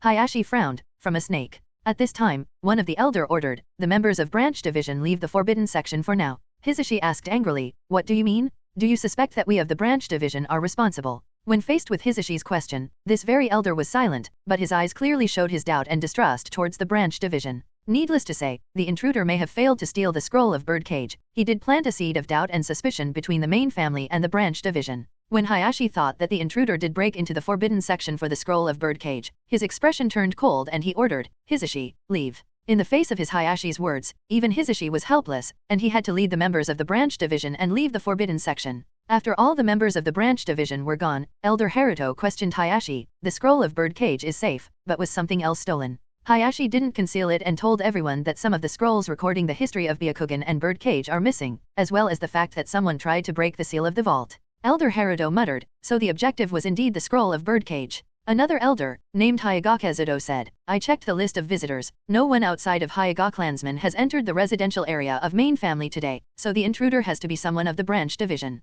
Hayashi shook his head. "It couldn't be so easy. Do not forget what happened with my elder daughter a few years ago." Hayashi is not blindly covering the branch division, because if it really was someone of the branch division, then he would have been easily neutralized by Elder Asahi using Cage Bird. After all, as long as the members of the branch division are nearby, there is always a resonance that those with control over birdcage can perceive. So Elder Asahi must have perceived that particular member of branch division coming close, as well as the death of the two guards. So the possibility of the branch division can be ruled out. At least the one directly responsible for the death of three cannot be a member of branch division. At this time, Elder Eto, who was observing the body of Elder Asahi, said, "Someone who can instantly kill Elder Asahi as well as two guards, and also uses snakes. Don't these things remind of someone?" Hayashi's face changed. "You mean Orochimaru?" Elder Eto nodded. "Yes, Orochimaru. Do not forget that Orochimaru attacked you at the time of his defection. I think everyone remembers that, right? Orochimaru did attack and stole some of Hayashi's cells before his defection. But Hyuga clan didn't make too big of an incident at that point, just informed Sandaime and Yondaime of that event."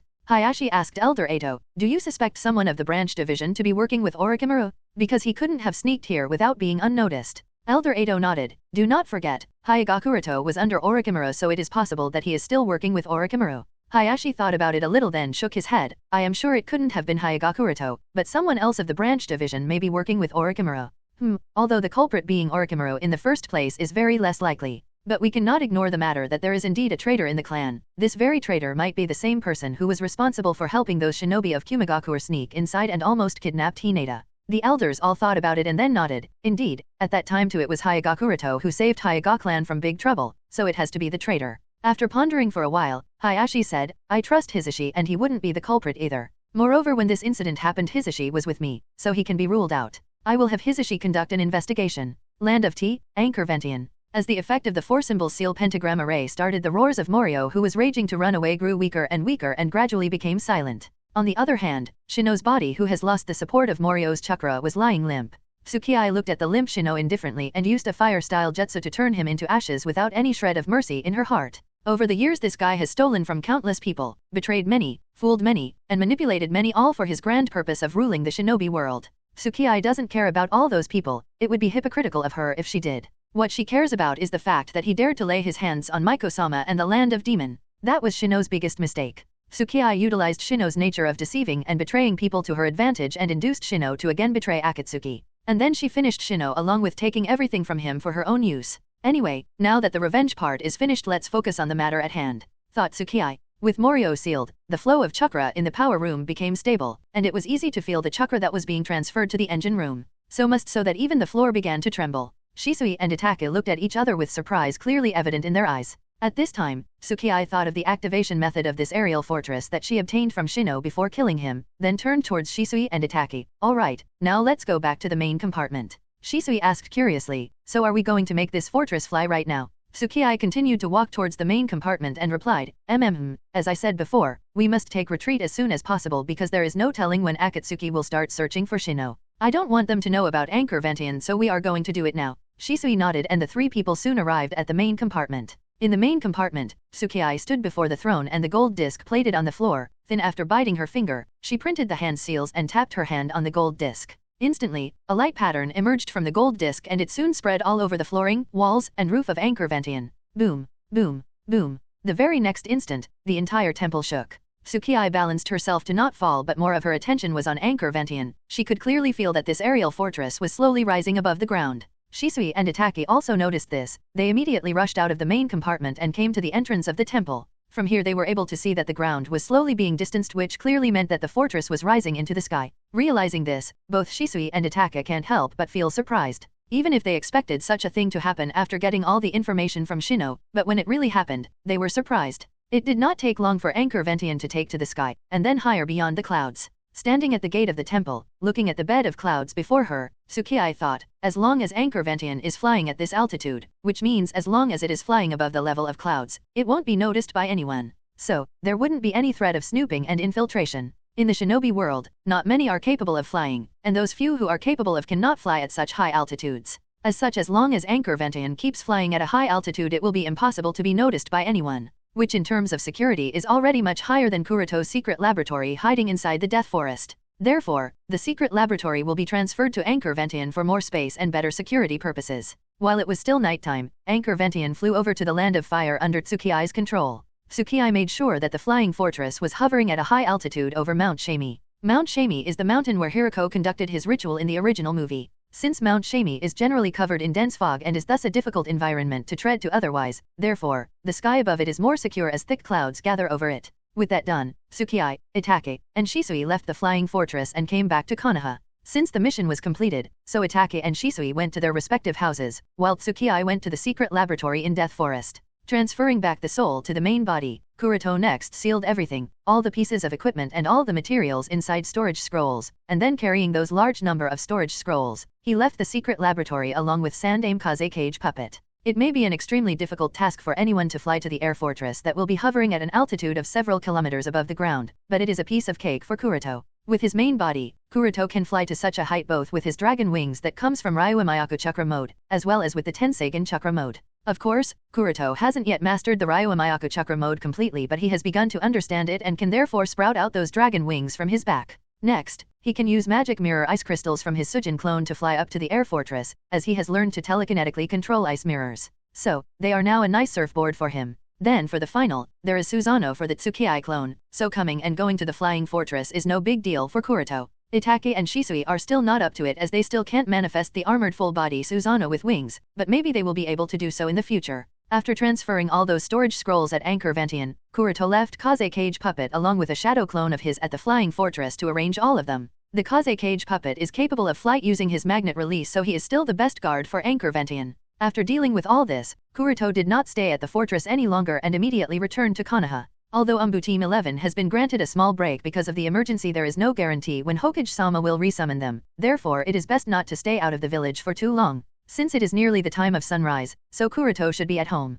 It was only about an hour after he returned home, dispersed his shadow clone, and went to sleep when Yui hurried to his door. Woken up from his sleep by the panicked-looking Yui, Kuroto frowned and asked, "What happened that would make you worry so much? Did Akatsuki attack again?" After catching up with her breath, Yui narrated the event that took place in Hyuga clan only a few hours ago, with 2 guards of the branch division and an elder of the main family killed. As soon as he heard this, Kuroto was shocked, and asked seriously, "Was the culprit found?" Yui shook her head, "No, not yet. There is no significant clue left behind that would point to the culprit. Hayashi-sama and Hizushi-sama both are very anxious, and Haimji-sama conveyed to inform you of the event. Additionally, Haimji-sama also wants you to be careful and vigilant during this time." Haimji-sama asked me to be careful and vigilant. Kuroto muttered in confusion, "Why would I have to be careful? Do the elders of the main division suspect me to be the culprit?" Yui was able to sense some traces of anger from Kuroto's tone and quickly added, "Hayashi-sama denied the possibility of you being the culprit, but some of the elders are still doubting you, Kuroto-kun. This is because a few days ago you did question the traditions of Hyuga clan, and you know. Kuroto considered Yui's words. When he thought about it, it did seem reasonable to be worried. The worries of Hayashi-sama, Hizushi-sama, and Haimji-sama are not superfluous. With the weak mentality of the elders, all the members of the branch division who questions or have questioned the traditions of clan are a suspect. But Kuroto found something amiss. This alone shouldn't make him one of the suspects. Yui glanced at Kuroto's thinking and spoke in a low voice. Moreover, the cause of death of the three is the venom of a snake that bit them. So, some of the elders suspect Orochimaru's involvement in this case. Since you were Orochimaru's disciple before he defected, the possibility of you being a suspect is higher compared to others. Therefore, Haimji-sama notified me early and wants you to be prepared so that you can defend yourself should the situation arise. Kuroto smiled and nodded. Well, I am happy that Haimji-sama is worried about me, and I am thankful for that. But she should focus more on the two daughters than me. Anyway, there is nothing to worry about. Let alone those old geezers of the main family, even Sandaime-sama can't do anything to M-. Yui was taken aback by Kuroto's words and quickly covered his mouth with her hand to make sure that Kuroto doesn't finish those words. Then she activated her Byakugan to make sure that no one was spying on them, and after making sure that no one was there, she chided Kuroto. Please be mindful of what you speak, Kuroto-kun. What would happen if someone hears you? You would be in trouble. Even if you are strong, there is nothing we can do in the face of birdcage, can we? Sigh. Birdcage. Kuroto muttered thoughtfully. Birdcage may be a problem for the ordinary members of the branch family. It may be a cage on their destiny, but that's no longer the case with Kuroto. For Kuroto, birdcage Juinjutsu amounts to nothing. Because the moment he activates his Tenseigan, the birdcage Juinjutsu will deactivate for him. Of course, this is not a permanent solution, and Kuroto is really regrettable that up until now this is the only solution he has found, but it makes no difference for him. But Kuroto has never dared to look down on birdcage Juinjutsu as a whole, nor has he even done anything openly that would anger the elders. Why so? It's simple actually. Birdcage Juinjutsu may be ineffective on him, but that's not the case for Yui. If she is controlled with the birdcage and is used as a hostage, then besides annihilating the entire main family, Kuroto can't really think of any other effective countermeasure.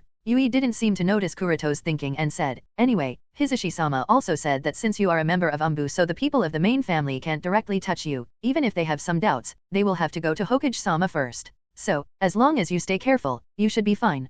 Kuroto nodded with a sigh. He has long understood the methods of those geezers. Living carefree life under the protection of the branch family, they have developed the habit of controlling the weak and fear hardship.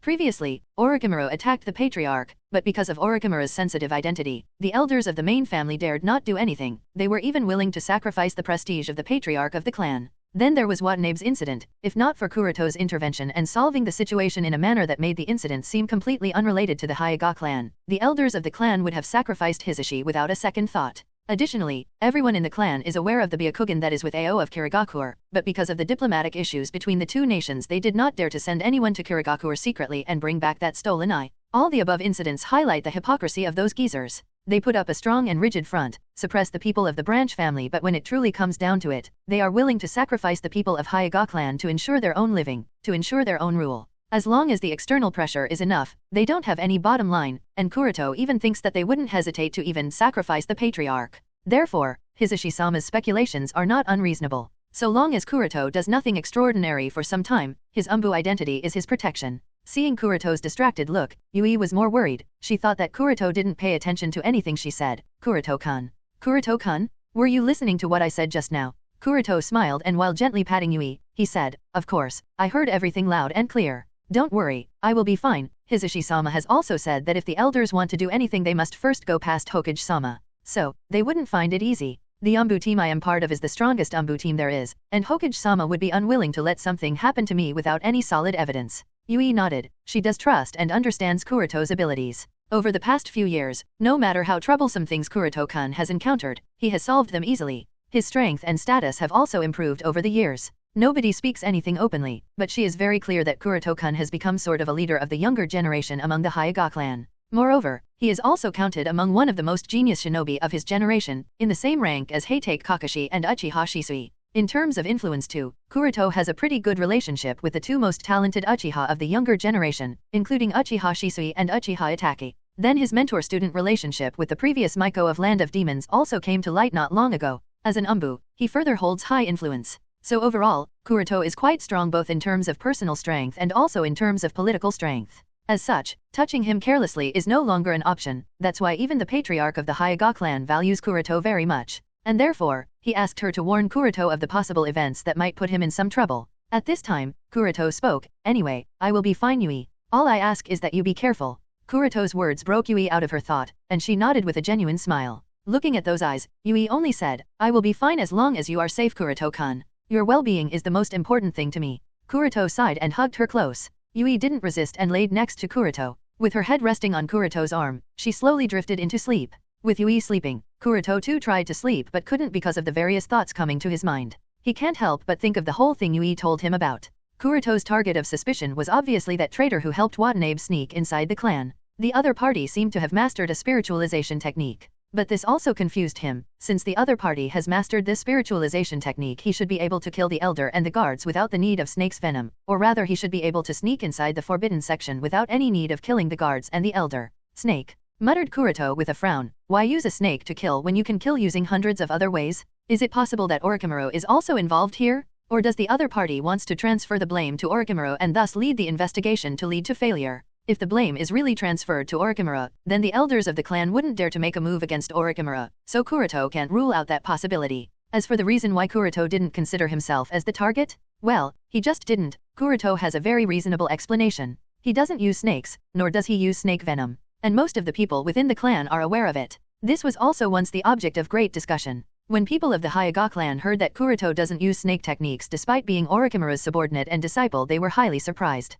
When asked why he doesn't, all Kuroto said was, I don't find them interesting enough. And this sentence will work in favor of him. Anyway, what Kuroto cares about is the other party's purpose. At novel bin at. Why would the traitor do such a thing? What did he expect to get from the forbidden section? Was it something related to the cage bird? Muttered Kuroto in doubt.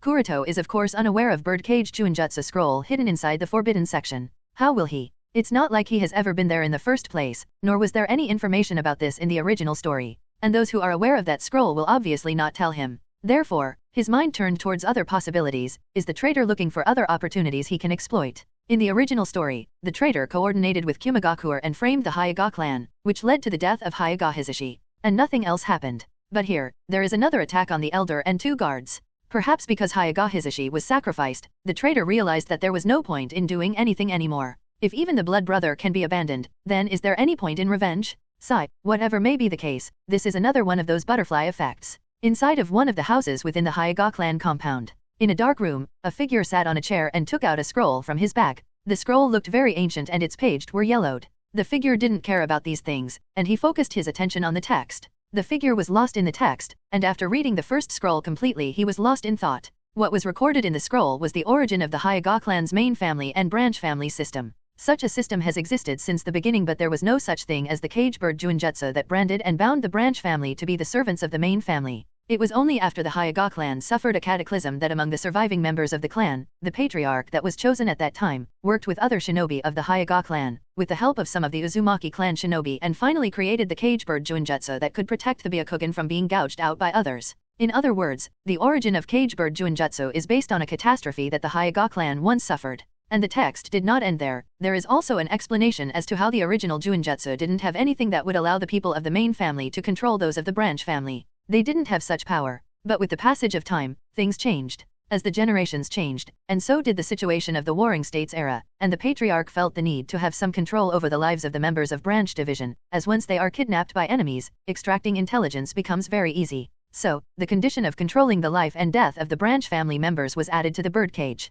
And then the situation changed. Some people liked the taste of power and control over the life and death of other humans. Some people of the branch did not like this fact, and they tried to resist. Now not everyone can be killed, as that would lead to the extinction of the clan, so another condition was added, the condition to punish. With this nobody would be able to pose an opposition. Along with that several more changes were made, and the original Juinjutsu evolved into the current cage bird Juinjutsu, making the members of the branch family eternal servants of the main family, with no control over their life and death, making them nothing more than glorified noble slaves. After reading the entire scroll, a question came to the person's mind. What was the cataclysm that the Hyuga clan faced? There was no description of that in the scroll. Not even the slightest mention of it. Just what exactly happened that made Hyuga clan suffered so much and left them with no choice but to resort to developing a Juinjutsu to ensure the safety of their clan. After reading through all the 3 scrolls that he stole from the forbidden section, the person had a better understanding of the history of the Hyuga clan, Byakugan, cage bird Juinjutsu, gently fist taijutsu, and main family, branch family division system.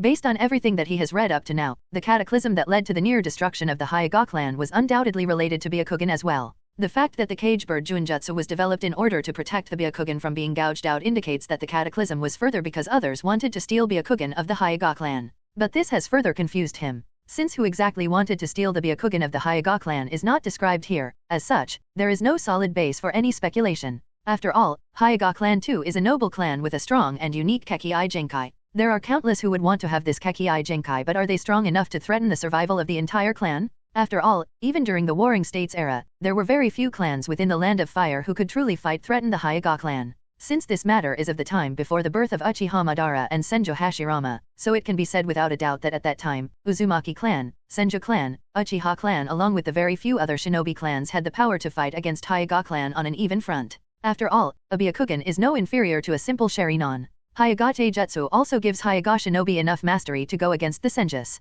So, it stands to reason that not many could pose a real threat to the Hyuga clan. And out of those who could go against the Hyuga clan wouldn't really want the Byakugan. Uchiha shinobis are prideful and they would never give Byakugan such worth that they themselves would want to steal it. Senjus too are the same. Their principal would never allow them to steal the Byakugan. Moreover, they would never dare to do something that would force the Hyuga clan to ally with the Uchiha clan. Meanwhile, the Uzumaki clan assisted the Hyuga clan in the development of Junjutsu. It is very unlikely that Uzumaki clan was the cause. Other shinobi clan hardly had the strength to do anything. Therefore, the person couldn't exactly determine the exact cause. Sighing slightly, he soon folded back the scroll with a disappointed look. His objective was unaccomplished. With the emergence of more and more Uchiha with the Mangekyo Sharinon, a doubt has sprouted within his heart. Is it possible to evolve Byakugan to a higher level of ocular power? Both are similar types of Kekkei Genkai, so technically it should be possible, right? With this thought in mind, he ventured into the forbidden section. Killing the guards, and trying to break through the seal of that vault was just an act of diversion. The true objective was to steal a pair of Byakugan as well as the history of Byakugan and Hyuga clan to see the possibility of the evolution of Byakugan into a high level of ocular power.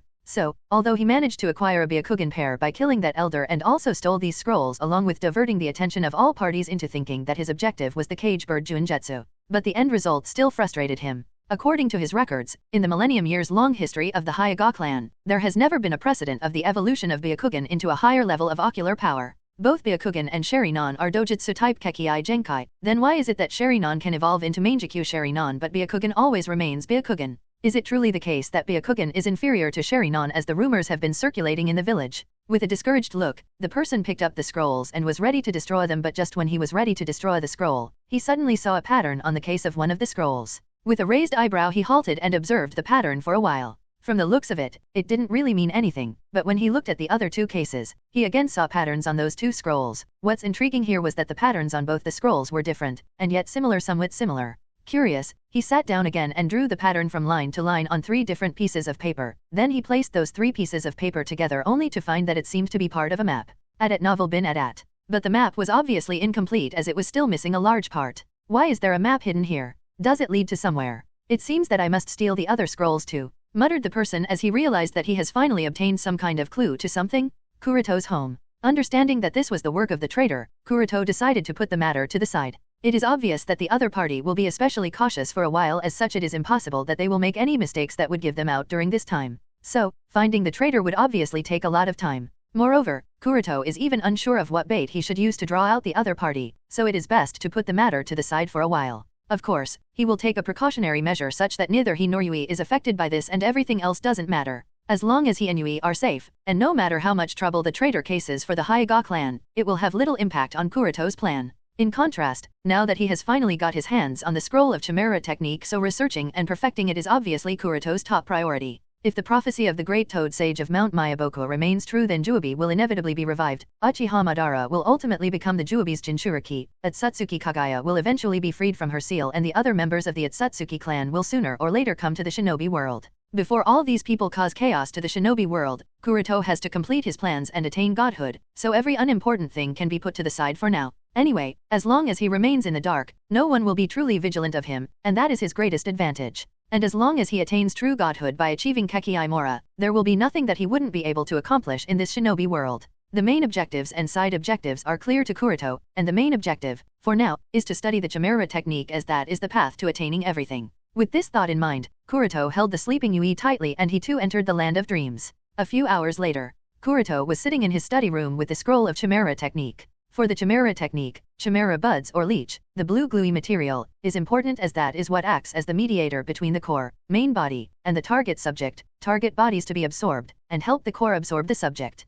And the creation of Chimera buds is no easy task. They have to match your own genetic combination and chakra wavelength, so it would take quite a bit of monetary value to make them. But aside from all that, what made Kuroto feels troubled is that the Chimera buds also have their own negative effects in the absorption ritual. And realizing this, Kuroto can now more accurately judge one of the serious problems within Hiruko's ritual. During the ritual, the Chimera buds will be absorbed within the core, and that's problematic. Even if they are created keeping the genetic combination of the core in mind, they will never become a part of the core. What's more, expelling them outside is also no easy matter. In other words, the end result will never be a true success. Hiruko's ritual was flawed from the root. Kuroto reached this conclusion. Hyuga may have survived the ritual and gained the 5 Kekii Genkai, but as time passes the flaws will start to become more and more apparent. And at the end, these flaws will result in his death. Every time he is injured seriously, he will suffer from the consequent backlashes until his soul will no longer be able to support him. It seems that I have to further research on Chimera buds, muttered Kuroto. 3 weeks later, in the middle of the night at Anchor Vantian training room.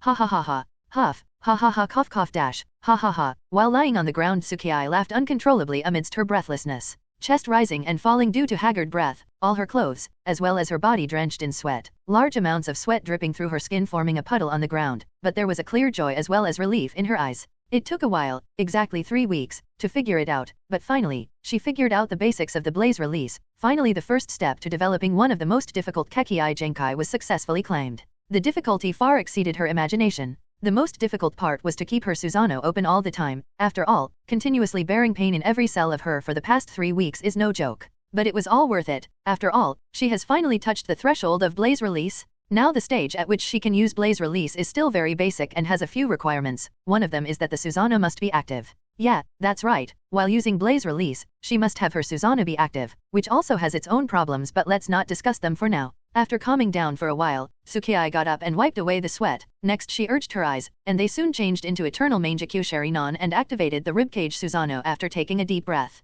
Next, she covered the ribcage with golden flames. After the entire setup was done again, she started weaving hand signs, 1 seal at a time. The speed of weaving hand signs was very slow as weaving 1 seal per 2 seconds. The reason for such slow weaving speed is because the fusion of fire and lightning chakra is still foreign to Tsukii, and it takes much focus and effort to be able to do so. The stability of too violent nature has to be kept in check, since true fusion has yet to be attained, so these things have to be taken care of. Otherwise, it will lead to an explosion. And that's not the end of it. The golden flames on the Susanoo has to be used as a medium to guide the nature fusion of fire and lightning, as well as visual prowess has to be used during the entire process. So, in short, a lot of processes and steps are to be taken before she can display blaze release. When Tsukii finally completed the 17 seals for the required jutsu, Tsukii already had her hands covered in golden flames from Susanoo. Then she put those hands over her mouth while taking a deep breath and then released a Menushi Hamimai, dragon fire technique. Instantly, golden fire spewed out from Tsukii's mouth and took the shape of a dragon. The dragon hovered in the training room and illuminated the entire room in a golden glow, similar to daylight. Tsukii has decided to call these golden flames a Menushi Hamimai, named after the first son of Amaterasu Omikami. The Menushi Hamimai, dragon fire technique, used by Tsukii was developed using fire release, dragon fire technique, as the parent ninjutsu. The original dragon fire technique is C-class ninjutsu with 4 hand signs. But because Menushi Hamimai, dragon fire technique, involves so many steps, so it needs 17 hand signs. However, Tsukii does know that the number of hand signs and their weaving time will be reduced in the future as she increases her mastery of this Kekii Genkai, but she is still too far from that. The fact that she needs to use not only the eternal Mangekyou Sharinon as well as Susanoo to be able to use blaze release alone shows that she is still at the basic stage. Compared to Uchiha Sasuke, who was able to master blaze release so easily thanks to his Kagetsuke, it will take a lot of time for me, sigh, muttered Tsukii. But aside from practice, there is still something lacking that would improve my fire and lightning nature fusion. Is it visual prowess? Is it because my visual prowess is weak compared to Uchiha Sasuke? Tsukii reached this conclusion after some speculations. Regarding individual mastery of fire nature and lightning nature, Tsukii feels that she is pretty apt, so there is no problem from that side. But when it comes to fusion, the guiding force, that is visual prowess, seems to be not as strong as it should be. When Uchiha Sasuke developed blaze release, he already had eternal Mangekyou Sharinon. Aside from the fact that he had Kagetsuke, the visual prowess of Sasuke's eternal Mangekyou Sharinon was obviously much superior compared to Tsukii's eternal Mangekyou Sharinon. This is because of 2 factors, one being that Sasuke used Attack his eyes for eternal Mangekyou Sharinon. Itake's Mangekyo Sharinon was way too powerful, so it is only natural that Sasuke's resulting eternal Mangekyo Sharinon would also be very very powerful. Then the second reason was Indra's chakra. The passive effect of Indra's chakra also must have had quite a significant effect on Sasuke's dojutsu, thus increasing his ocular a lot at novel bin at. Therefore, Tsukai's eternal Mangekyo Sharinon is obviously incomparable to Sasuke's. How to improve visual prowess? Thought Tsukai. The improvement of visual prowess is not so easy. It is done by either awakening a higher level of dojutsu, or by a long time accumulation, or by absorbing Rakudo Senin's chakra. Uchiha Sasuke experienced 2 of the 3 methods, thus instantly increasing his visual prowess by leaps and bounds. Apart from these 3 methods, no other method would work. The eternal Mangekyo Sharinon Tsukai has is already the highest level of dojutsu that the yin chakra of Uchiha can give. If she wants this pair of eternal Mangekyo Sharinon to evolve into a higher level of dojutsu, then yang chakra of Senju must be brought to use, to awaken the Rinnegan. The awakening of Rinnegan is not as simple as the fusion of yin and yang chakra. It must be known that Uchiha Madara transplanted Hashirama cells into his body after the Battle of the Valley of the End, but it was only decades later, at the time he was nearing his natural death, did he manage to awaken the Rinnegan. Having eternal Mangekyo Sharinon and yang chakra of Senju clan is only the lowest threshold necessary to awaken the Rinnegan, but this must not be confused into believing that having just these 2 is more than enough to awaken the Rinnegan. The idea of evolving the pair of eternal Mangekyo Sharinon into Rinnegan seemed neat to Kuroto, but it was soon discarded by him. In order to awaken Rinnegan, Kuroto will have to immediately learn the transplantation of Hashirama cells, which is no joke. It must not be forgotten that the life activity and cell division rate of Shadame Hokage cells is even more vigorous than cancer cells. And once injected into Tsukii clone, regardless of success or failure, Tsukii clone will become useless for the ritual. So, if the Rinnegan has to be awakened, another body is needed. Uchiha Ryuta is naturally the best option for that, but to use Uchiha Ryuta he will have to be brought back to life, which itself is too troublesome. And Rakudo Senin will obviously not be kind enough to give his chakra for the purpose of evolving Rinnegan, so that's also not a possibility. So, the plan of awakening Rinnegan is too difficult, and almost unrealistic, for now at least. So Tsukii had no choice but to accept the reality and work with whatever she had at hand. Based on the degree of development of Blaze Release, a Menushi Hamimai, it would take quite a lot of time for her to master this Kekii Genkai completely. The second level breakthrough will only be achieved once Fire Nature and Lightning Nature chakra are fused down to the bottom, and a Menushi Hamimai can be used even without visual prowess. But that will take a lot of training. And sadly, there is no other alternative for Tsukii. It would be unrealistic of her to master an entirely new, unheard of Kekii Genkai in just a span of 2 or 3 weeks. Training, training, and more training. For the remainder of the time before the reunion of Team 11, all Tsukii did was training. And more training. Thankfully Ryu Mayako was with her, to help in terms of chakra supply, such that Tsukii was able to persist even with her weak foundation. 5 weeks later, Kakashi, Guy, and Shisui have one after another arrived at their pre-discussed meet-up point. And seeing that Kuroto also returned, each of them started reciting all the things that they experienced in the past 2 months, the matter of intelligence collection as well as other things. When it came to Kakashi's turn, Kuroto asked, "Kakashi, what trouble did you encounter?" Kakashi sighed and said, "Fortunately or unfortunately, I encountered a rogue nin." Everyone immediately frowned. In these times, rogue nin is almost equivalent to too much trouble. Moreover, Kakashi seemed to be injured, and that alone shows that this rogue nin is no simple. Kuroto continued, "The rogue nin was able to wound you? Who was he? A member of Akatsuki or Amatsukami?" Kakashi recalled the description of the person, then shook his head, but spoke with a thoughtful face nonetheless. Although that person did not seem to be a member of either Akatsuki or Amatsukami, he was by no means a simple individual. What's more troublesome is that he seemed to have an immortal body. He claimed that someone called Jashin-sama had granted him an immortal body, and I confirmed it. He did not die even after I punctured his heart with a kunao. No number of injuries could kill him. Immortal body? Jashin-sama. Guy and Shisui exclaimed at the same time. Kakashi nodded. I am not sure whether what he said about Jashin-sama is true or not, but he did have an immortal body, and he also seems to be someone religious, if you could call that twistedness to be religious behavior. He seemed to have a special knack for sacrificing people to the great Jashin-sama. If you ask me, he is somewhat similar to Yomi. Just like Yomi, he also had some sort of technique that probably allowed him to heal his injuries. Kuroto thought, well, that's most likely Haiden, of the zombie combo. It's really a miracle that Kakashi managed to escape from Haiden on the first encounter, but that's probably because Haiden may not be as strong as he was in the canon. Shisui asked, so, what happened at the end? Kakashi shook his head, understanding that he stood no chance. He retreated. I did follow him, but only to check whether he had any connection with Akatsuki or Amatsukami, but it was pointless. He seemed to be completely unrelated to either of them, and only acting for the so-called Jashin-sama, and since I could not think of any method to break through his immortality, I let him go. Kuroto sighed hearing Kakashi's words. If only it had been me there, Haiden would have either joined Amatsukami or buried 200 meters under the earth. Kakashi and the others did not notice Kuroto's thoughts. After the matter of Haiden, Kakashi spoke further, but he too did not obtain any clue on Akatsuki. Now it was Kuroto's turn. Kakashi asked, Kuroto, were there any gains from your side? Looking at the gazes of the three gathered on him, Kuroto nodded with a serious face. I found much shocking news and intelligence. It would be best to report all of them to Sandaime-sama. Seeing Kuroto's serious gaze, Kakashi's droopy eyes condensed, and he asked, what intelligence? Kuroto did not waste time speaking everything. He just took out a scroll and passed it on to Kakashi. Everything is summarized in this report. Kakashi immediately unfolded the scroll, and he along with the other two started reading the report.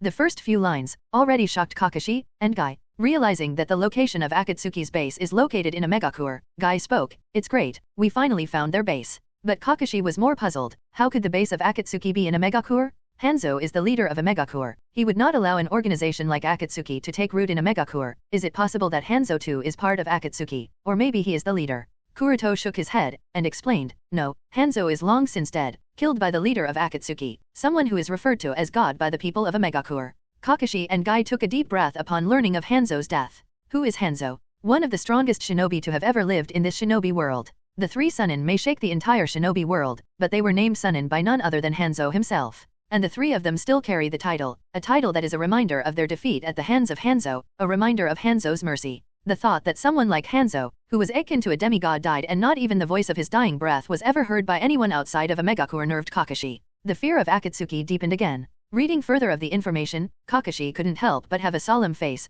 Hanzo died prior to the time when Akatsuki started recruiting rogue nin, meaning that the leader of Akatsuki had no support against Hanzo. The leader of Akatsuki is at least superior to the level of Hanzo. Kuroto nodded, while Shisui was silent. Kakashi continued, we have to report this information to Hokage-sama without any delay. Let's go back to the village. The other four nodded and rushed towards Konoha. On the way, Shisui lightly whispered to Kuroto, Kuroto-san, are you okay? Kuroto asked with a confused expression, what would be wrong with me? Shisui said, I don't know why, but for some reason, you look very tired to me. Kuroto smiled, ha ha ha, don't worry. I was just doing some training with Tsukii, so maybe a little tired. Because Kuroto is currently using his main body, therefore, no direct physical exhaustion seems apparent. But for the past 2 months, he has been continuously training the Tsukii clone, so the spiritual body is indeed exhausted. After all, continuous training for 2 months, using hundreds of shadow clones at the same time is no easy task. Continuously using Mangekyo Sharinon is obviously burdensome for Kuroto, even with Ryua Mayako.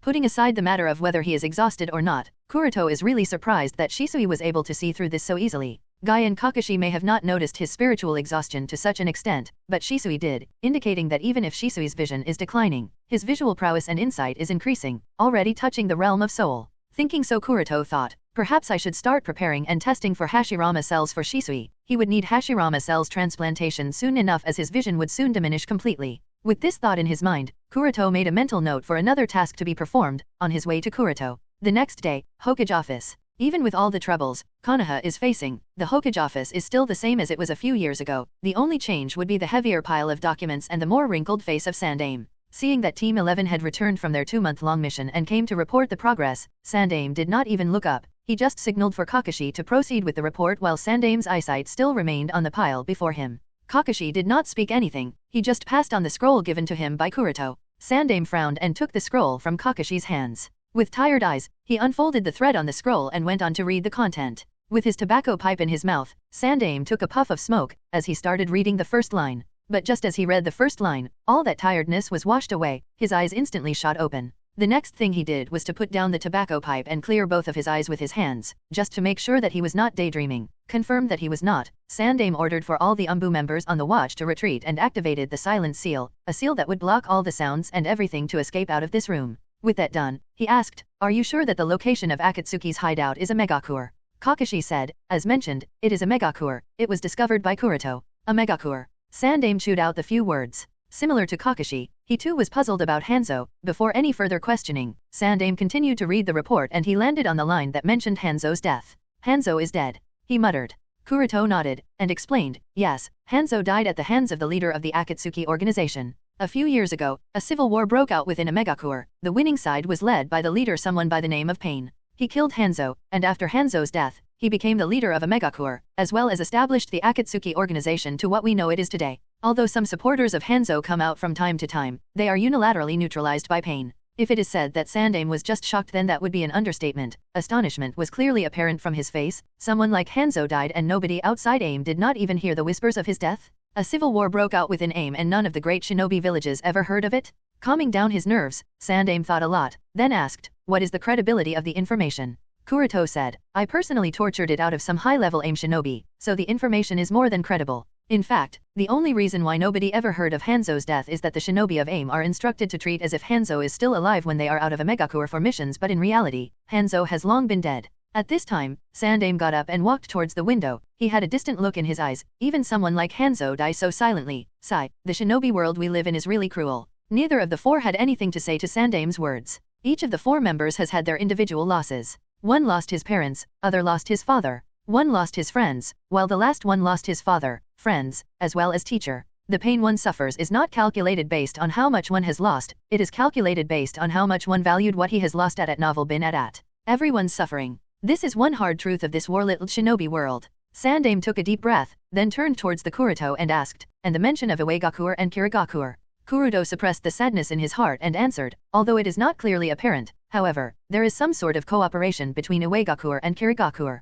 Probably involving the dirty work that they wouldn't want to take the blame on, so if we want to deal with Akatsuki in the form of a surprise attack, these two villages cannot be involved. Sandaime considered Kuroto's words and after a long time of weighing out his own thoughts, he returned to his chair and wrote something in 2 scrolls. After writing it, Sandaime neatly folded them and sealed them inside 2 different cases. Next, he handed 1 scroll to Kakashi, while the other 2 Kuroto, with the instructions, hey take Kakashi, and Might Guy, deliver the scroll to Reikage in Kumagakur, while Hyuga Kuroto and Uchiha Shisui will deliver the scroll to Kaze Kage in Sunagakur. Yes, Hokage-sama. All the 4 nodded, and then left on their next missions. A few days later, amidst the howling wind that swept the yellow sand into the sky, turning the entire sky dim, 2 travelers were walking on the sand dunes, walking through the sandstorm. Compared to the occurring sandstorm, both of them seemed to be very small, just like 2 inconspicuous grains. These 2 travelers wearing a black hooded cloak that covered them entirely are obviously none other than Hyuga Kuroto and Uchiha Shisui. There was no need to emphasize the danger of the Akatsuki organization to Sandaime-sama, after hearing the fact that the leader of Akatsuki is probably multiple times stronger than Hanzo. With his experience, Sandaime naturally understood that if you want to launch an effective surprise attack on Akatsuki, then secrecy, surprise, and timing are of key importance here. The entirety of success and failure depends on these 3 key factors. To ensure the latter 2 key factors, the first is of more priority. And to maintain secrecy, it must be ensured that intelligence does not leak from any source at novel bin at. For this reason, Sandaime did not arrange other Umbu squads to pass on the message to Reikage and Kaze Kage. Sending Umbu Team 11 for this task, who had just reported the location of Akatsuki's base, limits the number of hands and ears involved in the matter. So, it further ensures that the number of mouths and brains who would be aware of the intelligence would be highly limited, thus, narrowing the scope of people involved. To contact 2 villages at the same time, Team 11 had to be split into subgroups. And after years of work of the 4 in the Umbu department, Sandaime is also aware of Kakashi Guy and Kuroto Shisui duo, so he naturally split the team into these 2 teams. The purpose of not sending Shisui and Kuroto to Kumagakur was also to ensure that Reikage does not lose his temper upon being reminded of the events of the Valley of the Land of Lightning as well as the Hyuga affair. As such, Kakashi and Guy are on their way to Kumagakur. Meanwhile, Kuroto and Shisui are on their way to Sunagakur. The raging sandstorm made it difficult for normal shinobi to open their eyes, but these 2 are obviously not normal. Shisui squinted his eyes, then asked Kuroto aloud, Kuroto-san, our direction is not wrong, right? To ensure the secrecy of this mission, Kuroto and Shisui did not take the commercial road or any other common routes but took a very uncommon route that no one travels on because of the frequent raging sandstorms occurring here. Byakugan. Activating his Byakugan, Kuroto looked around. However, all he saw was endless desert and sandstorms raging on this endless desert. So, determining the right direction was difficult. Even the sun is not clear, so determining the direction of Sunagakur using the movements is difficult. Using Byakugan to locate Sunagakur doesn't seem to be possible. Sighing slightly, Kuroto closed his eyes, then opened them again. This time his pupils changed into beautiful royal blue. It was obviously Tenseigan. After activating Tenseigan, Kuroto formed some hand signs, and instantly purple dragon wings made of chakra sprouted on his back. With Ryumayaka wings on his back, the next Kuroto controlled Rain Wheel interactive force to form was Silent Zone around him.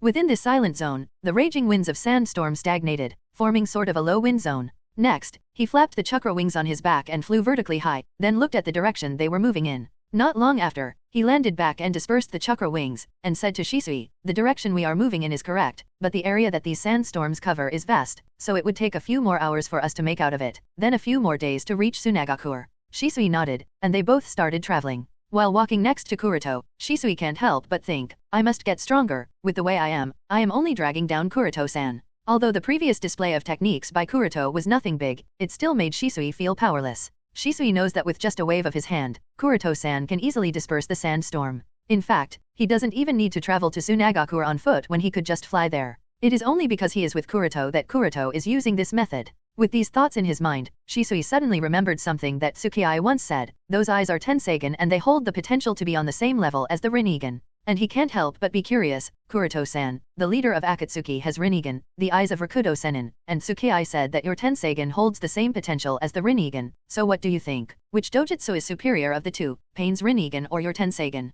Kuroto was surprised by Shisui's sudden question. He thought about it a little then replied. I have never fought against someone with Rinnegan before, so I can't be sure which dojutsu is superior. But if you ask me, potentially both of them are of equal caliber. The outcome of a battle between the two dojutsu users would depend on the strength of the wielders of the said eyes, not on the dojutsu themselves. This is Kuroto's belief. For analogy's sake, the same weapon would show different performance when it is in the hands of an amateur, or when it is in the hands of a master. The strength of Rinnegan displayed by Nagato was much inferior compared to what Uchiha Obito displayed with just one Rinnegan, and that was also much inferior to what Uchiha Madara displayed. The Rinnegan itself was the same in the eyes of the three, the difference lied in the abilities of the three. Tenseigan too holds the potential of being on the same level as Rinnegan, and compared to the level he started at the time of awakening it, Kuroto has come too far ahead. What worries Kuroto now is that his personal growth curve has started to slow down. Time has been passing but there is not much change. And what worries him, even more, is that he has no idea why he has fallen into such stagnation. Kuroto has of course made many theories to understand this, but only one of them seems reasonable.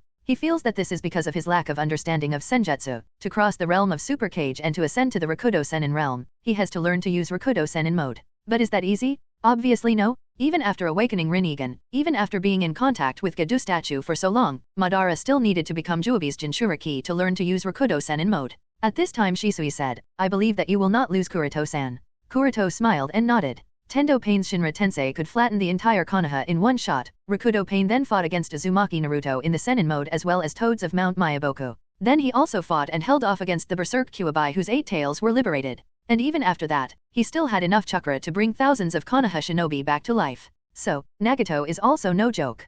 Kuroto believes that he is not weaker compared to Nagato, and if the two were to engage in a life and death fight, then it would definitely be him who would survive. That is to say, Nagato would ultimately die at his hands. That is if they do engage in a life and death fight. Seeing Kuroto's nod, Shisui said, I just hope that we can completely solve Akatsuki this time, so that the village will remain safe. Kuroto thought a little and said, don't hold too high expectations, the success and failure will entirely depend on Akatsuki organization's response. If they do not make any mistakes, it will be very difficult to eliminate them all at once. Shisui nodded. And the two continued their casual conversation along the way. Soon they passed through the sandstorm and successfully reached Sunagakure after a few more days of travel. As soon as they entered the territory of the Sunagakure they were spotted by Shuna Shinobi, then stopped the two, and asked, who are you two and your purpose? Both Kuroto and Shisui lifted their hoods at the same time and revealed their Konoha's shinobi forehead protector, following which Kuroto said, we are Konoha shinobi, and we are here upon Hokage-sama's order to pass on a message to Kazekage Dano about the matter of joint Chunin exams. The shinobi looked at each other and nodded, but they still did not drop their kunao and asked again, verify your names.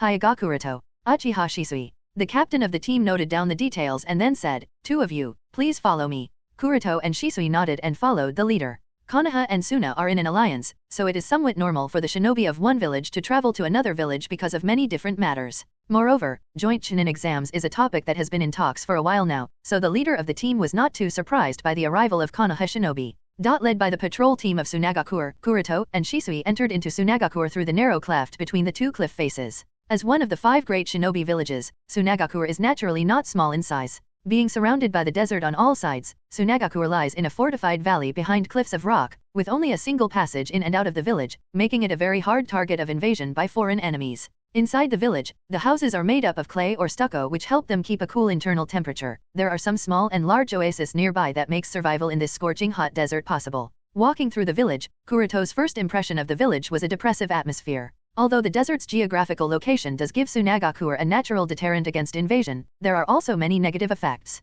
The main cons of the desert environment are obviously the lack of a proper crop and habitable environment. As a result, Sunagakure is very poor when compared to the other shinobi villages, especially when compared to Konoha. Because of the unsuitable natural environment, Land of Wind is one of the poorest countries among the elemental nations, even with it being the country with the most land area. Because of its weak economy, Tsunagakure's strength is also the weakest among the 5 great shinobi villages. Although the average strength of its shinobi is higher when compared to some other villages, however, because of the lack of resources, the number of shinobi Tsunagakure can cultivate is limited, leaving the Kaze Cage no choice but to adopt the elite route. In fact, there are also rumors that the daimyo of Land of Wind has limited economic support to Tsunagakure, which has further increased Tsunagakure's troubles. In fact, there are speculations that even after its decades of turmoil and civil war, the strength of the current Kurigakure is still higher than the current Tsunagakure. This fact is also clearly evident from the distribution ratio of the 9 Baijuyu.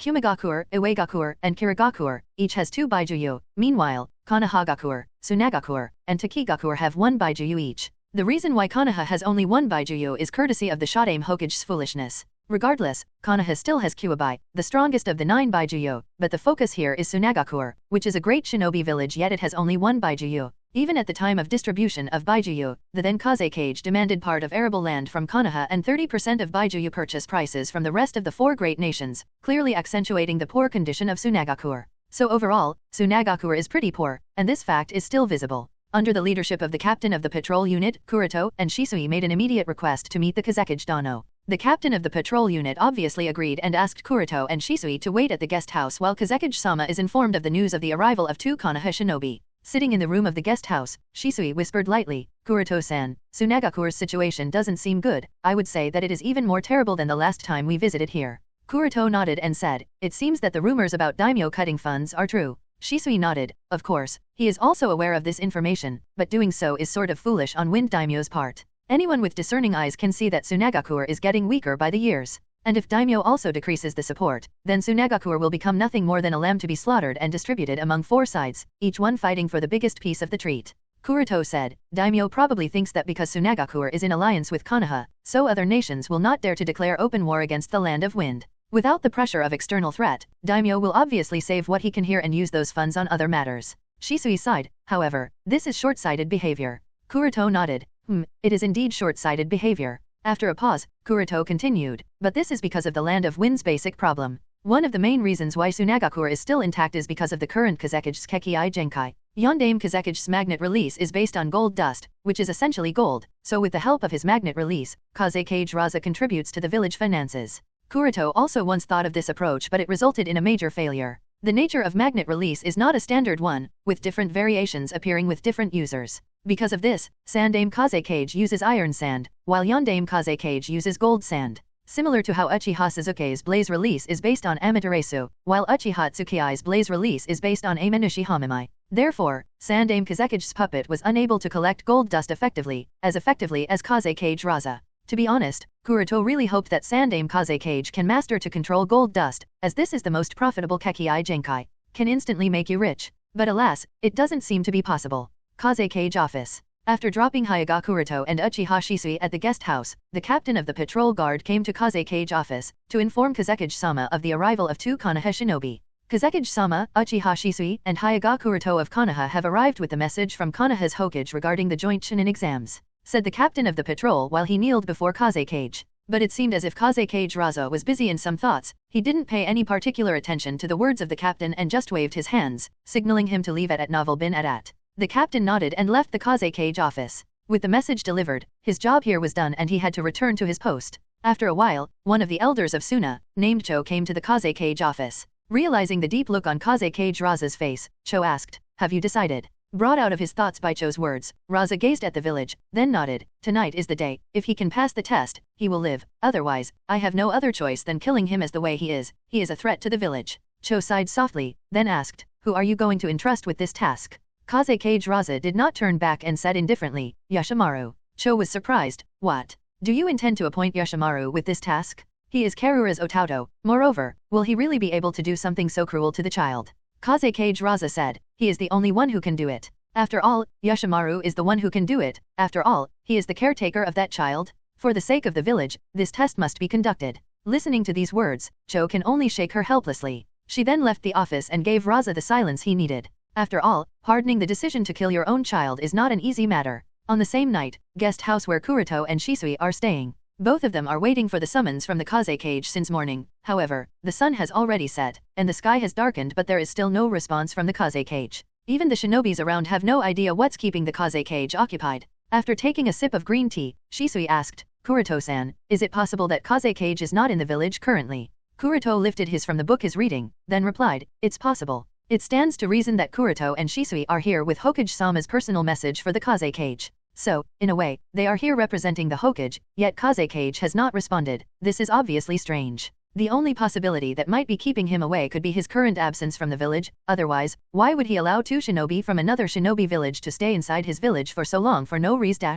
Kuroto's words came to a sudden halt, as he looked towards the window with a frowned expression. Shisui also put down the teacup, and immediately stood up while asking, do you sense that Kuroto-san? Such powerful chakra fluctuations. Kuroto nodded, and he also stood up, I would be strange to not feel this chakra, it reminds me of a baijuyu, and why is it coming towards us? Kaze Cage office. With sudden sounds of flashing, an umbu appeared in Kaze Cage office. He knelt and reported to Kaze Cage Raza, Kazekage-sama, Yashimaru is dead. However, the Kaze Cage, who had one of his hands over his left eye, did not show any reaction even after hearing the news of Yashimaru's death. Not even a trace of flicker in his right eye. In fact, there was no need for the umbu shinobi to report. Kaze Cage with his third eye jutsu had already witnessed the suicide of Yashimaru, and knew the direction in which that monster is going, and ordered, evacuate residentials of the third section. The umbu hurriedly asked, and what about the two Konoha shinobi staying in the guest house of section 3? Kazekige's frown deepened, and it was only now he remembers something about two Konoha shinobi coming to the village with Hokage's message regarding the joint Chunin exams. Realizing the emergency of the situation, Kaze Cage hurriedly said, guide them to the second section. Oh no, it seems to be late. I have to go to the third section as soon as possible, otherwise both the Konoha shinobi will most likely die at the hands of that monster. Pakura, the leader of Tsunagakure's umbu squad, had just returned to the village after completing a task and was now on her way to the Kaze Cage office. However, before she could enter, the gate of the Kaze Cage office opened, and Raza walked out hurriedly and almost collided with Pakura. Seeing the look on the Kazekige's face, Pakura immediately understood that some kind of emergency situation has arisen, and the first thing she could think that would make Kaze Cage so much panicked was obvious: Gaara lost control. Raza nodded with a disappointed expression. This test was supposed to determine how much control Gaara has over his sand and Ichiban's power, but it seems that everything was useless. Gaara failed the test, and it appears that he has even gone berserk. At this time, Cho and Ebizo of the Suna Elder Council also rushed over. Everybody could feel the violent and raging chakra of Ichiban, and worried about the village's safety, Cho said to Raza, Ichiban must not be allowed to go on a rampage. We are not Konoha, we cannot recover from such a wound as Konoha did.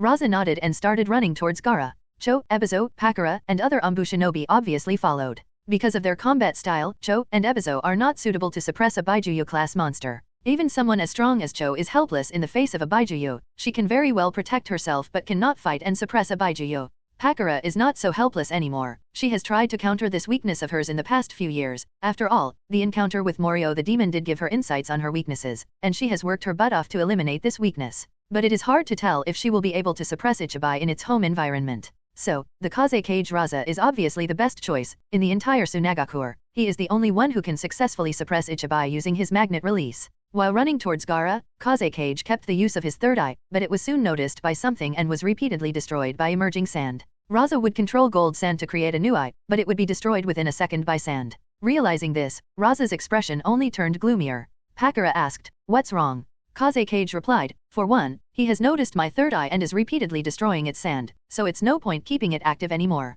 And second, he is moving in the direction of the guest house of the third section. The guest house of the third section. After a pause, Pakura continued, so what's wrong with that? At least he is not directly attacking the civilians. Besides, there should be no major issue even if goes inside the guest house. It's not like anyone is staying there, right? Kaze Cage shook his head and did not bother to answer. One of the umbu shinobi following the four hurriedly filled in the details to Pakura. Captain, two Konoha shinobi are staying in the guest house of the third section. What? Pakura was taken aback and realized the seriousness of the matter. Gaara may be as young as 6 years old, but he was able to fatally wound Yashimaru, clearly signifying his danger level. After all, Yashimaru was an elite member of umbu, as well as Kazekige's right-hand man, so he was by no means a pushover. So, Gaara's strength even at such a tender age is no joke, especially now that he has lost control. It would not be wrong to say that anyone below the level of cage level strength stands little chance in the face of Gaara's rampage. And since Pakura does not know the identity of the two Konoha shinobi, so she is now worried. If Konoha shinobi who are here to deliver Hokage's message to Kaze Cage were to die from Ichiban's rampage, then the responsibility would obviously fall on the heads of Tsunagakure. And Suna would have no suitable explanation for Konoha. The situation would become very complicated. Kaze Cage knew of his mistake, and he couldn't wait anymore. He instantly brought some gold sand out of the gourd. He as well as other followers stood on the gold sand platform and rushed towards the guest house. In the guest house, the main gate of the house was flung open and later crushed by sand. And in came a child probably around 6 years old with red hair and a conspicuous wound on his forehead. It seems the iconic kanji symbol that translates to love was just now etched on the forehead using the sand. The kid also did not have any eyebrows, perhaps because of being born prematurely, but he did have heavy dark circles and eye bags under his eyes. Gaara of the sand, thought Kuroto as he observed the child. Kuroto was curious as to why did the child come here? Shisui was on guard, and after a bit of silence, he whispered to Kuroto-san, this child is.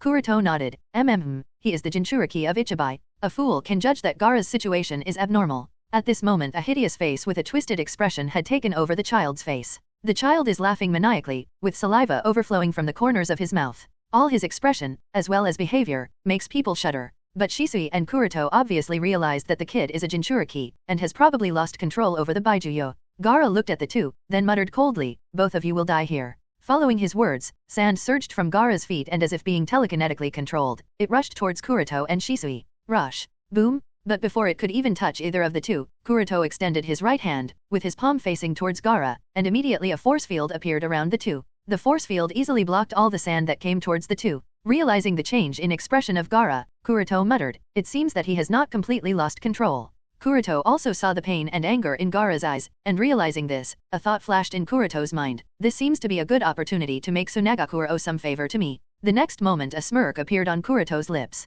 Gaara is the Jinchuriki. Kuroto does not know what exactly happened that caused Gaara to suddenly run amok, but it is probably related to the backstory Gaara. With his current condition, it seems very likely that Ichibai is going to go on a rampage. Kuroto doesn't even need to make up some excessive or believable excuse. The act of legitimate self-defense alone is more than enough to make up for what he is planning to do. And Kaze Cage would obviously not be able to put any blame on the two because of their heroic act of saving the village. After making up his mind, Kuroto's smirk widened. The best way to stimulate Gaara is to make him bleed. To make Gaara bleed, Kuroto used rain wheel attraction on Gaara. Under the traction force, Gaara instantly flew towards Kuroto and was held off by the neck. At the same time, his sand armor instantly broke and all the sand landed on the ground. Although he had started to lose control, Gaara still had some consciousness. More accurately, his consciousness was still the dominant one. As such, when he realized the situation he was in, when he realized that his sand armor was broken so easily and he could no longer control the sand that has always danced as per his thoughts, various emotions appeared on his face. It started with a surprise, then shock,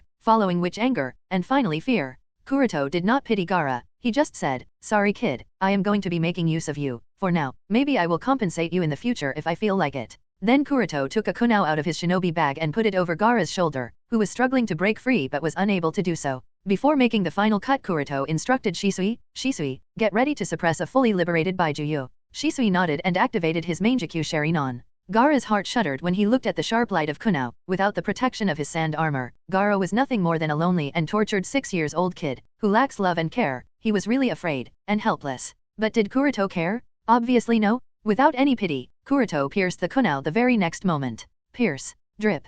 Drip. Drip. Blood dripped through the wound. It trailed along the blade on kunao, dyeing Kuroto's hand red, then fell on the floor. Feeling the physical, Gaara's struggle suddenly came to a halt. His eyes landed on the red liquid on Kuroto's hand, and the dripping sound. Gaara is obviously no stranger to blood, but this is the first time he has seen his own blood, so he was a little dazed. Kuroto felt that the impact was less, and he moved the kunao a little to increase the size of the wound. After he was sure that Gaara would have definitely felt it, he drew out the kunao, following which the blood flow increased. All the while Gaara's eyes were on the red liquid. When the amount of blood increased, finally there was a scream. Ah! Finally realizing that he was hurt, more emotions started appearing on his face, and his eyes changed. The very next moment, his body structure started changing, indicating the signs of Ichibai taking full control, and Gaara losing consciousness. At this time, Kuroto let go of Gaara, who has started to change into Ichibai. Boom, boom, boom. With loud explosive sounds, the Jinchuriki of Ichibai had finally gone berserk. Ichibai has taken control, and what awaits now is the destruction of Tsunagakure, just like Konoha suffered at the hands of Kyuubi. Halfway through his way to the guest house of the third section, Kaze Cage could already see the huge figure of Ichibai raging all over. Realizing his mistake, he sighed, it seems that we have no other choice now. The appearance of Ichibai implies that Gaara truly failed the test. Now the biggest problem that Suna will be facing is not only the obvious suppression of Ichibai that is raging and causing destruction, but also figuring out how to pass on the news of the death of 2 messengers to Konoha. The 2 messengers have obviously been considered to be dead by now. After all, surviving the attack of a Baijuyo is not something just anyone can do. If anything, those 2 shinobi might as well have been eaten by Ichibai, so finding their corpse would also be next to impossible. This further complicates the problem. Everyone was worried, even more, worried about the safety of 2 Konoha messengers rather than the lives of villagers who were in the midst of that chaos caused by Ichibai. Every time an attack from Ichibai destroyed houses, the earth shook, both people were being trampled on like ants and property was being damaged relentlessly. Roar! With another roar, one more block collapsed into ruins. Just as everyone was about to close in, the figure of Ichibai suddenly came to a halt. He no longer destroyed anything. Only a second afterward the figure of Ichibai began to shrink and gradually disappeared. What's happening? Is Gaara regaining control over Ichibai? Including Kaze Cage, everyone was surprised. That was the only logical conclusion, but neither of them was sure as there were still many buildings obstructing their view as such, they can't know the exact situation. Hurry up, maybe the situation is still salvageable. Everyone nodded to Pakura's words and hurriedly. The guest house was already completely destroyed, and the entire third section was a burning mess. But strangely enough, not many corpses were present here, a few were there but that number was too low, probably around a dozen at max. The number of injured was quite a lot, but those injuries mostly seemed curable, nothing too much. Everyone was confused, this situation was beyond their cognition. They heard that when Kyuubi went violent in Konoha, or when Hakubi went rogue in Kumo, the number of deaths was astronomical, but only about a dozen here? Such a number was too low, so doubts started to sprout. One of the Umbu shinobi asked a villager who was conscious, what happened here, where did the Ichibai go? The villager didn't speak much, he just pointed his hand forward. Cho frowned but she did not pressure the guy who might have witnessed the horror of a baijuyu up close. Everyone rushed in the direction pointed by that villager, and they were highly surprised by what they saw there. Surprised because hundreds of villagers stood in a semicircle around a crater, around the same crater at the center of which young Gaara lied unconscious, maybe he was asleep. But also surprised because there stood 2 shinobi in non-Suna shinobi gear who seemed to be analyzing Gaara's condition. From their forehead protector, it wasn't hard to judge that these 2 are Konoha shinobi. The expression of both of them seemed very calm, as whatever happened just a few minutes ago did not faze them at all. Pakura immediately recognized the identity of the 2 and nodded to herself in understanding why Ichibai was so easily suppressed. Easing her worries, she muttered, figures, if the 2 messengers who came to the village were none other than Uchiha Shisui and Hyuga Kuroto.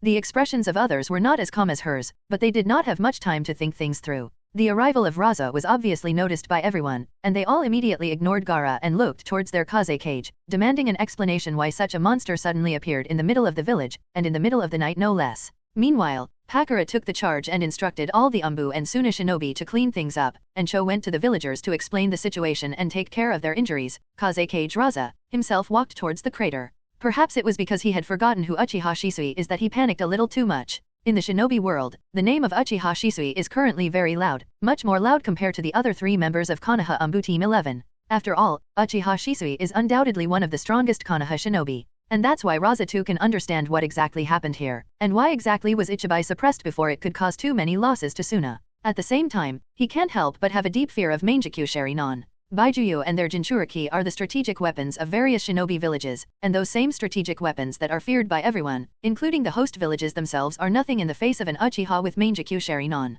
Suppressing the uneasiness in his heart, Raza came over at the center of the crater and glanced at the figure of Gaara was lying unconscious. Only for a moment, his eyes lingered on the wound on Gaara's shoulder, then he turned towards Uchiha Shisui and Hyuga Kuroto who stood in silence. Kaze Cage Raza bowed and spoke, please forgive me for what happened tonight. I did not expect that the Jinchuriki would suddenly lose control and cause havoc. Shisui waved his hands to and fro with a flustered expression. No need to worry Kazekage Dano. A cage must never bow his head to anyone, much less shinobi of some other village. We of Konoha perfectly understand the risks that come with a Jinchuriki. There is always a possibility that they will lose control and the Baijuyu sealed inside will take over. Besides, Suna and Konoha are allies, so that's no big deal. We should be glad that nothing too serious happened. Kaze Cage nodded with a serious expression. Indeed, I am grateful for your understanding Shisui Dano, and despite this being a matter completely unrelated to the 2 of you, and despite not having any need, the 2 of you suppressed the Ichibai and saved many lives for my village. For that, for that, Sunagakur will always be grateful of the 2 of you. Shisui shook his head. The lives of people were saved by Kuroto-san. I only suppressed Ichibai, the lives of people were saved by him. So if anyone that Kazekage Dano should be grateful to for saving the lives of the people of your village, then it is him, not me. Kaze Cage looked at Hyuga Kuroto with a surprised expression but bowed nonetheless. Kuroto nodded and deliberately pointed out indirectly, it's alright, it was somewhat my fault that the kid lost control in the first place. If I hadn't injured him in the act of self-defense, maybe he wouldn't have lost control, so I too apologize for that. Initially, Kuroto wanted to use Ichibai to cause mayhem over the entire Suna, leaving extremely deep scars over the village, similar to what Obito did to Konoha using Kyuubi, but considering the upcoming planned raid on Akatsuki, Kuroto decided not to. If Suna were to suffer here as seriously as Konoha did, and that too at such a time, then there's no telling what would be Iwagakur's move.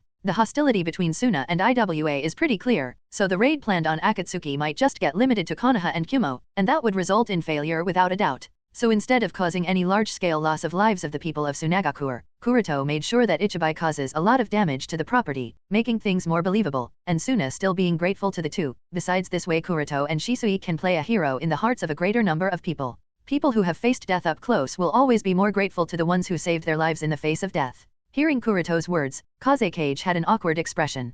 Kazekage expected this to be Uchiha Shisui's work alone, but now it seems that Uchiha Shisui only suppressed Ichibai with a genjutsu. Meanwhile, it was Hyuga Kuroto who did all of the work of saving the lives of the residents. At the same time, Kazekage's last bit of hesitation in regards to Gaara also disappeared when he looked at the state of the third section. Next, he instructed two Umbu shinobi to seal Gaara's chakra and put him in a prison cell. With that out of the way, Hyuga Kuroto and Uchiha Shisui were led to another guest house, where they patiently waited for the Kazekage to take care of all the matters and then visit them. Kazekage Raza did not make Kuroto and Shisui wait for too long, and soon after dealing with all the matters as well as passing on the instructions to Pakura as well as other elders, he came to the guest house. "Thank you for waiting," Raza said. Kuroto and Shisui nodded. "It's alright, we are thankful that Kazekage Dano can make some time in his schedule." Kazekage nodded, and then questioned, "So, I was informed that you both are here with Hokage Dano's message regarding the joint Chunin exams, is that right?"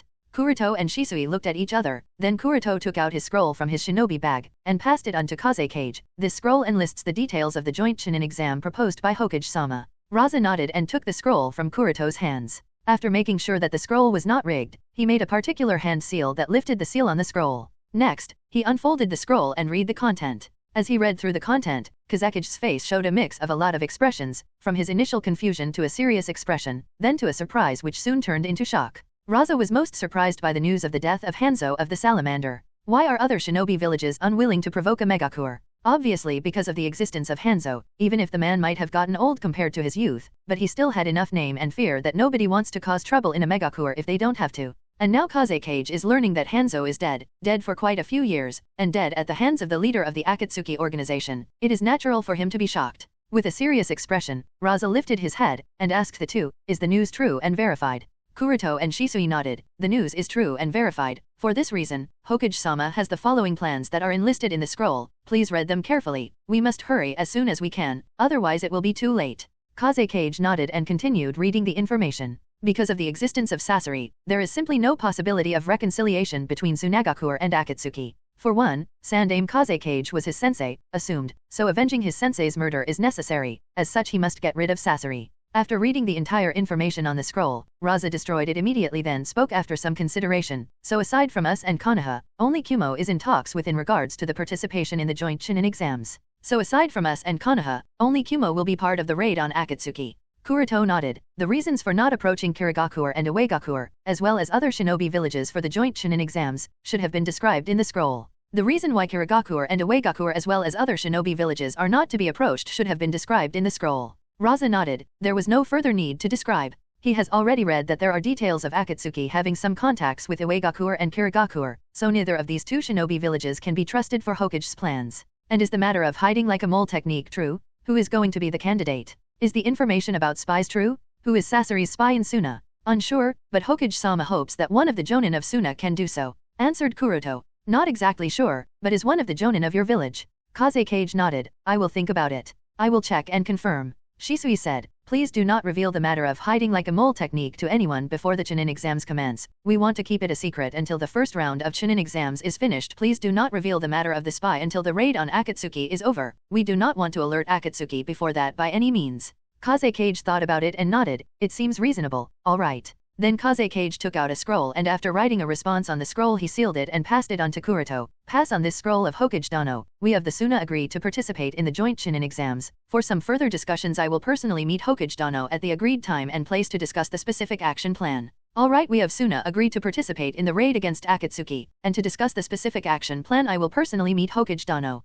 Next morning, Sunagakuer. Inside a dark prison cell, a young kid sat in the shadows with his hands around his knees and his face buried between his legs. This kid is obviously Gaara, the youngest child of Yondaime Kazekage, the Jinchuriki of Ichibai. After his maternal uncle's failed assassination attempt and the poisonous words from him, Gaara fell into darkness and swore to live only for himself, to only love himself. It matters not if he was hated by the world for being a monster. If they think he is a monster, then he will be the worst monster they could have ever imagined. When the two messengers from Konoha came to Sunagaku, Gaara once spotted them from afar. From the way they were being treated, it seemed as if both of them are pretty important. And when Gaara wanted to destroy Sunagaku, he thought to start with by killing the two important Konoha shinobi. This way, even if he fails to destroy the village on his own, Konoha will obviously not forgive Suna. But unfortunately, his big plan stopped even before it began. His impenetrable sand armor was easily broken through by one of them, while the other suppressed him using a mere genjutsu at novel bin at. What happened today made Gaara feel powerless and hopeless. With the utter defeat, Gaara even lost the qualifications to be a monster that he is feared as.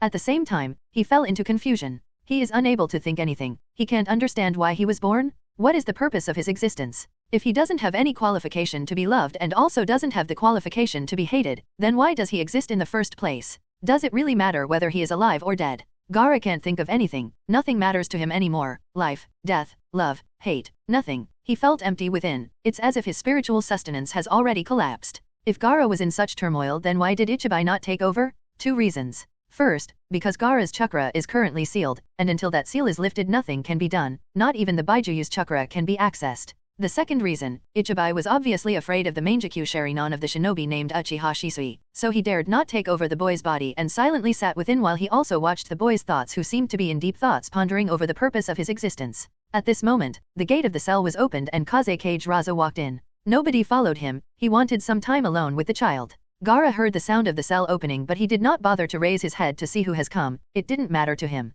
Kazekage looked at Gaara, who was curled up in a dark corner. It seemed that the child had already blended with darkness, became part of the emptiness. Raza had a surge of various emotions on his face. For a moment there was a cold face, filled with killing intent to execute Gaara here and now. Then at the next moment, there were traces of hesitation. Raza's responsibilities as the Kazekage were conflicting with his identity as Gaara's father. Gaara's loss of control over his emotions disappointed him, and the disappointment was only worse when he was casually suppressed by Uchiha Shisui alone. As the Kazekage, Raza knows that Suna can no longer afford Gaara's existence. Every time Gaara rampages, it brings great losses to Suna. The only excuse he has been using to keep Gaara alive was his worth as a weapon, but that too seemed useless. It's time to finish this all. Raza suppressed his parental side for his duties of the Kazekage. For the sake of his village, Gaara can no longer be allowed to live. With his expression turned into indifference, Raza asked Gaara, "Are there any last words that you have?" But Gaara was silent. He did not even bother to lift his head, nor did he care, or perhaps he did not even notice Raza's existence because his mind was clouded with emptiness.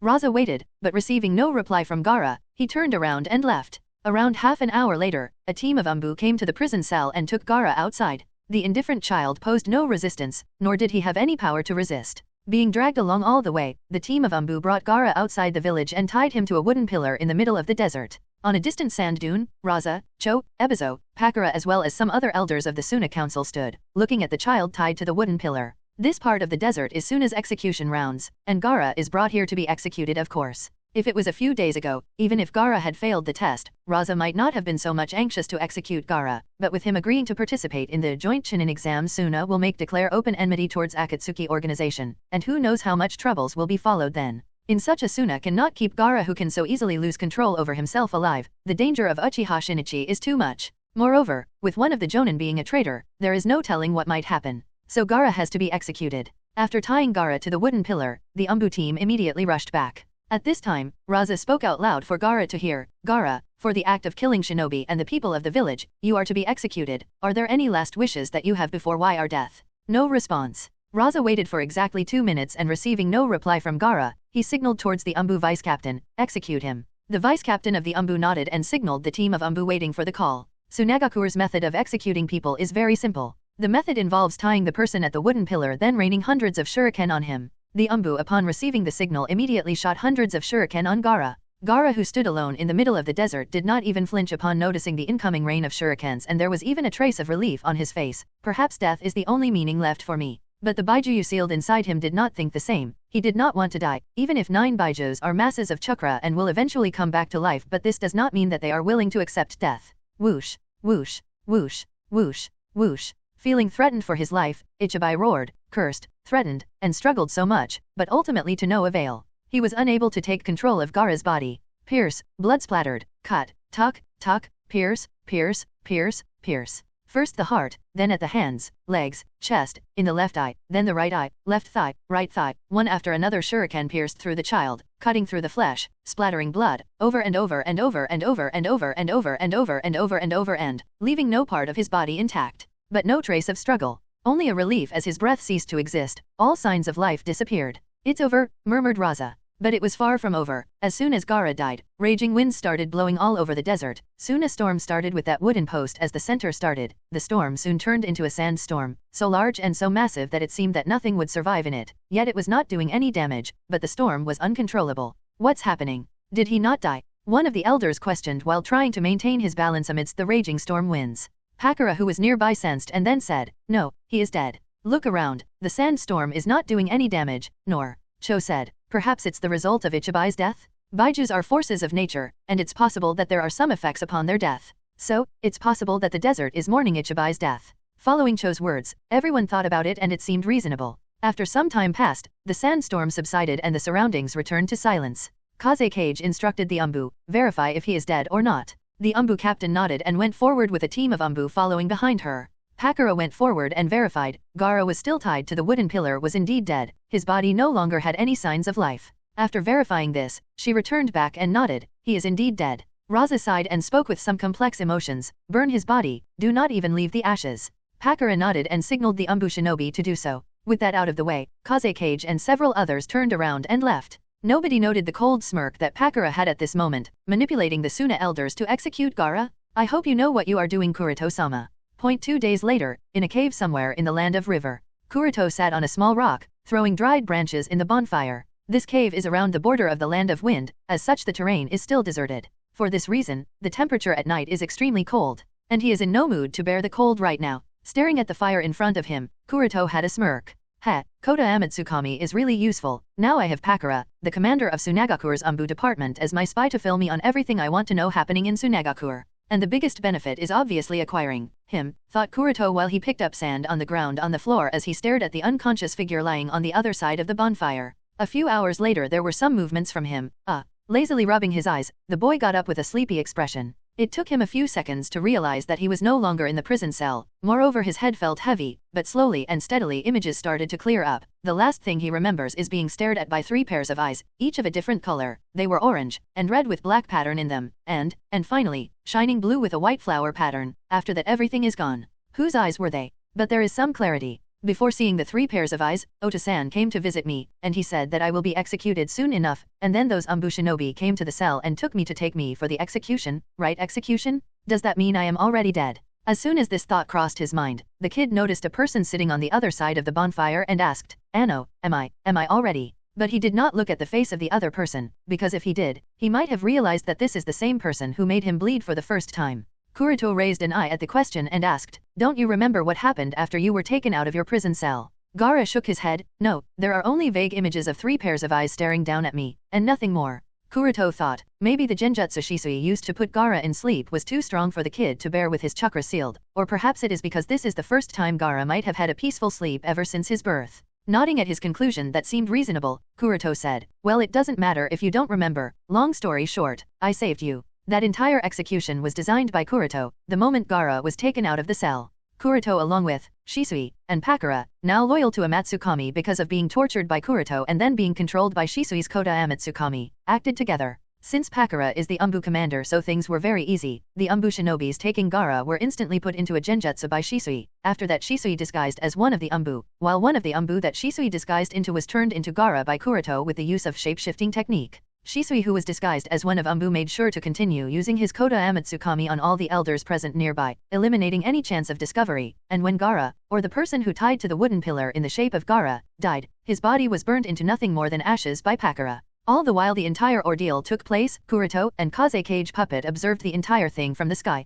As for the sandstorm, it was the result of Shisui's genjutsu, Kaze Kage Puppet's mastery of wind release. Although causing such large storms is not easy even for the Kaze Kage Puppet, but thanks to the high level of Ryua Mayako Chakra, and the near-mechanical state of the puppet, such a thing became possible. For this reason, even though there were heavy winds and raging sandstorms, yet there was no damage. Kuroto did this all to make the death of Ichibai and its Jinchuriki more believable. Gaara was stunned, and it was at this moment when he recognized who this person was. Why did you save me?" Kuroto thought about how to answer this question without revealing many things, but he first asked curiously, "Before I answer your question, I want to ask, why do you want to die?" Gaara was silent after hearing Kuroto's question. He did not know why, but for some reason he simply couldn't resist it anymore and started speaking. My Oka-san hated me. She did not even want to give me birth. My Ota-san wants to kill me. My siblings don't like me. Everyone in the village fears me. Even Yashimaru said that he really hated me, said that my Oka-san named me from a phrase, a self-loving carnage, to reflect her undying hatred towards the village and the monster that I am. Since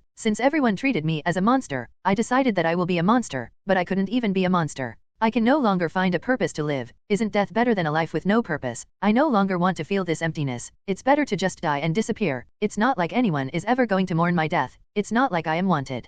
Kuroto stayed silent while Gaara revealed the pain buried inside him. Midway through that, Gaara also burst into tears. Kuroto let him speak. He let Gaara cry. He allowed Gaara to let it all out. Even though it is said that only weak people cry, but Kuroto doesn't believe that. Sometimes being able to cry, being able to let out all the pain, frustration, and sadness buried inside is never a sign of weakness. In fact, there are very few people who have such a luxury. Otherwise, people are sad, angry, and frustrated, but they are unwilling to let it all out and hardly grow as a person. While Gaara let out everything, Kuroto also thought about Gaara's mother. Not much was revealed about her aside from the fact that she loved Gaara too much and had an incredibly strong will to always protect her son. Perhaps it was because of this, her spirit took the form of sand, always protecting Gaara. But here Kuroto has a lot of information about her, more so when Pakura is already his spy. Gaara's mother was one of the strongest kunoichi of Tsunagakur. She used sand release Kekii Genkai. We are assuming that sand release is not just associated with Ichibai, but the awakening of sand release in Gaara was too early. From a very young age, the kid has already been able to use sand release, which has made everyone believe that this is because of Ichibai being sealed inside him, not because of the Kekii Genkai he inherited from his mother.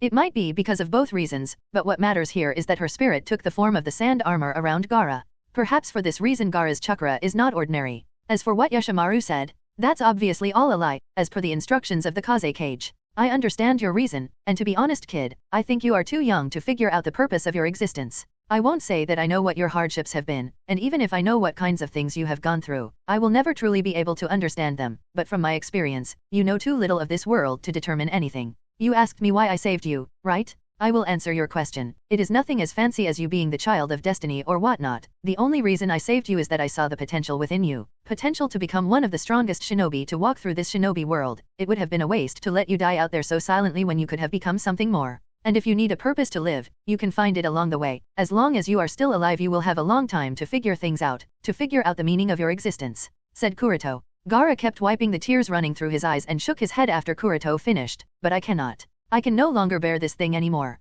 Kuroto thought about it and said, the thing you speak of is Ichibai, right? You do not have to worry about him anymore. If I have saved you, so naturally, I will not allow the Tanuki to waste my effort. I will make him silent, and unless you on your own accord want to communicate with him, he wouldn't even be able to lift his finger or utter a single word, much less taking control over your body. In Kuroto's view, the people of Tsunagakur are stupid, making a young child who is housing Shikaku of all Baijuyu inside him to go through such a torturous experience. The fact that Gaara can resist Shikaku taking control over the boy from such a tender age alone shows the kid's talent. And what are they doing? Instead of training the kid mentally as well as physically, they are imposing tests to check whether he would lose or control his emotions. In this aspect, Konoha is still far better compared to Suna. Although Naruto, similar to Gaara, is hated by all the villagers, he is still not forced to go through such tests. In fact, they did not even inform Naruto of the Kyuubi being sealed inside him until the Mizuki event. After all, both kids are the same, suffer from the same treatment from the fellow villagers. But when it came to Naruto, Kyuubi could not even communicate with Naruto, much less affecting Naruto as Ichibai does to Gaara.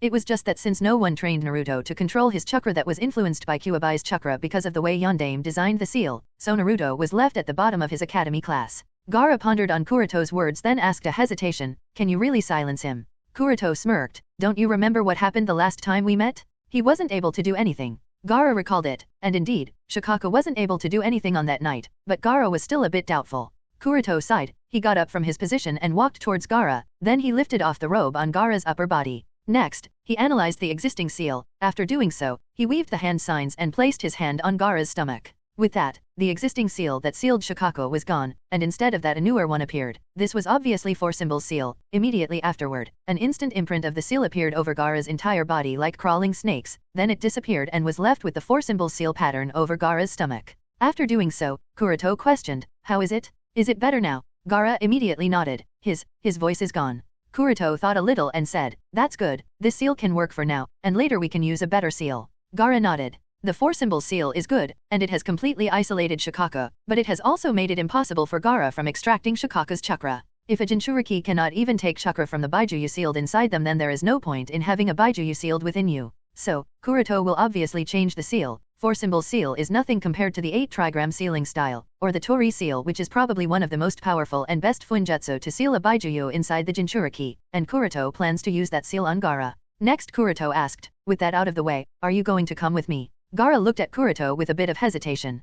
Kuroto noticed Gaara's hesitation, and thought, the kid probably still has some reservations, and it's understandable. I guess I need to push it a little. At novel bin at. Thinking so, Kuroto shook his head and said, or let me rephrase what I said just now, are you going to willingly come with me, or do I have to take you anyway? You should understand that I have already sealed Shikako, so he wouldn't be able to do anything, and without Shikako, even if you can control sand, you are just a helpless kid in front of me. When you couldn't resist even with Shikako, what can you do without him? In simple words, you do not have a choice here, kid. You are coming with me regardless of your willingness. As soon as Kuroto finished his words, he stretched out his hand. Under the traction force, Gaara obviously couldn't put any resistance, and before he could even realize it, he was already flying high in the sky. Gaara did not put any resistance. He realized it full well that doing so was meaningless. Besides, he couldn't detect any trace of hostility from this person, so maybe this is fine, right? What's the worst that can happen? Death? But is that something Gaara fears? Not really. A few minutes ago, he had already accepted his death, so it's not like anything beyond that can happen to him, right?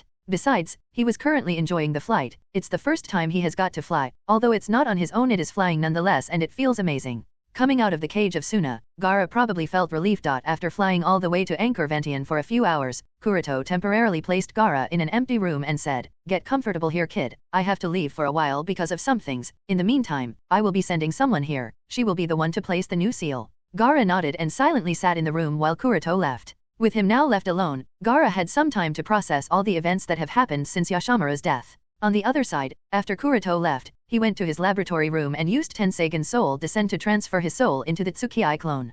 Kuroto does not have any plans to reveal all the abilities to Shikako, who knows if he can communicate with other Baijuyu, so unless the Tori seal is placed on Shikako, all the abilities of Tenseigan will not be revealed. With the soul transferred, Tsukii made some preparations and then went back to the room Gaara was in. Tsukii looked at Gaara's thoughtful look and said, so you are the one Kuroto-sama mentioned. Broken out of his thought, Gaara looked at the opposite Oni-san and asked, you are? Tsukii smiled, I am Uchiha Tsukii, you can call me whatever you feel like, and I will be the one to change the seal of Baijuyu sealed within you? Gaara asked, can you really do that? Tsukii smirked and directly activated her eternal Mangekyou Shurinon. How about I show you? Gaara was shocked. Those eyes are similar, yet different to the ones that the other person who was with him had. Your eyes? They are similar to the other one. Tsukii nodded.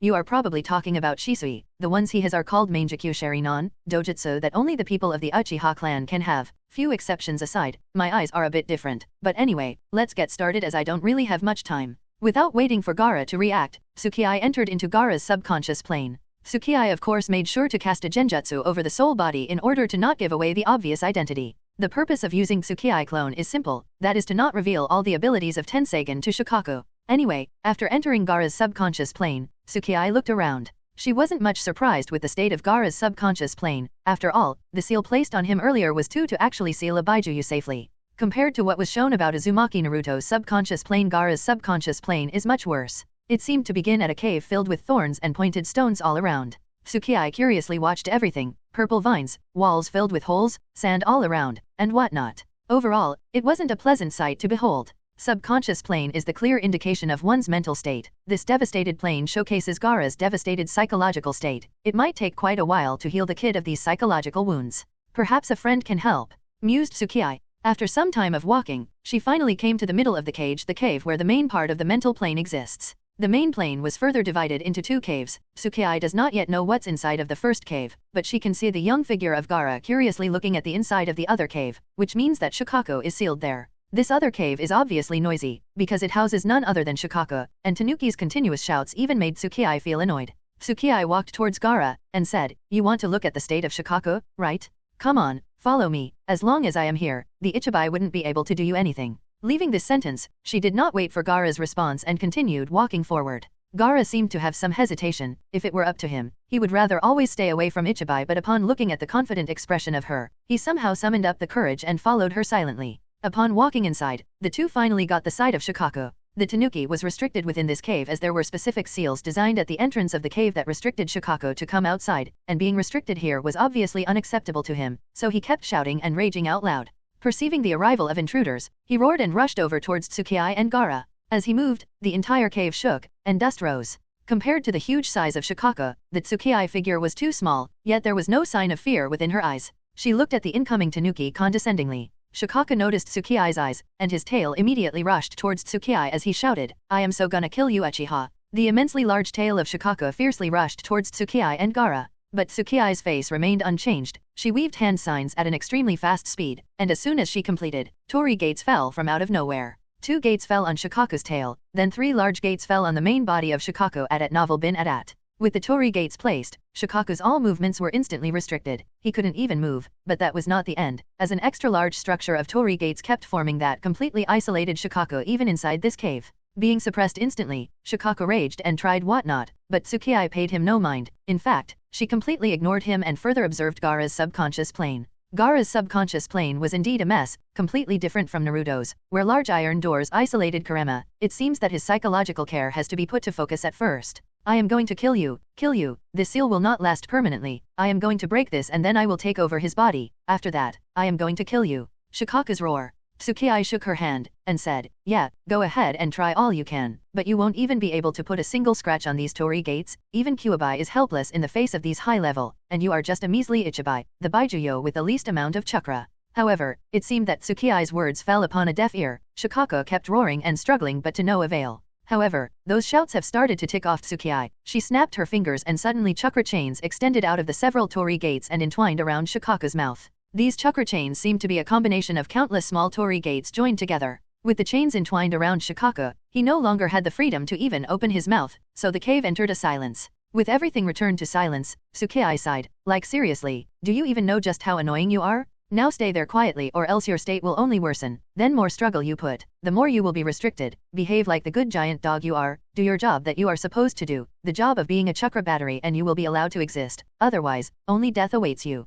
It seemed as if Tsukii was casually speaking these words, but given the serious look in her eyes and the burning temperature in the cave, it did not feel as if she is simply joking. Honestly, Tsukii was really surprised at just how annoying this tanuki is. At the same time she is really glad that her Ryua Mayako is a good and honest dragon who mostly sleeps if he doesn't have to give out chakra. If Ryua Mayako had been like Shikako, then Kuroto would have always had a headache. After dealing with Shikako, Tsukii turned towards Gaara, who was shocked looking at everything happening before him. He honestly isn't himself. Overnight, his entire world has started to change, and whatever he believed has started to crumble. Ichibai, who is feared by all the people of Tsunagakur, was called a pet. A battery? If that's not hilarious, then what is? The fact that Tsukii so easily subdues Shikaku? Putting no mind to Gaara's shock, Tsukii questioned, do you know how to become a perfect Jinchuriki? Gaara looked at Tsukii with a complicated expression, then shook his head, no, I do not. Communication with the Baijuyu and gaining his acceptance. These things are critical to becoming a perfect Jinchuriki. To perfectly use the chakra cloak, the Jinchuriki and the Baijuyu must be in sync. A bond of trust with one another is necessary.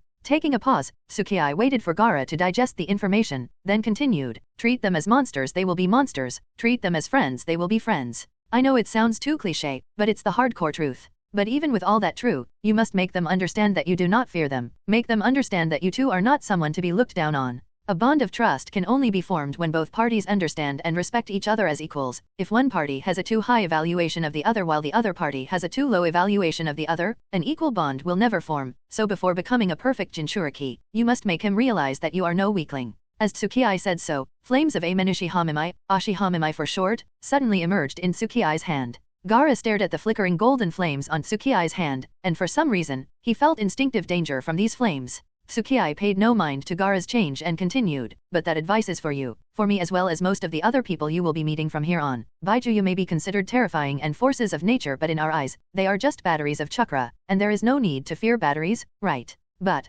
he is a sand demon. Gaara was puzzled. What Tsukii said is completely different from what Tsunagakur has taught him about Shikaku. In Tsunagakur, Shikaku is considered the strongest weapon and their ultimate trump card. He is kept in Suna as a necessary evil, one that you do not want but need to maintain deterrence against other villages. That's actually wrong perception. Tsukii shook her head with a smile. Their essence is chakra. For this reason, they are even immortal and will be eventually reborn even after their death. How about I tell you a secret that is known to very few people? These Baijuyu are in reality pets of a certain Aji-chan, so I am not really making things up, but anyway, they are nothing more than batteries for me. As she said so, the flames of Ashihamimai were suddenly shot towards the trapped Shikaku in the form of a fire fist. The attack is a copy of Porgaz D. Ace's fire fist from the One Piece series. Under Tsukai's control, the flames of Ashihamimai completely engulfed Shikaku. His entire body was now full of golden fire. Boom, boom, boom. Baijus are masses of chakra and the flames of Ashihamimai literally burns chakra. As such, Tsukai is the worst enemy for any Baijuyo. Being burned by the flames of Ashihamimai, Shikaku's struggle became more violent, and he frantically tried to break free of the torii gates and escape but to no avail.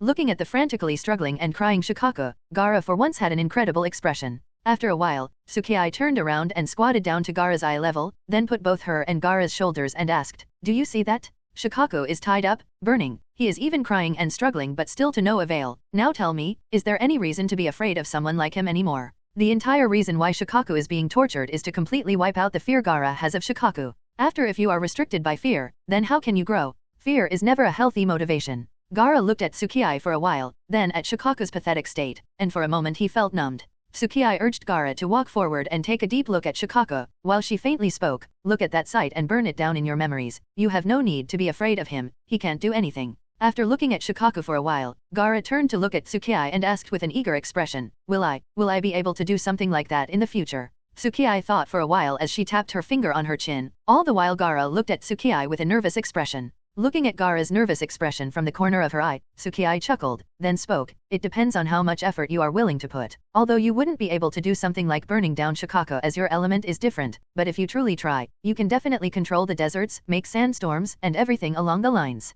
Gaara may not have understood what that really means, and what extent the power here reaches, but for some reason, he had stars shining in his eyes. He asked with a more eager expression, Really? Can I really do something like that?" Tsukai nodded. "Kuroto-sama brought you here because he recognizes your potential, so obviously he has expectations from you. If you train and work hard, then you will eventually be able to attain such levels of strength." Gaara turned back to look at the wailing and weak figure of Shikaku. The timidness and uneasiness within his eyes started to disappear, and the flames of determination started to burn within him as he muttered, "I will not let him down. I will make sure that he never feels disappointed in me or regret saving me. I will become someone strong enough to control the deserts." This was the moment Gaara found himself a new purpose to live, and his eyes were no longer as empty as there were before. Tsukai just smiled looking at Gaara's changes that were also slowly affecting his subconscious plane. This is only the first step to building up Gaara's psychological advantage over Shikaku. This will work, but for Shikaku to submit to him there is still a long way to go, and in that regard, Tsukai's role is not much. It will all depend on Gaara's own fortitude and perseverance.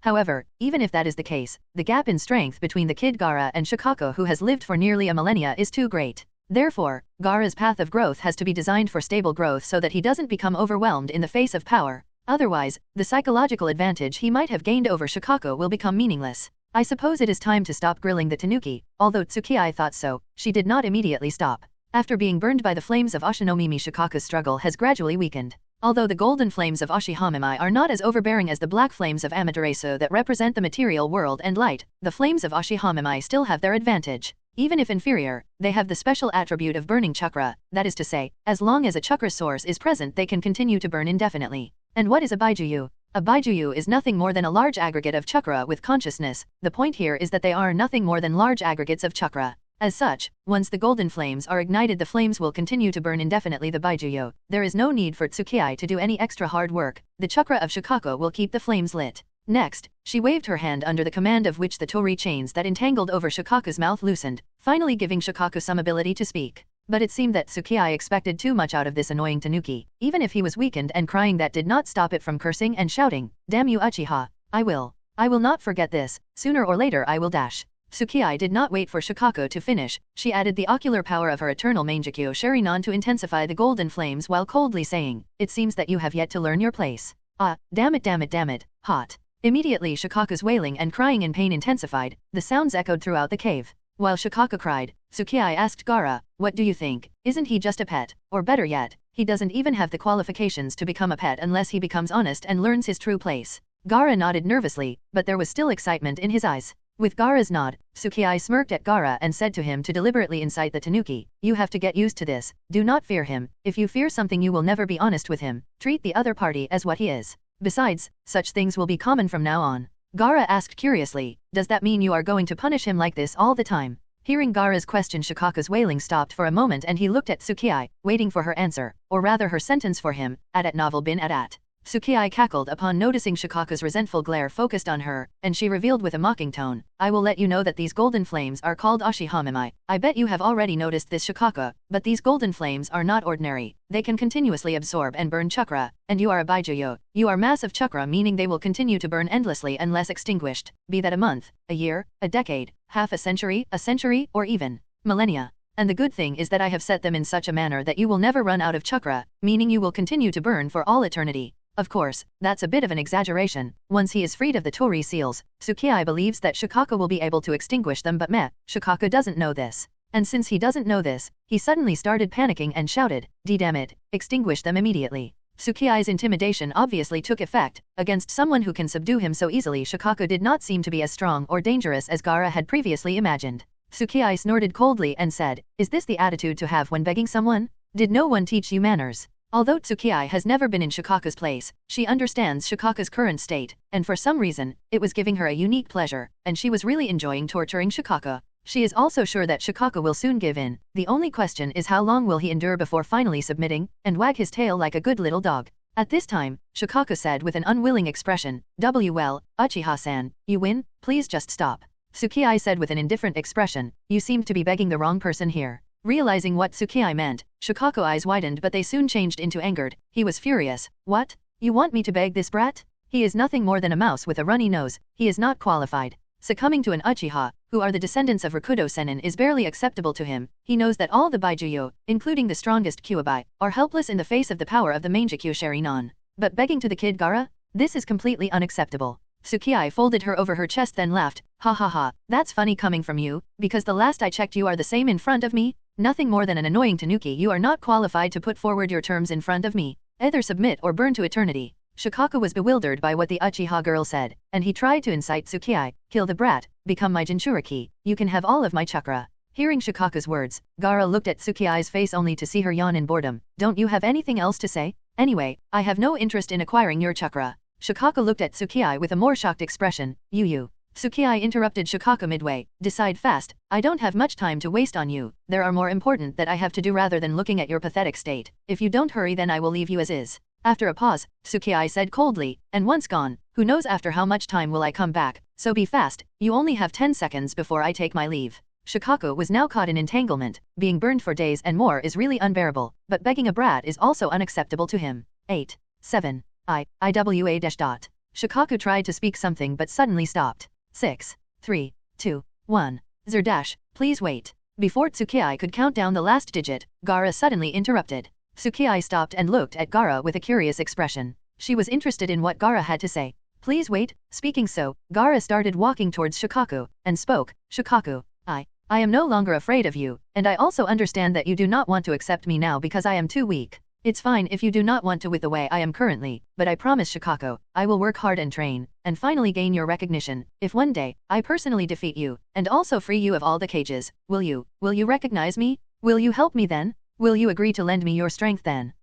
That's a surprise, but I suppose that's to be expected of the next Kaze cage, and the best Kaze cage. Tsukii was a little surprised by Gaara's sudden actions, but not much considering Gaara's character. Shikaku was also surprised by Gaara's sudden action, and he was silent for a while. Afterward, he snorted, don't overestimate yourself, brat. Gaara did not back down, and continued, answer my question, Shikaku. Whether it really happens or not is another matter altogether, but if it really happens, will you approve me to be your Jinchuriki or not? Shikaku was again surprised, and he suddenly laughed. Ha ha ha, you will never become strong enough, but I suppose that there is no problem in agreeing with you. At least I will be able to watch you fail miserably. Gaara said, it won't happen, I will not fail. Shikaku finally sighed and said, and what happens if you fail? Gaara thought a little and said, I will not fail, but if I do fail to gain your approval by defeating you within the next decade, I will do anything that you ask of me. I will do everything that you want, even if it means death and more. Shikaku was silent. He couldn't sense any trace of deception or lie in the brat's words. As such, he finally nodded after a long silence. Fine, if such a day ever comes, then I will give all my strength to you.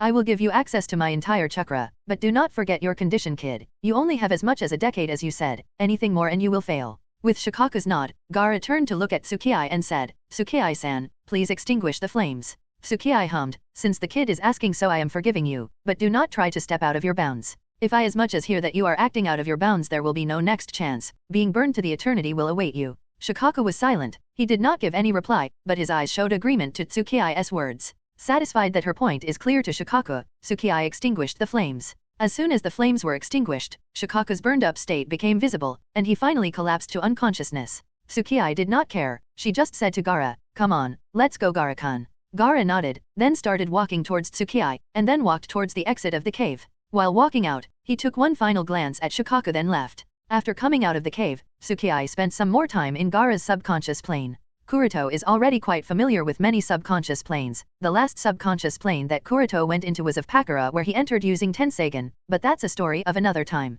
What's important here is that due to her familiarity with many subconscious planes, she has learned to develop an understanding of the state mind of a person based on their subconscious plane, and as such, she studied Gaara's subconscious plane to design a proper healing course. Finally, after determining everything, she and Gaara left his subconscious plane. Recovering back to their senses, the first thing Gaara did was to bow towards Tsukii. "Thank you for everything that you have done for me." Tsukii said, "It's fine Gaara-kun, since you will be becoming a part of us, doing the bare minimum is obvious." Gaara nodded, he was still more than grateful. At this time, the gate of the room opened and Sandame Kaze Cage Puppet walked in. With his arrival, Tsukii said, "All right Gaara-kun, I have some things to do so I will be leaving. While I or Kuroto-sama are gone, he will be your caretaker." Kaze Cage Puppet bowed to Gaara. Gaara also bowed lightly. Suki said, "You can ask him anything you are doubtful about, and I think he should be able to answer most of your doubts. He is also the guard of this air fortress, so you do not have to worry about safety. While you are free to roam around the entire fortress, Zone D is an exception to it. That area is off limits. So, do not go there, understand?"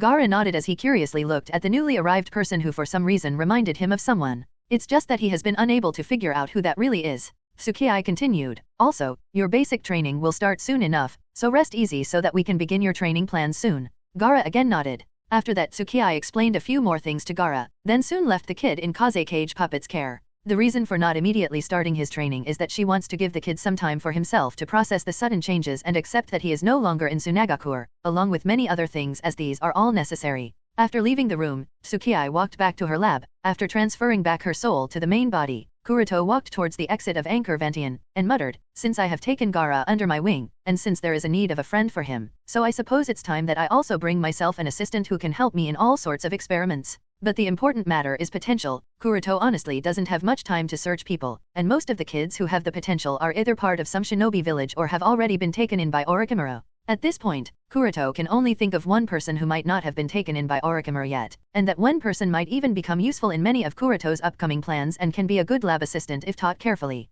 Kuroto has obviously been planning to cultivate loyal subordinates for quite some time. If you want to run an entire organization like a Matsukami, then a lot of members are required. After all, the shinobi world is too big, and Kuroto alone cannot do all things alone. And Kuroto's clones alone won't cut out for it. After all, Kuroto has to be the one controlling them. But now it seems that now things have started to come along. There are Shinichi, Shisui, Itake, Pakura, Sandame Kaze Cage Puppet, and he himself too, but that is still too less. After all, there are still many things that they cannot do. Well anyway, with Gaara and the next person he is going after, more things will become somewhat easy for Kuroto. To be honest, Kuroto really respects his sensei Orochimaru in this regard, whatever kind of person he may be, but when it comes to finding loyal subordinates who would do anything regardless of how cruel or morally wrong it may be, Orochimaru is a master. Most of his subordinates were exceptionally loyal to him, whether they were the Sound 4, Kimimaro, Kabuto, or any other subordinate. In fact, even Mizuki is loyal to Orochimaru. Even when Orochimaru's hand was sealed by Sandame-sama, and Orochimaru was greatly weakened, they did not betray him. In fact, Kabuto was constantly present by Orochimaru's side.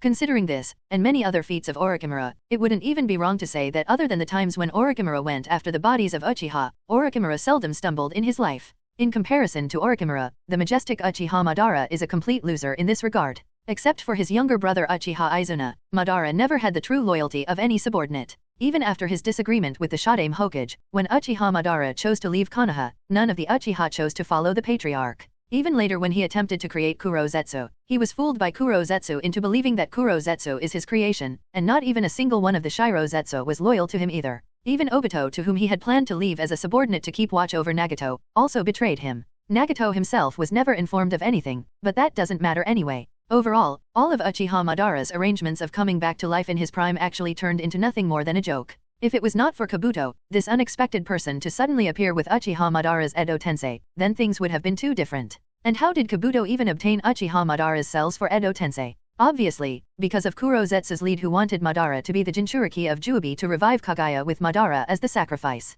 If not for his usefulness for reviving Kaguya, Madara may have never even gotten the chance to return to the shinobi world after he had ventured into the afterlife. The experiences of both Orochimaru and Madara are a lesson for Kuroto. From Orochimaru, Kuroto has learned how to cultivate a loyal subordinate, and from Madara, Kuroto has learned what not to do in order to not dig his own grave. Well anyway, after coming out of the flying fortress, Kuroto used the Tenseigan chakra mode to go towards the land of grass, and specifically to Kyuzagakur in the land of grass. Since Kuroto has made up his mind, so he will obviously act on it as soon as he can. To train powerful shinobi, proper training from a young age is very essential. All villages do so, and Konoha is no exception to this, with most of the children entering into the academy by the age of 8 years in the times of peace. Of course, war times are another matter altogether, and then there are also other exceptions like Namikaze Minato, Heitake Kakashi, Uchiha Itachi. But the official training as a shinobi can be commenced a few years earlier. Gaara is at the right age for the start of his training, but the kid's temperament is still not right, as he is more of a silent type. Having a friend or two who are opposite to his character will not only improve his temperament, but it will also induce a competitive spirit. Therefore, Kuroto's goal this time is Uzumaki Karen, who was one of the 3 last known descendants of the Uzumaki clan. Actually, 5 if you count Senjutsu Tsunade's quarter Uzumaki lineage. But anyway, Uzumaki Karen not only has the lineage of the Uzumaki clan but also a cheerful personality. Overall, she could have been a pretty strong kunoichi in the original story. As a descendant of the Uzumaki clan, Karen's talent is unquestionable. Even if she did not receive any formal education as a kunoichi from a young age that should have been given to an Uzumaki, and even under the extremely harsh growth environment where she was repeatedly abused of her ability to heal others, she was still pretty decent where she could use few of the most dangerous techniques like chakra suppression technique, adamantine attacking chains, heel bite, mind's eye of Kagura, chakra transfer technique. All these techniques show that Uzumaki Karen's talent is incredible, it's just that she never got the chance to bloom unlike the other Uzumakis of that time. Heck, she could have been the best medical nin had she received Senjutsu Tsunade's teachings. So, with all that said, Kuroto finds her to be very useful, and she might even be able to become Kuroto's lab assistant, the same way Kabuto is to Orochimaru. After all, it would be a waste to let such an unpolished diamond remain buried. As such, Kuroto has come to Kyuzagakur. In fact, Kuroto is also very eager to witness Karen's growth. He wonders what level of strength Karen can achieve in the future under his tutelage. This is obviously not the first time he has come to Kyuzagakur, but this time the state of the village seemed a little different. After disguising himself as a common citizen, Kuroto strolled through the streets of Kyuzagakur. Having been to Tsunagakur only a few days ago, Kuroto can clearly recognize that Kyuzagakur seemed to be more lively than Tsunagakur. Especially the Mission Commission Center. Shinobi were continuously coming and going to the Mission Commission Center. Driven by curiosity, Kuroto observed the Mission Commission Center and soon found out the reason for such a high number of commissions. The fees of each commission are significantly lower compared to what fees Konoha as well as other great shinobi villages charge. In fact, it is as low as 1/4 of the average fees Konoha charges from its clients at novel bin at. Low price to remain in business, huh? After getting the answer, Kuroto was no longer interested. In the shinobi world, if a small village like Kyuzagakur wants to survive, then lowering their commission fees is the only option they have. But it must never be forgotten that shinobis are not machines. Once injured, they too require time to recover. Raising new shinobi alone takes up a lot of time. Therefore, Kyuzagakur may be able to compete against great villages with such low fees for some time, but it will never last for too long. After all, compared to great shinobi villages, villages like Kyuzagakur lacks the necessary foundation as well as top-level combat powers. Well, anyway, after taking his stroll around Kyuzagakur, Kuroto activated his Byakugan and soon noticed several chakra signatures that were distinct and powerful, at the level that a Jonin has. But 2 specific chakra signatures caught his attention. Both of them seemed very similar and reminded Kuroto of that distinct Uzumaki chakra. Out of these 2, one of the chakra was somewhat less, but it was brimming with vitality, while the other was not the same. It was losing all its vitality, and was on the verge of extinguishing. It seemed very close to death. Following the direction of this particular chakra source, Kuroto soon reached a dilapidated hut at one of the corners of the village. Around the same time, Kuroto arrived near the hut. A shinobi that was dressed in the Kyuzagakur's combat uniform gone, and a bandage wrapped around his hand, walked outside with an annoyed look. The effect seems to be worsening day by day. All my injuries haven't even recovered even after I took so many bites. What a waste. Hearing the words of this Kyuzagakur shinobi who just walked out of that hut, Kuroto squinted. Upon observing carefully, Kuroto noticed that there were traces of foreign chakra present in his body, and this chakra is exactly the same as one of the 2 chakras Kuroto is sensing coming from inside the hut. After this Kyuzagakur shinobi walked away, Kuroto quietly made his way inside the dilapidated hut. The house was extremely small with only 2 rooms, one being the sanitary section while the other room is being used for all other purposes. The first thing that greeted Kuroto's eye in the second room was a little girl probably around 6 or 7 years old with a small bowl in one of her little hands, holding a spoon in the other through which she was feeding the adult lady with pale and faded red hair. The lady wore disheveled clothes, and looking at the parts that were uncovered with clothing, all Kuroto saw were bite marks, large and small, of all sizes, probably hundreds if not thousands of bite marks. In fact, some bite marks still had traces of blood, indicating that they were not healing. Moreover, if Kuroto did not guess wrong, the age of this lady is probably in her 30s but looked much older. Her face was pale and sickly, her eyes sunken inside, large dark circles under the eyes, and even her red hair that symbolizes her Uzumaki descent were pale and faded, nearly white. Her body was clearly malnourished, as bones were protruding from her body. Even Kuroto, who has seen many kinds of scenes, was left shocked looking at the state of this lady. The mere fact that she is still alive after suffering such horrendous treatment is already a big surprise. Then Kuroto's eyes turned on the bowl held by the little girl with bright red hair. The bowl contained basic porridge that the poorest class eats, and the worst thing is that the porridge contained very few grains of cereals, directly showcasing the cause of malnutrition that the lady is suffering from. Looking at the girl with spectacles trembling and controlling her tears, Kuroto finally reacted and understood the entire situation. Kuroto was curious previously, why is Kyuzagaku lowering the commission fees so much, and still maintaining their completion without sustaining heavy losses in the number of their shinobi? The reason is all too clear now. This dying woman who is an Uzumaki, and also, most likely, Okasan of Karen, is giving Kyuzagaku the confidence to be able to do so. Those bite marks are a clear indication that Karen probably inherited heal bite from her Okasan. Okasan's ability to heal others' injuries through heal bite readily decreases the cost of medical care, as well as decreases the amount of time required by shinobi to heal, generally making it possible for Kyuzagaku to be able to maintain their task completion records even at such low commission fees. Sigh, they really are being a bit too extreme. Rather than using her, they are exploiting her down to the death. Idiots. Kyuzagaku or shinobi do not even understand the value of talent. No, to be exact, they do not even regard her as a human being. But I suppose this is nothing new in this shinobi world. Using and exploiting others is a common thing, thought Kuroto. Even if Kuroto is already used to it, looking at the state of this woman, Kuroto really felt pity for her. While Kuroto stood there, the two Uzumaki did not even react to his arrival. They were already used to such intrusion. Such a thing was nothing new. But Kuroto could see fear in the eyes of the girl and indifference in the eyes of the lady. Kuroto sighed and walked forward. He came by the bed, stood by the side of the little girl, and while lightly patting her shoulder he whispered, "Little, let me see the condition of your Okasan." Karen was visibly surprised and looked at Kuroto with widened eyes. She tried to speak something, but for some reason, she did not try to oppose Kuroto. Perhaps it was because she could sense a very calm and gentle chakra she has ever felt from this person. And for some reason, it soothed her. Kuroto went closer to the lady lying on the bed, and carefully checked her condition with Byakugan from up close. After a bit of observation, Kuroto finally shook his head.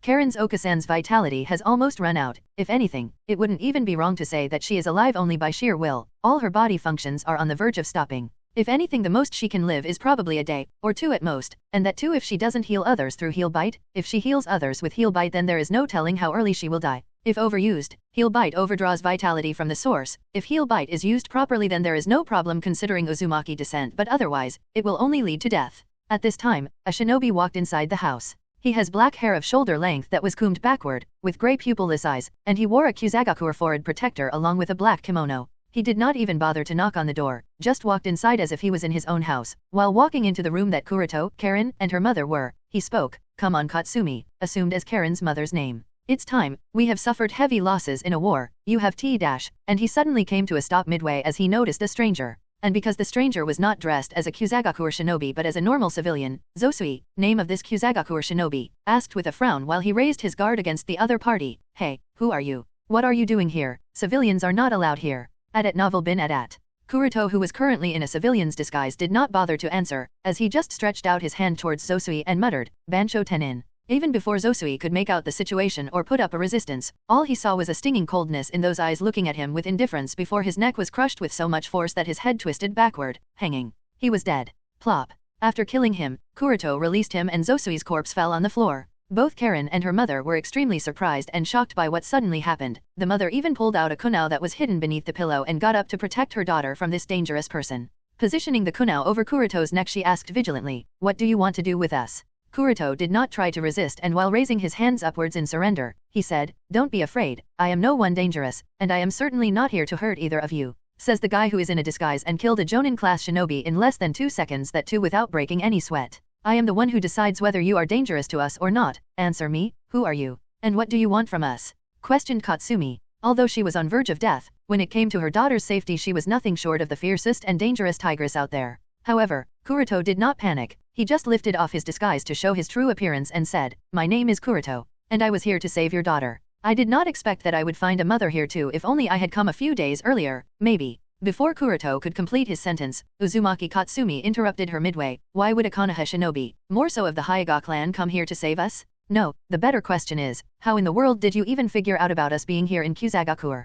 Kuroto said. Obtaining intelligence about Uzumaki being present was just a coincidence. As for the purpose of saving her, well, it has nothing to do with Konoha, for now at least. It is my selfish reason, and you should be very clear that if your daughter stays in Kyuzagakur any longer, she will end up just like you. Hearing Kuroto's words, Katsumi's hand that held a kunao trembled and it started to cut through Kuroto's skin, but she regained her composure, and said, no, Karen is much more talented compared to me. The leader of Kyuzagakur has promised that he would allow Karen to enter the Shinobi Academy, and she wouldn't end up like me. She will get to live better, cough cough, she will live a well enough life. Kuroto laughed hearing her, ha ha ha. I wonder what's more funny, whether it is the fact that you decided to believe him, or the fact that you are not trying to convince me here but yourself. Hearing Kuroto's words she was suddenly silent, and her hand started trembling more and more, so much the kunao in her hand further started to cut through Kuroto's skin and blood started to flow out, but Kuroto still did not panic, he was still standing there composed. Now Katsumi was silent, she did not know how to retort anymore. For her who is on the verge of death, securing a home for her only daughter is the reason why she is doing everything. She knows that she would die within a few days anyway. If her death could ensure her daughter's safety, then she would give up everything to ensure that her daughter lives on. This is the only thought that has been pushing her to stay alive as long as possible. Her daughter will become part of Kyuzagakur in exchange for her life. It is not a bad deal, right? Kuroto sighed. From a certain perspective, Uzumaki Katsumi did achieve her goal. Uzumaki Karen did become part of Kyuzagakur, but whether she was accepted within was another matter altogether. Even after Katsumi's death, Karen's status did not change. She was treated as nothing more than a tool that only existed to be used by Kyuzagakur to heal their shinobi. Karen did not receive any formal kunoichi training, nothing at all, stunting her growth and thwarting her potential. The home Katsumi always wanted to give her daughter in Kyuzagakur was never given to her. While Katsumi was busy thinking whatever, Kuroto looked at the little girl who looked completely helpless and asked, so your name is Karen, right? Do you want to stay here forever or would you like to come with me? At the very least, I can guarantee that you will never be treated the way you are being treated here. Normally, these words all sound too sweet and hardly believable, but because Kuroto was speaking the truth so there were no fluctuations in his chakra, as such Karen knew that this person named Hyuga Kuroto was indeed speaking the truth.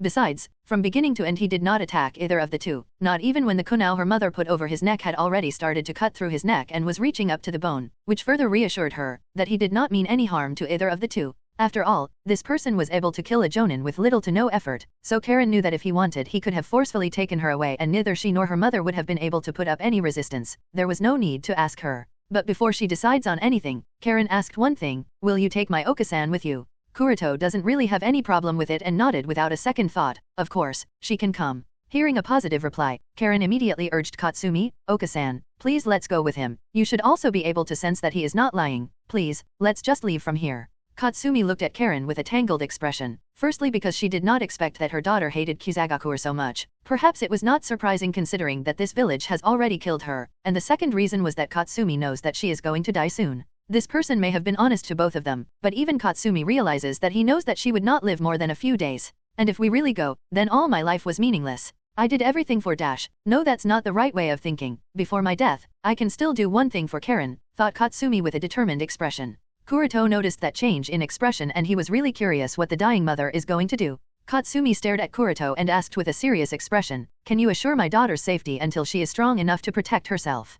Kuroto nodded, I can assure you. I can also assure you that after following me, she will get to live as a human being, not like a tool. Hearing Kuroto's reply, Katsumi nodded as her hand loosened and the kunao in her hand dropped to the ground. Next, she turned around and slowly walked towards Karen, then kneeled down to be at the same height as her daughter. At this time, she had light tears flowing down her eyes. She held her daughter's cheek and said, Okasan is sorry Karen-chan, but she won't be able to stay with you any longer while alive, but you do not need to worry. Okasan will always remain in your heart, she will always watch over, she will always protect you. Karen was confused for a while, she couldn't understand what Katsumi was speaking. After all, this person has said that they both can come with him, so why can't Okasan stay with her? And before she knew it Karen's eyes became wet. She did not want this. Her Okasan could finally live but dash. But why? Why always her? Katsumi smiled gently and wiped away Karen's tears as she said, remember, strong kunoichi do not cry. Karen nodded as he tried her best to hold her tears from flowing out of her eyes. Katsumi nodded in approval, that's my girl, and caressed Karen's head.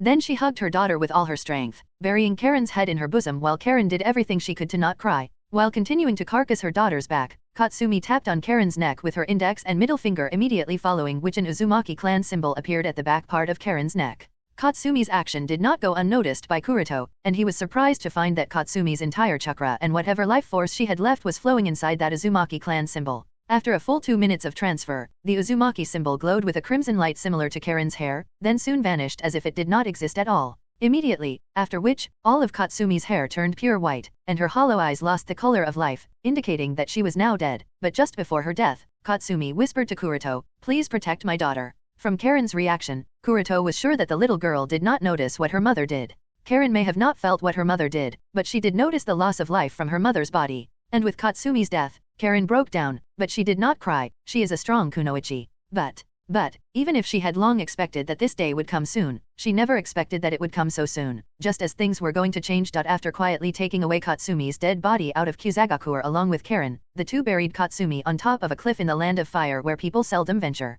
Standing in front of the tree under which Katsumi's body was buried, Karen looked down silently. Kuroto caressed her head and lightly said, "It's okay to cry it out." While choking and resisting tears, Karen shook her head. Okasan said that strong kunoichi does not cry. "I can't cry. I have to become strong like Okasan." Kuroto said lightly, "It's okay to cry today. As said before, weakness is a sin in this shinobi world, but crying and mourning someone's death is not a sign of weakness." Kuroto knows exactly what Karen feels. After all, he too lost his parents at an early age and had to rely only upon himself to survive. It was Yui who taught him that crying is allowed. If we are sad, if it is hurting, then crying eases away our pain. It's never a sign of weakness. For a little girl who is only about 6 years old, it is natural to cry after losing the only person who cared and loved her to death. Kuroto said gently, "It's okay to cry today. I am giving you the permission." With Kuroto's permission, Karen could no longer resist, and tears that she has been trying to resist for so long broke out at once. And she cried hard, she vented out all her sadness and loneliness. All this while, the Uzumaki symbol behind her neck glowed and spread an unknown warmth in her heart.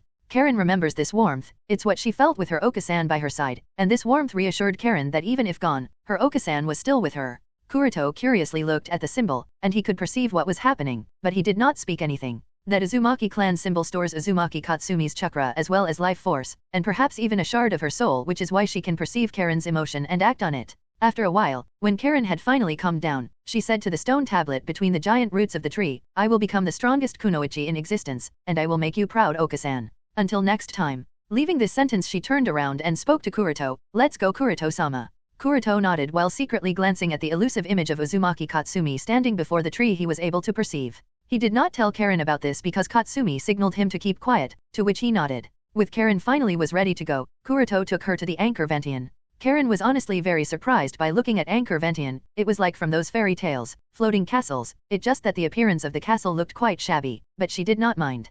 Karen repeatedly asked many questions from Kuroto. He did answer the ones that he was okay to let Karen know at this point, and did not answer the ones that he was not okay with. The arrival of Karen surprised Gaara, and he was quite nervous now. In Suna, Gaara's situation is similar to Naruto's. Gaara does not have any friends. He has always desired for others to acknowledge his existence and befriend him, but unfortunately never have been. So when Karen arrived at Anchor Ventian, Gaara was nervous about whether she will treat him the same way he was treated at Suna. Karen obviously did not have any prejudices against Gaara. Besides, she was able to feel that Gaara's chakra gave her a protective feeling. And since Shikaku's chakra was completely sealed, and since Karen is not yet proficient enough to sense such hidden chakra, so she was unable to sense the evil chakra of Ichibai. As such, she stared at Gaara curiously, but if you ask her, she was more curious about the kanji character on Gaara's forehead than Gaara himself. Kuroto said, looking at the two children, "All right, both of you introduce yourselves." At novel bin at. Karen was the first one to speak. "I am Uzumaki Karen. I want to become the strongest kunoichi. Nice to meet you." Karen's cheerful attitude towards him surprised Gaara, and after a bit of hesitation he finally bowed and introduced himself. "I am Gaara, Jinchuriki of Ichibai, Shikaku. My dream is to become a strong shinobi worthy of Kuroto-sama's recognition." Karen nodded, then asked curiously while tilting her head, "What's a Jinchuriki? And what's Ichibai?" Gaara suddenly came to halt. He was not sure whether he should inform her of Shikaku. For that reason, he looked at Kuroto, who has already started to walk somewhere. Perhaps it was because Kuroto felt Gaara's gaze. He suddenly came to a halt and said, "It's up to you, Gaara-kun. If you feel like it, then you can, otherwise you don't have to." Gaara was silent. Meanwhile, Karen turned towards the fourth person standing in the room and asked him, "What is your name, Aji-san?" Asked by Karen, the fourth person, who has been silent until now, tilted his head in confusion and said lightly, "I do not have a name." Karen was confused. Why not? Gaara was also confused. He has yet to recognize who this person is, even though he feels that this person is familiar. Kaze Cage Puppet was confused, and after a while of silence, he said, "I was never given a name." "Why not?" Karen asked again. Kaze Cage Puppet said, I do not know, perhaps Kuroto-sama may know. Why would he know? Don't parents give names to their children? He is certainly not your parent, so how can he know? Karen was getting more and more confused as she talked with this Ajiai-san.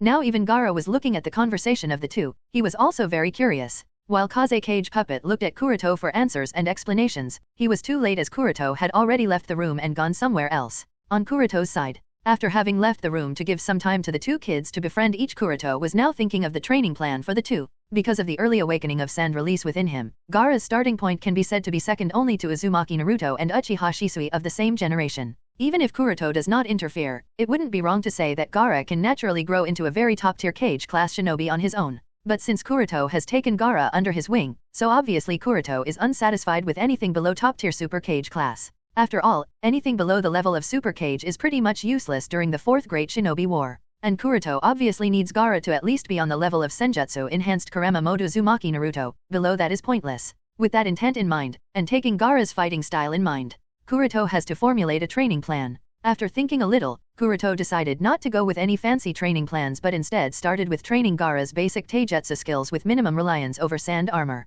Regardless of the natural abilities brought by Kekkei Genkai, two factors are what actually determine the strength of a shinobi. One is fighting wisdom, the ability to fully display their own strength. Many people have the first ability, and yet not everyone has the ability to fully display their strength in a battle. Take Hiriko as an example, even with 5 Kekkei Genkai, he lost and had to sacrifice his legs and hands. Meanwhile, Yondaime-sama single-handedly with his Hiraishin no Jutsu and Raiznan became the most feared shinobi of the Third Great Shinobi War. So just having strength is not enough, training fighting wisdom is much more important. The second factor is none other than chakra control. Chakra is the root of all jutsu, so the better and finer chakra control, the better a shinobi will be at all forms of combats. And since Gaara has always been strong since early childhood, therefore, he does not have appropriate fighting wisdom. Gaara sure can overwhelm others with his superior strength, but when to put against someone of the same age and similar strength, there are very high chances that he will be the one to lose. This is clearly displayed from his panic and shock when fighting Rock Lee and Uchiha Suzuki. Although Gaara did not lose, when he was on the verge of losing as he was seriously overwhelmed. Especially against Uchiha Suzuki, when Gaara was on the verge of losing control in the cannon. As such, Kuroto planned a physique training plan for Gaara. Besides, taijutsu combat is the best method to beat in fighting wisdom within someone. In a fast-paced taijutsu fight, one must learn to predict the opponent's next move, learn to use fakes, mislead others, look for gaps and opportunities, and also learn to figure out traps and all, so combat experience increases readily. As such, taijutsu is the best. After Gaara's training plan was decided, the next up is Karen. And Kuroto plans to not train Karen for the time being. This is not because Kuroto couldn't think up a training plan for Karen, but it is because while Karen lived in Kyusagakur, she did not receive appropriate nutrition. As such, even though she is an Uzumaki, her physique is still quite weak. Before starting to train, Karen needs to recover and come to a normal point, otherwise there will be a negative sequela. Of course, Kuroto isn't going to keep her free while she recovers. With Karen's talent and her Uzumaki descent, Kuroto is of course unsatisfied if she ends up being just part of the support and logistics department. She has to be someone of the same level as Gaara. Someone who can fight alongside Gaara at the same level while also restrains him should Shukaku get out of control. For this purpose, Kuroto is going to start her teachings in calligraphy and train her calculation abilities, which are extremely essential for Funjutsu. Karen is an Uzumaki, so teaching her Uzumaki Funjutsu is obvious. But Funjutsu of course requires many things, which have to be taught to her. Training her calculation abilities will not only be helpful in Funjutsu but also make a base for her when she starts learning biotechnology, as she will be Kuroto's assistant, so that is a necessity. With everything decided, Kuroto summoned the Kaze Cage Puppet and instructed him on everything, who nodded ever so respectfully. And with everything is taken care of, Kuroto was about to leave. Just then Kaze Cage Puppet suddenly spoke, "Kuroto-sama, why do I have no name?" Kuroto was surprised by the sudden question, and asked curiously, why the sudden interest in a name? Kazekage Puppet narrated Karen's and Gaara's questions a while ago and then spoke after thinking a little. Everyone has a name: Gaara-sama, Karen-sama, Itaka-sama, Shisui-sama, Pakura-sama, Shinichi-sama. Only I don't. Why is that? Kuroto was surprised, suddenly asking for a name. Huh? I wonder what will be the next change. Kuroto honestly never expected that the Kaze Cage Puppet would suddenly ask for a name. It almost seems that he is turning into a living form. After thinking a little, Kuroto said, "Now that you mention it, you do need a name. Let's do it this way. Since the two of them asked you, how about I entrust them with this? Let the two of them work on a name for you. This will be their first challenge in their shinobi path." Kaze Cage Puppet nodded and then left to tell Gaara and Karen their first challenge. With that out of the way, Kuroto smiled and started walking towards the exit of Anchor Ventian. This time for the plan of bringing subordinates, Kuroto went on with his sensei's approach. intervening and helping the children when their hearts were most vulnerable and they were in the most critical situations of their lives. Kuroto being their savior naturally earned him all of their trust, so Kuroto believes that as long as both of them are properly brainwashed and treated with care, either of the two will not hesitate to give up their lives if Kuroto asks, which is the kind of undying and unquestionable loyalty Kuroto wants. Satisfied, Kuroto flew out of Anchor Vantian, and went to the meeting place agreed on with Shisui. In the past few days, everywhere Kuroto went, he used the Tenseigan chakra mode, so not many days have passed. As such, Shisui, who was coming normally from the land of wind, obviously did not reach Konohagakure yet. After meeting with Shisui, both of them went to Konoha. A few days later, Konohagakure, Hokage office. When Kuroto and Shisui returned and passed on Kazekage Dano's scroll to Hokage-sama, they also learned about the mission of Kakashi and Guy. Both of them had already returned 2 days ago with the agreement from Reikage, and Reikage had obviously agreed to join the raid. While Sandame read the report, he was surprised by the act of Hyuga Kuroto and Uchiha Shisui of saving Tsunagar from Ichibai's rampage, as well as the execution of Ichibai Jinchuriki. While Sandame chose to not pay much attention to the execution of Suna's Jinchuriki, Sandame especially commended Shisui and Kuroto for their decision to interfere to stop Ichibai's rampage. This will improve relations between Konoha and Suna to some extent, which is exactly what is needed at this point in time. Next, Sandame concluded the mission. With that out of the way, put away both the scroll and then ordered the 4 shinobi of the Umbu Team 11, in the upcoming secret meeting, Team 11 will accompany me as my guards, is that clear? Sandame has already attached great importance to eliminating Akatsuki, and because of the unclear identity of the spy, he has made sure to keep this raid a secret even from the other 3 elder advisors. After all, Akatsuki has too many Ronin of Konoha, there is no guarantee who is a spy, it is better to only keep the people with the least number involved in the entire raid. Sandame cannot ignore the likes of Uchiha Shinichi, Hiriko, and Orochimaru to be part of Akatsuki. In regards to Sandame's order, neither of the 4 of Team 11 had any objections and they nodded at the same time, yes Hokage-sama.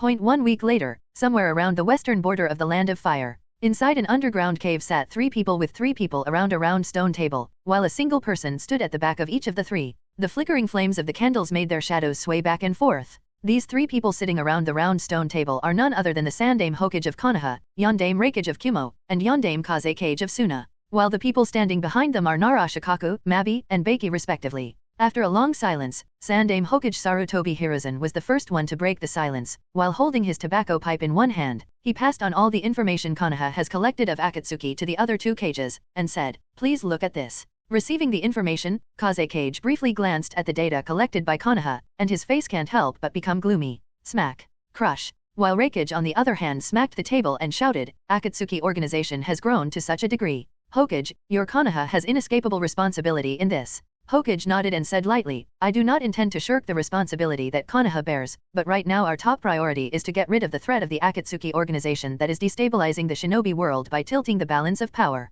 Kazekage said, "Uchiha Shinichi with Mangekyou Sharinon, Sasori with hundreds of puppets which also includes the puppet of the previous Kazekage, Immortal Kakuzu of Takigakur with 5 hearts, Hiriko with 5 Kekii Genkai, an unknown individual with spacetime jutsu, Baiwajuzo one of the former 7 ninja swordsmen of the Karigakur wielder of Kubikai Basho, Shinojin Shuriki of Demon Morio of the destroyed land of demons, Orochimaru one of the 3 Sunin of Konoha and a plant-like creature. Apart from these there is also that leader of Akatsuki." The more he read, the more worried Kazekage got and finally can't help but sigh. "I never would have expected that Akatsuki organization would have grown to such a point. If they are allowed to continue anymore, they will soon subvert the pattern of the shinobi world." Nara Shikaku shook his head, and said no Kazekage Dano. While Hokage continued Nara Shikaku's words with a deep voice, "They have already begun to subvert the pattern of the shinobi world. One shinobi village cannot deal with Akatsuki organization alone. Combined power is needed." Reikage said, "Who will be participating in this joint raid from your villages?" Sandame groaned and replied, "From Konoha, I will personally take action, then Jiraiya, additionally, Nara, Yamanaka, and Akimichi patriarchs too, and our most elite team consisting of Heitake Kakashi Uchiha Shisui, Hyuga Kuroto, Might Guy will also be participating. Finally a few other highly trusted Umbu will also be participating in the operation." Kazekage said, "From Suna, I will personally participate, honored siblings, as well as Pakura and a few selected Umbu, will also be participating in the raid." Seeing that both Hokage and Kazekage were coming in person as well as bringing some of their best men, Reikage nodded in satisfaction then said, "That's good. From Kumo I will personally participate. Apart from Mibi and Yujito Nii, as well as some other highly trusted Umbu and Jonin will be participating together with me." When Hokage and Kazekage heard the names of B and Yujito Nii participating in the raid, both of them showed an unexpected look. This raid against Akatsuki is extremely dangerous. The fact that Reikage is willing to bring both of the Jinchuriki was surprising. This also shows Reikage's determination to eradicate Akatsuki organization. Outside the cave where the 3 Kage were gathered, all the other accompanying shinobi were standing guard here. At this time, Jiraiya came next to Kuroto and asked in a low voice, "Are you sure that the leader of the Akatsuki organization has the Rinnegan Dojutsu?" Kuroto nodded. "The information I have obtained says so, Jiraiya-sama. As for whether it is really true, I cannot be sure, but perhaps it is true, as having the Rinnegan Dojutsu might give the leader of Akatsuki organization enough power to reign in individuals as strong as the members of Akatsuki organization." Jiraiya sighed and his face now had a tangled expression. When Jiraiya learned the news about the leader of Akatsuki having the Rinnegan, the first person Jiraiya recalled was obviously that red-haired silent child named Nagato from the 3 children he taught in the Land of Rain during his 3-year stay in Land of Rain. Even though Nagato did not have any special control over those dojutsu back then, the ocular power that dojutsu had made Jiraiya believe that they are perhaps truly Rinnegan. At that time, Jiraiya even believed Nagato to be the child of the prophecy who would bring a great revolution to the shinobi world. Who can save this shinobi world? But alas, that did not happen. After returning to Konoha, Jiraiya heard of the death of the 3. This news devastated him, and since then Jiraiya did not venture to the Land of Rain due to obvious reasons. After a long silence, Jiraiya said with a sad voice, "If this information is correct, then perhaps I know who the mysterious leader of the Akatsuki organization is." Adat novel bin Adat. "What? Who?" Kuroto exclaimed, faked, in a surprised look. Jiraiya shook his head and does not seem to want to talk about this anymore. Instead, he spoke, "Even Orochimaru has joined the Akatsuki organization. I seem to be able to save no one. Will you be able to fight against Orochimaru should he come after you during this raid?" Kuroto said after a while of silence, "There is no other option, even if he was my sensei, even if he taught me many things, but he has betrayed the village and has joined hands with a criminal organization, as his former disciple and subordinate. If I have to fight against him, then I will do so without any hesitation." This was of course a lie. Orochimaru has already betrayed Akatsuki long ago, but there was no need to inform others of this. In fact, Kuroto also did not inform the villagers of the betrayal and death of Shino. The reason is of course to make everyone take this battle extremely seriously. The more odd everyone will be of the Akatsuki, the more cautious they will act, the more chances of success of this operation. Jiraiya sighed after hearing Kuroto's words. It was his duty to bring back Orochimaru all along, but he failed and now this happened. As a teacher and a friend he is being proven to be a failure. One disciple died and he couldn't do anything. The other has turned into the leader of a criminal organization. One friend is lamenting the pain of losing her Otauto and lover while the other has taken the road of no return, and even joined a terrorist organization, and yet he couldn't do anything to save either. If that's not a failure, then what is? Not wanting to talk anymore, Jiraiya turned around and walked away. Perhaps he wanted to be alone for some time? Kuroto knows that Jiraiya is struggling, but he cannot take care of the old man. Right now, his entire focus is on Akatsuki organization. The people present here make up a pretty strong lineup. From Kumo's side, Kuroto easily recognized Killer B, Yujito and II, who was glaring daggers at Kuroto and the rest of the team -11. Then there is young lazy Darui, C, Samui, and Mabi being present inside the cave. From Suna, Kuroto could see honored siblings of Suna, Pakura, as well as Maki, Pakura's disciple, with Beiki being present inside. Lastly, from Konoha, there is Jiraiya, Shisui, Kuroto, Kakashi, Might Guy, Yamanaka Inoichi, Akimichi Choza, and finally Shikako Nara being present inside the cave. While supporting his chin, Kuroto thought, counting 3 cages, Jiraiya-sama, Shisui, Jinchuriki of Hakusabi and Nibi, Elder Cho, and finally Pakura. There are already 9 cage class individuals present here. Then if I count Inoshikacho patriarchs, Kakashi, Guy, Elder Ebizo, Beiki, Maki, who is surprisingly extra strong compared to the original story because of Pakura being alive here, Darui, C, Samui, and Mabi, there are more than 12 elite Jonin class shinobi, and finally, I am also here. So, I think the chances of us winning against Akatsuki, especially with an element of surprise, are quite high. And this is obviously not the final raid. Suna may not have deployed many Umbu because of what recently transpired in Suna, but Konoha and Kumo are not the same. More of the direct Umbu will be participating in the raid. If nothing goes wrong, I might be able to take advantage of the chaos and take away the Rinnegan pair from the eyes of Nagato. This thought flashed in Kuroto's mind. Kuroto is actually very interested in the prophecy of the great toad sage Gamamaru. According to his prophecy, a revolution is inevitable, and such a revolution will be brought on by the child of prophecy, which means that in a certain way the resurrection of Otsutsuki Kagaya will happen regardless of others' actions. So Kuroto is a little curious, what exactly will happen should the Rinnegan that can bring back Kagaya is obtained by him? Will Juabi still be revived? Will Kagaya still come back, or is it not going to be the case? Whether it is Hokage, Reikage, or Kazekage, each of them is very eager to destroy the Akatsuki organization as soon as possible, so they soon reached a consensus. In order to discuss a detailed plan of action for the raid, Hokage also summoned Jiraiya and Hyuga Kuroto into the cave. Reikage summoned Shi and Yujito and II, while Kazekage summoned Elder Ebizo and Pakura.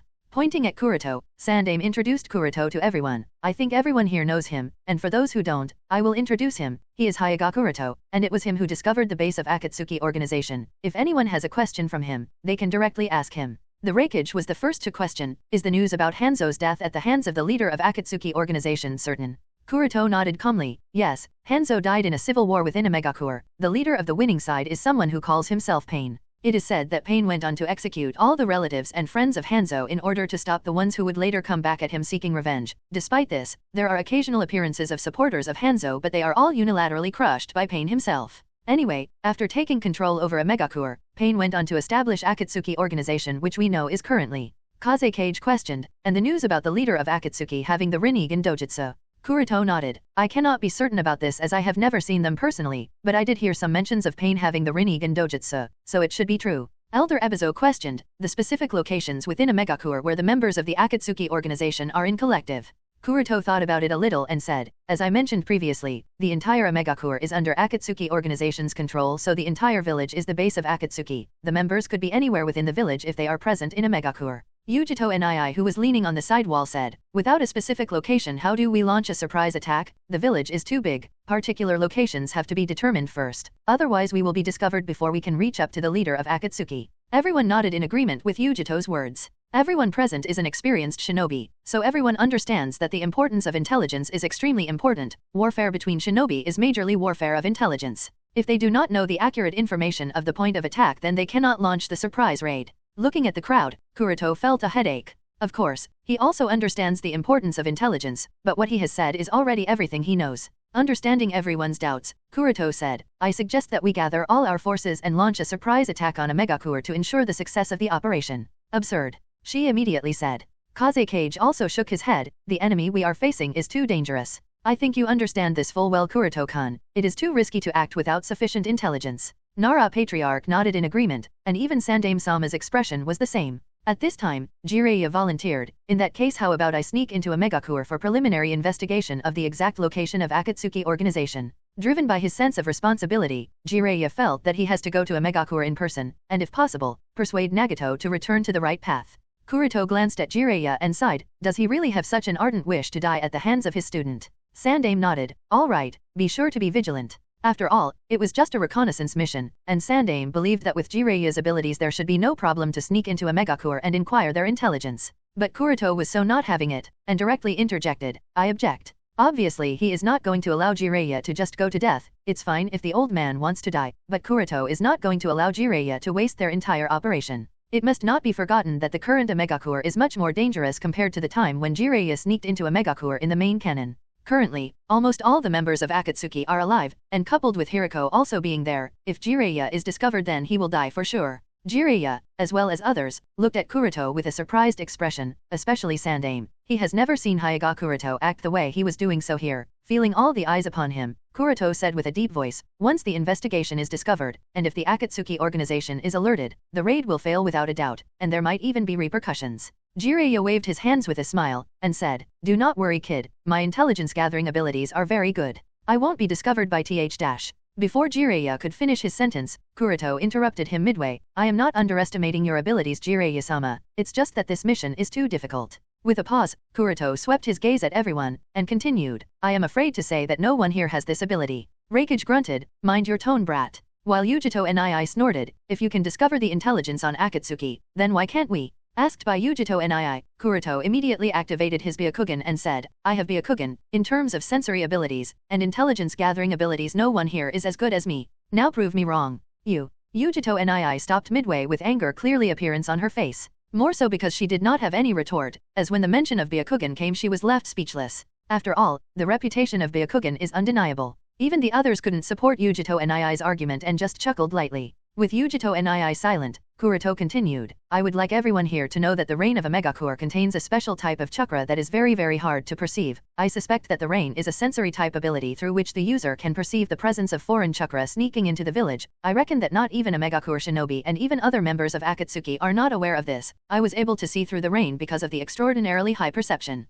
abilities of my Byakugan. No one here can sense this. If you have sneaked in a megacorps without knowing this fact, then you would have been discovered even before you could collect any intelligence. As soon as they heard this, everyone took a cold breath. And all they could think was that if without knowing this news anyone had sneaked into a Megakure, they would have been discovered so easily. At the same time, they can't help but wonder just who can use such large-scale ninjutsu. After speaking this, Kuroto looked at the 3-cage. If the 3-cage agrees, understands, and agrees to directly launch an attack, only then the raid against the Akatsuki organization would result in a guaranteed 100% success. And if they disagree with Kuroto, and insist on carrying out a preliminary investigation in advance, then the results will become unpredictable. In fact, the coalition might even suffer if that happens. But apparently, Kuroto expected too much, and Kaze-cage was the first to deny Kuroto's approach. Investigation is essential. We cannot omit this step because of the level of difficulty of this mission, and as said previously by the Kumo Jonin, a Megakure is too big to directly rush there with no apparent directions and specific location in mind. With Reikage's personality, he actually somewhat agrees with Hyuga Kuroto's suggestion, but considering both the Jinchuriki will also be taking part in the mission, he can't bring himself to nod.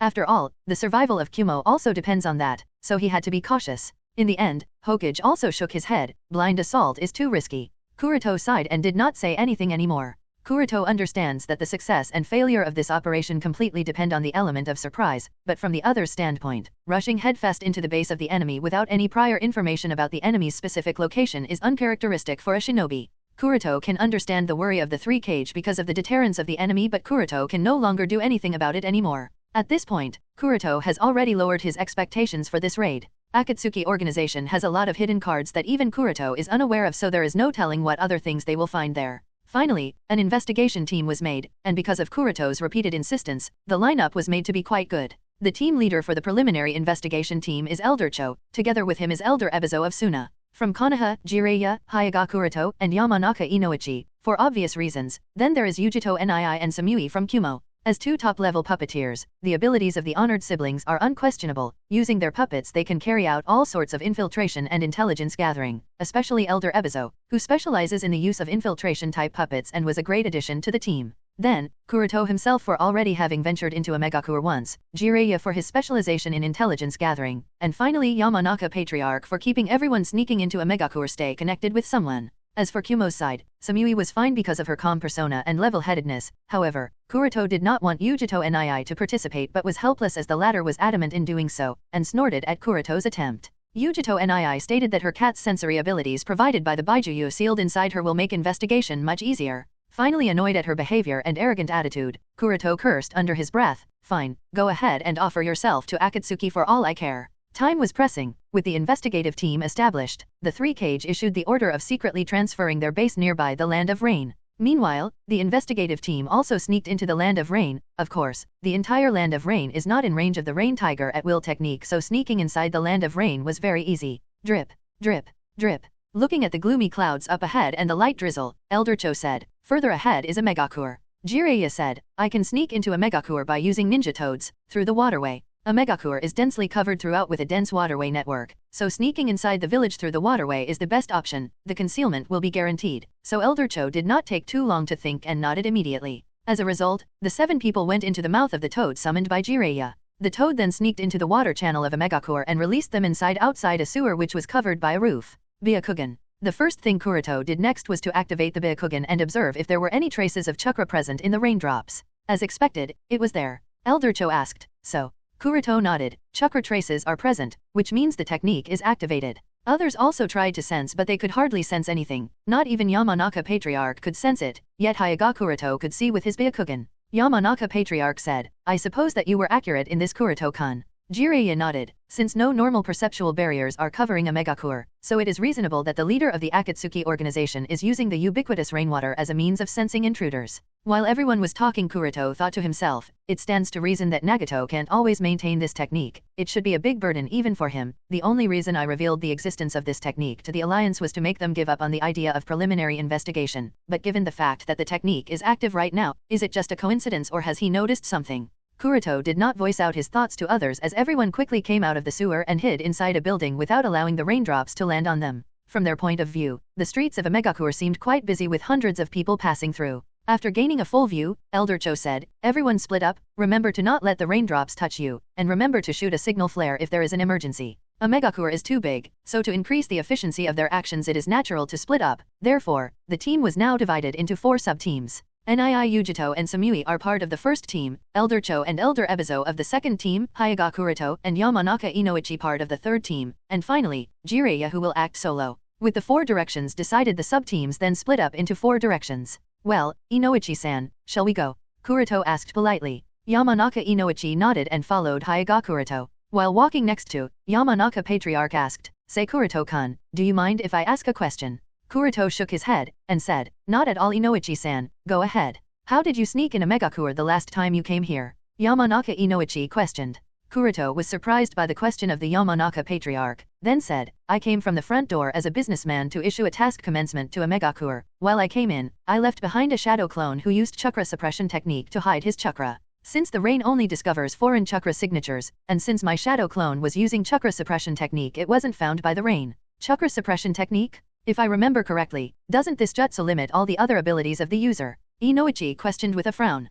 Kuroto took out a rough map of a Megakur, which he received from Shinichi since Kuroto didn't actually personally come to a Megakur, and while studying it carefully, he said, "That is true, but using that had 2 other benefits. First, my shadow clone was able to roam around the village with a civilian's authority, and second, because the chakra suppression technique was being used. Therefore, the shadow clone I left behind could stay much longer than normal. During one of the casual walks as a civilian, my shadow clone discovered Uchiha Shinichi and Baiwajuzo's duo. After discovering them and some silent digging around for about a month-long stay in a Megakur, my shadow clone was able to discover many things, especially related to Akatsuki. After discovering such shocking facts, the shadow clone lifted itself, and I received all the information while I was in another country carrying out my investigation in that country." Yamanaka Inoichi was stunned and nodded with an odd tone. "It's rather remarkable. Being able to use chakra suppression technique alone is very difficult. I am convinced now, without a doubt, you truly are one of the best of your generation." Kuroto shook his head, and said, "I still have too much to learn. I am still too far behind Yondaime-sama. To become Hokage, I have to be much better, much better. Do you aspire to become the Hokage?" Inoichi was rather surprised by Kuroto's words. Kuroto nodded, and said, "I aspire to become someone like Minato-sama, thus I wish to become Konoha's Hokage in the future. Is it strange, Inoichi-san?" After a bit of silence, Yamanaka Patriarch said, "Well, Yondaime Hokage-sama was one of a kind. His charismatic persona and that confident look was more than enough to bring a change in the morale of his followers. If you aspire to become someone like him, then the road is still far ahead. Perhaps you can become the Hokage. I am not the one to decide, but you still have a long way to go." Kuroto nodded and said, "I understand. Thank you for your advice, Inoichi-san. I will that in mind to improve myself and become worthy of becoming the Hokage. I wish you good luck in that endeavor, Kuroto-kun. If you do become the Hokage, do not forget to visit the Yamanaka flowers. It would be an honor to have you visit us." Inoichi encouraged Kuroto. He did not touch the matter of cage bird seal, which will be the biggest difficulty for Hyuga Kuroto as a member of the branch family. Of course, Inoichi is not dense enough to understand not to touch on such sensitive matters. Although the 2 people were talking, they did not forget the objective of their mission. All this while they were carrying it out very seriously. Kuroto has already been to many shinobi villages, and perhaps, only a Megakur is somewhat peaceful compared to all the other shinobi villages. Even Tsunagakur and Kusagakur are not as peaceful as a Megakur is currently. Perhaps even Yamanaka Inoichi felt this and sighed. This peaceful atmosphere will be destroyed as the raid on a Megakur starts. Converging their mixed thoughts, Kuroto and Inoichi further tried to find leads on the location where the leader of Akatsuki could be hiding. "Kuroto-kun, do you have any leads where the leader of Akatsuki could be present in general?" asked Inoichi. Kuroto thought about it a little, then looked towards the tallest tower of a Megakur. Inoichi followed Kuroto's gaze and also looked in that direction. "That tower?" Kuroto nodded. "I am not sure, however, it is the most likely place." To be honest, Kuroto doesn't remember much as to where exactly did Nagato stayed hidden while controlling Rakudo Rain, but considering the height of that tower, it is the most likely place, as transmitting chakra from that height should be the best option. Moreover, Tendo Pain sits on the tongue sticking out of that face structure on the tallest tower. It is conceivable that standing on that tower should give a good look over the entire Megakur village. Shot, whistle, bang. While Kuroto and Inoichi looked at the tower and were trying to figure out a few more things, suddenly they both heard the sound of a signal flare being fired. Kuroto and Inoichi looked in the direction of the sound and were able to spot a green flare lighting up the sky below the clouds. Signal flare, someone was discovered already. Kuroto muttered with a frown. Inoichi nodded. "It appears so. I will try to see who is it, and see if I can dash." Kuroto shook his head, and said, "No, Inoichi-san, the enemy has discovered our tracks, and since we are in their territory, so that means they already have us on their radar. If you try communicating with them in such a situation, I am afraid our position will also be discovered. What we have to focus now is on retreating. We have to get out of this village as soon as we can." Inoichi saw the seriousness in Kuroto's expression and nodded.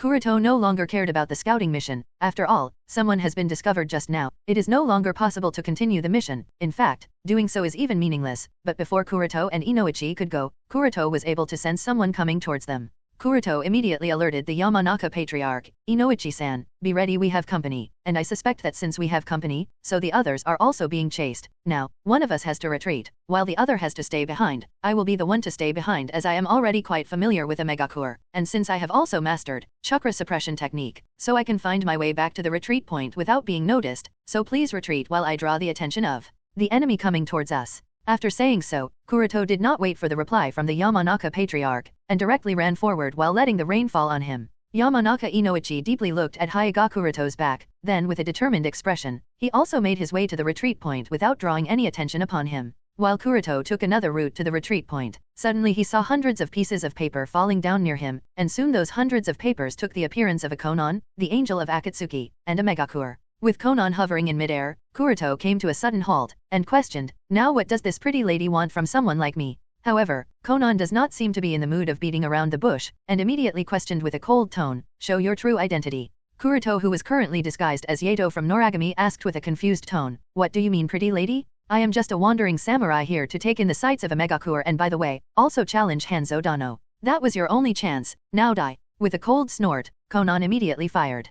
Kuroto snorted and flashed away. The other party is obviously not someone who can be dealt with so easily. In the original story, she was the one who recruited and defeated Sasori with his Kaze cage puppet. And Konan may have been defeated by both Jiraiya and Obito, but this does not mean she is weak. Jiraiya was only able to restrain her so easily because he had prior knowledge of the weakness of Konan's papers and thus used toad oil, while Obito relied on Izanagi, which was something Konan never expected even in the countless stimulations of her battle with him. So, her strength is very good, but what's more dangerous is her analytical ability. Being able to figure out the limits of Obito's Kamui proves this, and killing her won't be so easy, especially because Kuroto does not use oil and cannot effectively restrain her papers from which she has created the unique jutsu, which is Shikigami no Mai. If he fights Konan, other Akatsuki members will be drawn here, so staying here is no longer an option, as Kuroto doesn't want to be surrounded and hunted by Akatsuki members. I don't think that I can kill her without entering into Tenseigan chakra mode. This was his judgment while looking back. Konan indifferently looked at the running figure of this intruder, and muttered, pointless, you cannot escape.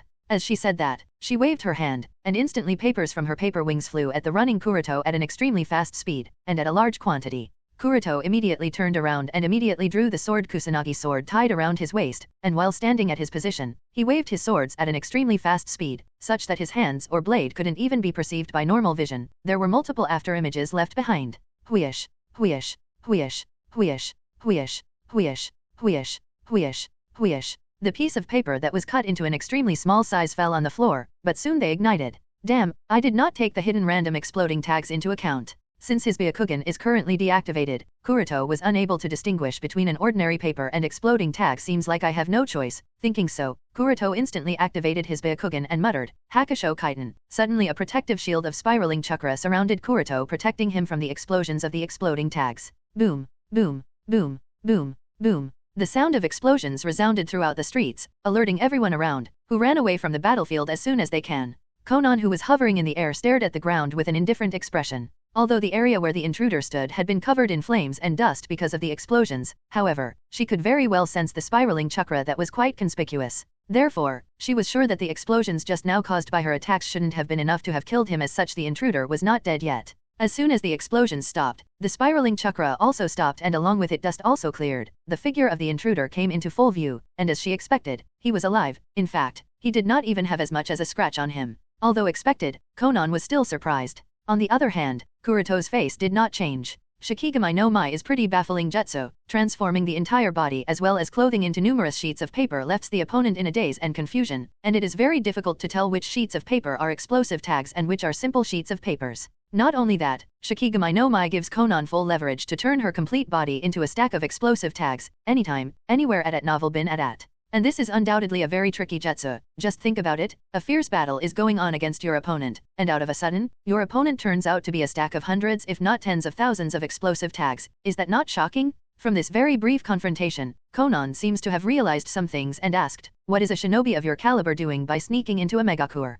Kuroto lifted up his Kusanagi swords, and while tapping the flat part of it over his front left shoulder, he replied casually, I am Noragami Yato, and as I have mentioned earlier, I am a samurai. Do not disrespect me by mixing me with the lumps of you shinobis who exists to only kill and destroy. Anyway, as I was saying, since I am a wandering samurai, it is obvious that I like to wander around. As for the purpose of coming to a megakure, it is very simple. I wish to challenge Hanzo Dano, but I have to say, this is not the kind of welcome I had expected to get. Hey, but I am not complaining. At least I get to see something interesting today. While trying to distract Konan with idle chatter, Kuroto simultaneously also thought of countermeasures to make an escape out of here. Konan is a censor class, so getting rid of her wouldn't be an easy task. I have to play this smart dash. However, it seemed that Konan was not much interested in Kuroto's bullshit. Boom! But just as the two sides were about to fight again, another explosion sounded not far away, following which there was a violent roar and then the earth trembled. The explosion drew the attention of both the parties, as both Kuroto and Konan cast their gazes in the direction from where the explosion came. While looking there, Kuroto thought, that is the direction from where the signal flare was shot.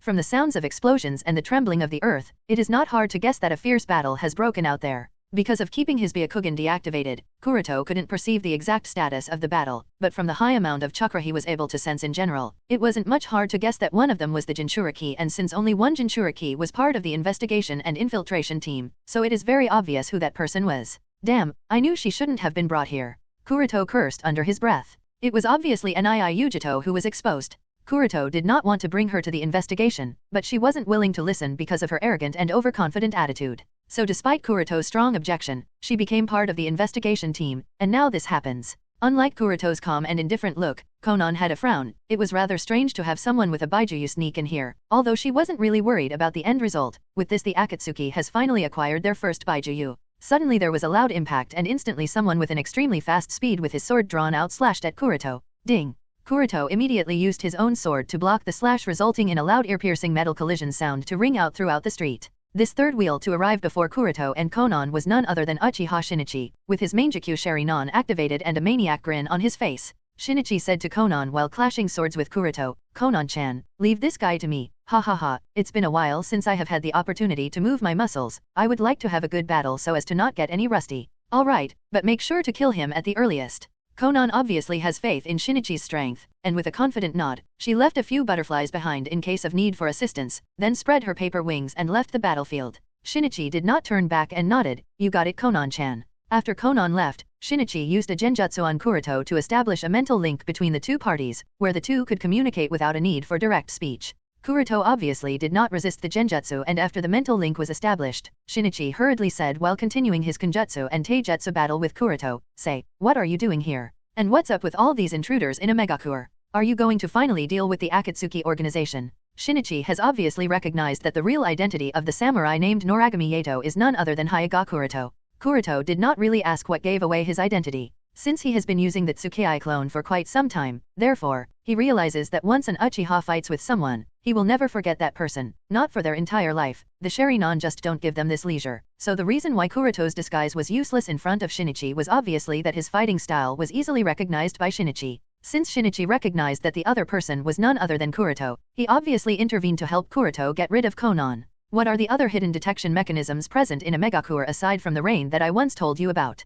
Kuroto questioned Shinichi while giving him a hard kick in the chest, which sent the other guy flying out of the street and enter the main road. There have to be other methods of detecting the intruders than just rain made by Nagato and Konan's paper butterflies. While throwing dozens of shuriken at Kuroto, Shinichi also thought about Kuroto's question, and as if he suddenly remembered something, he answered, "Well, I just got to a megakure, so I am not so sure, but if I remember correctly, Hirako seems to have taken an interest in creating more of his chimera beast. At the same time, he has also taken 3 subordinates under his wings with the name Ich, Ni, and San. Together with them, he has been creating a large number of chimera beasts, so some of those beasts may be responsible. Sasori has also started developing his puppets strangely, and he seems to be trying to control them without any need for chakra threads, so maybe his puppets are also involved here." Kuroto sighed, then jumped off the ground to the side wall, running along the building wall to gain a higher altitude, and then jumped at Shinichi while adding, "You should have notified me of this." Shinichi also jumped on the same wall, and while doing wall walking to catch up to Kuroto, he weaved the hand signs, while also said, "Ha ha ha, as I said earlier, I just came to a megakure, so I wasn't much aware of what changes were happening here. Seems like Pain is planning something big." So he gave Sasori and Hirako some instructions, while also summoned me and Baiwajuzo back to a megakure.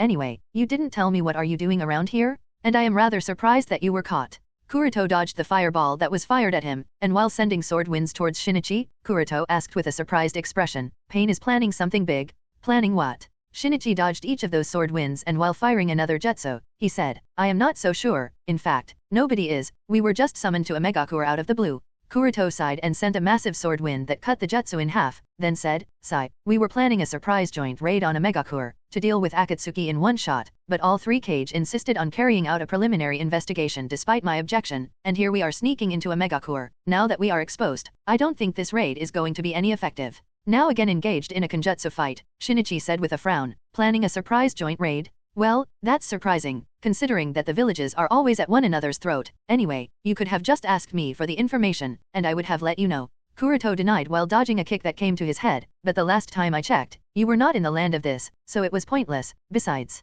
smash. That's true, arg that hurts, can't you go a bit easy? Nodded Shinichi while receiving a fist on the gut as he puked out blood, then smashed his fist into Kuroto's gut. Smash. Huff, huff. Don't go joking around. Konan's butterflies are present around, your cover will be blown up if I go easy on you, or you go easy on me. Anyway, I have already killed Shino, so obtaining intelligence from you or him, it's all the same anyway, but those damn dash. Roar. Suddenly there was a painful roar from a beast, it's just that the roar seemed more like a painful cry. Kuroto sighed, it seemed that Hyuga is defeated already. Shinichi asked casually, the one over there doesn't seem to be able to hold on anymore, do you want to go over there and help?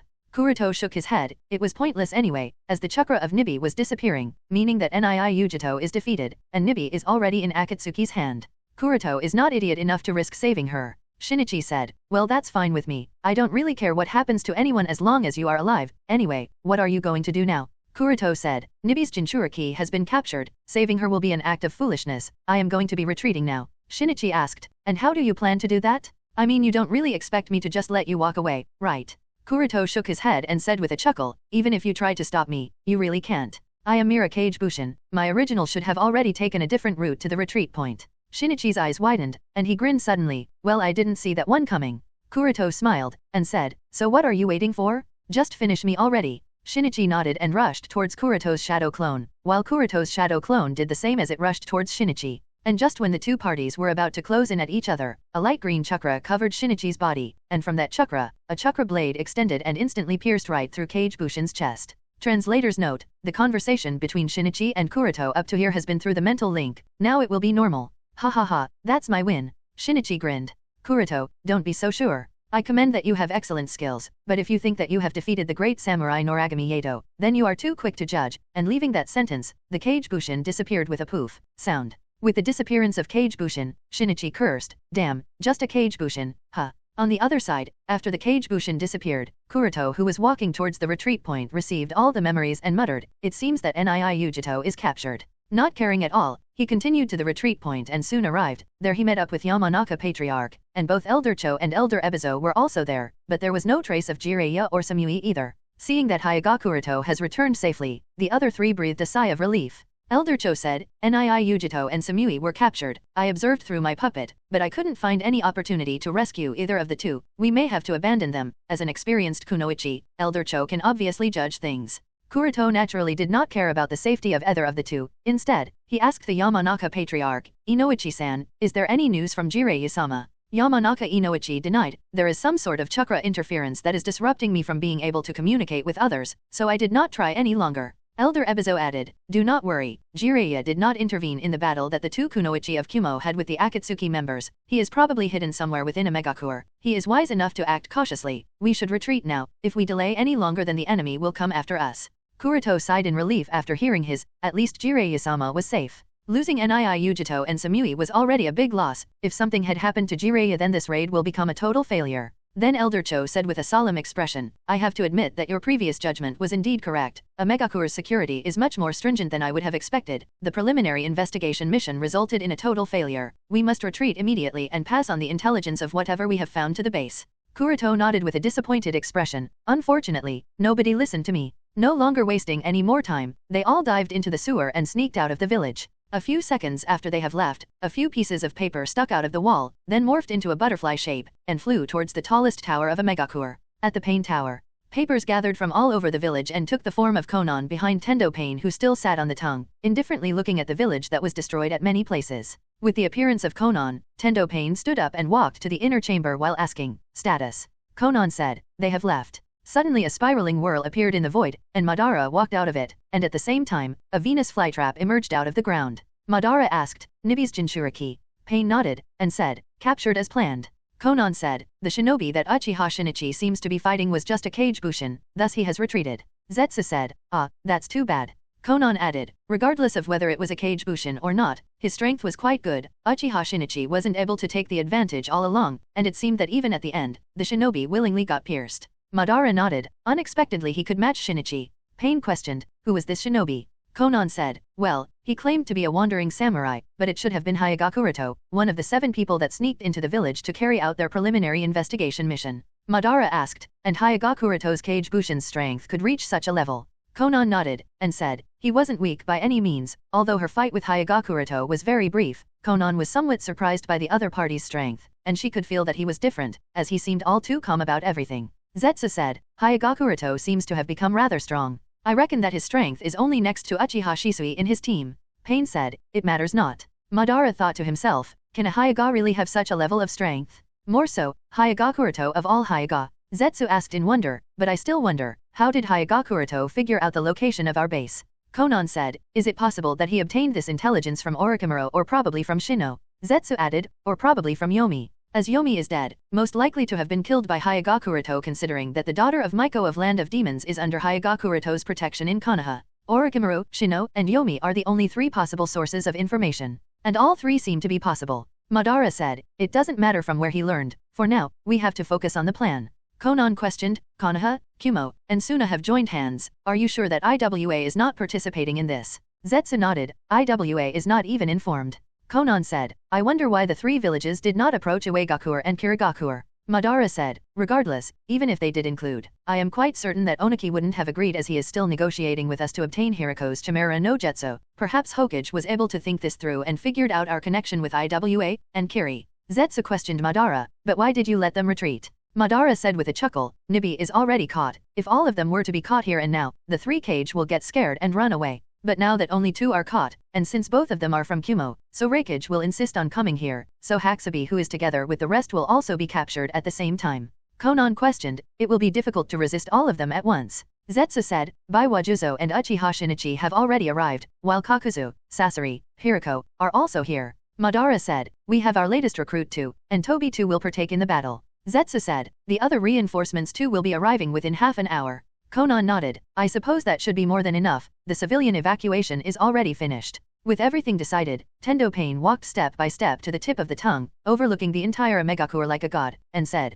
finish all the preparations, I will teach them the meaning of opposing the god. At the same time Tendo Pain said these words, Madara disappeared into a spiraling whirl, Zetsu went inside the floor, and Konan's body dispersed into papers. At the base of Tri-Alliance. Boom. Smash. Damn Akatsuki, damn Pain, I will eliminate them all. Raikage smashed the table to pieces as soon as Yamanaka Patriarch finished showing him memories of Elder Cho about what all transpired. Nii Yujito and Samui were captured, there is no news of Jiraiya, everyone was left stunned, and Raikage was furious, his roars could even be heard from half a mile away. Killer Bee asked Elder Cho and Kuroto, with her strength, Yujito couldn't even retreat, yeah. Elder Cho shook her head, and said, you have already seen my memories of the fight. While Kuroto was too lazy to speak anything. Jinchuriki and a Jonin of Kumo fell into Akatsuki's hands, now Raikage should be anxious, not him. Kuroto already did his part when he urged them to not waste their breath in a preliminary investigation mission. Not listening to him was their mistake. As Kuroto expected, Raikage could no longer wait and said, I propose that we immediately launch a raid on Akatsuki.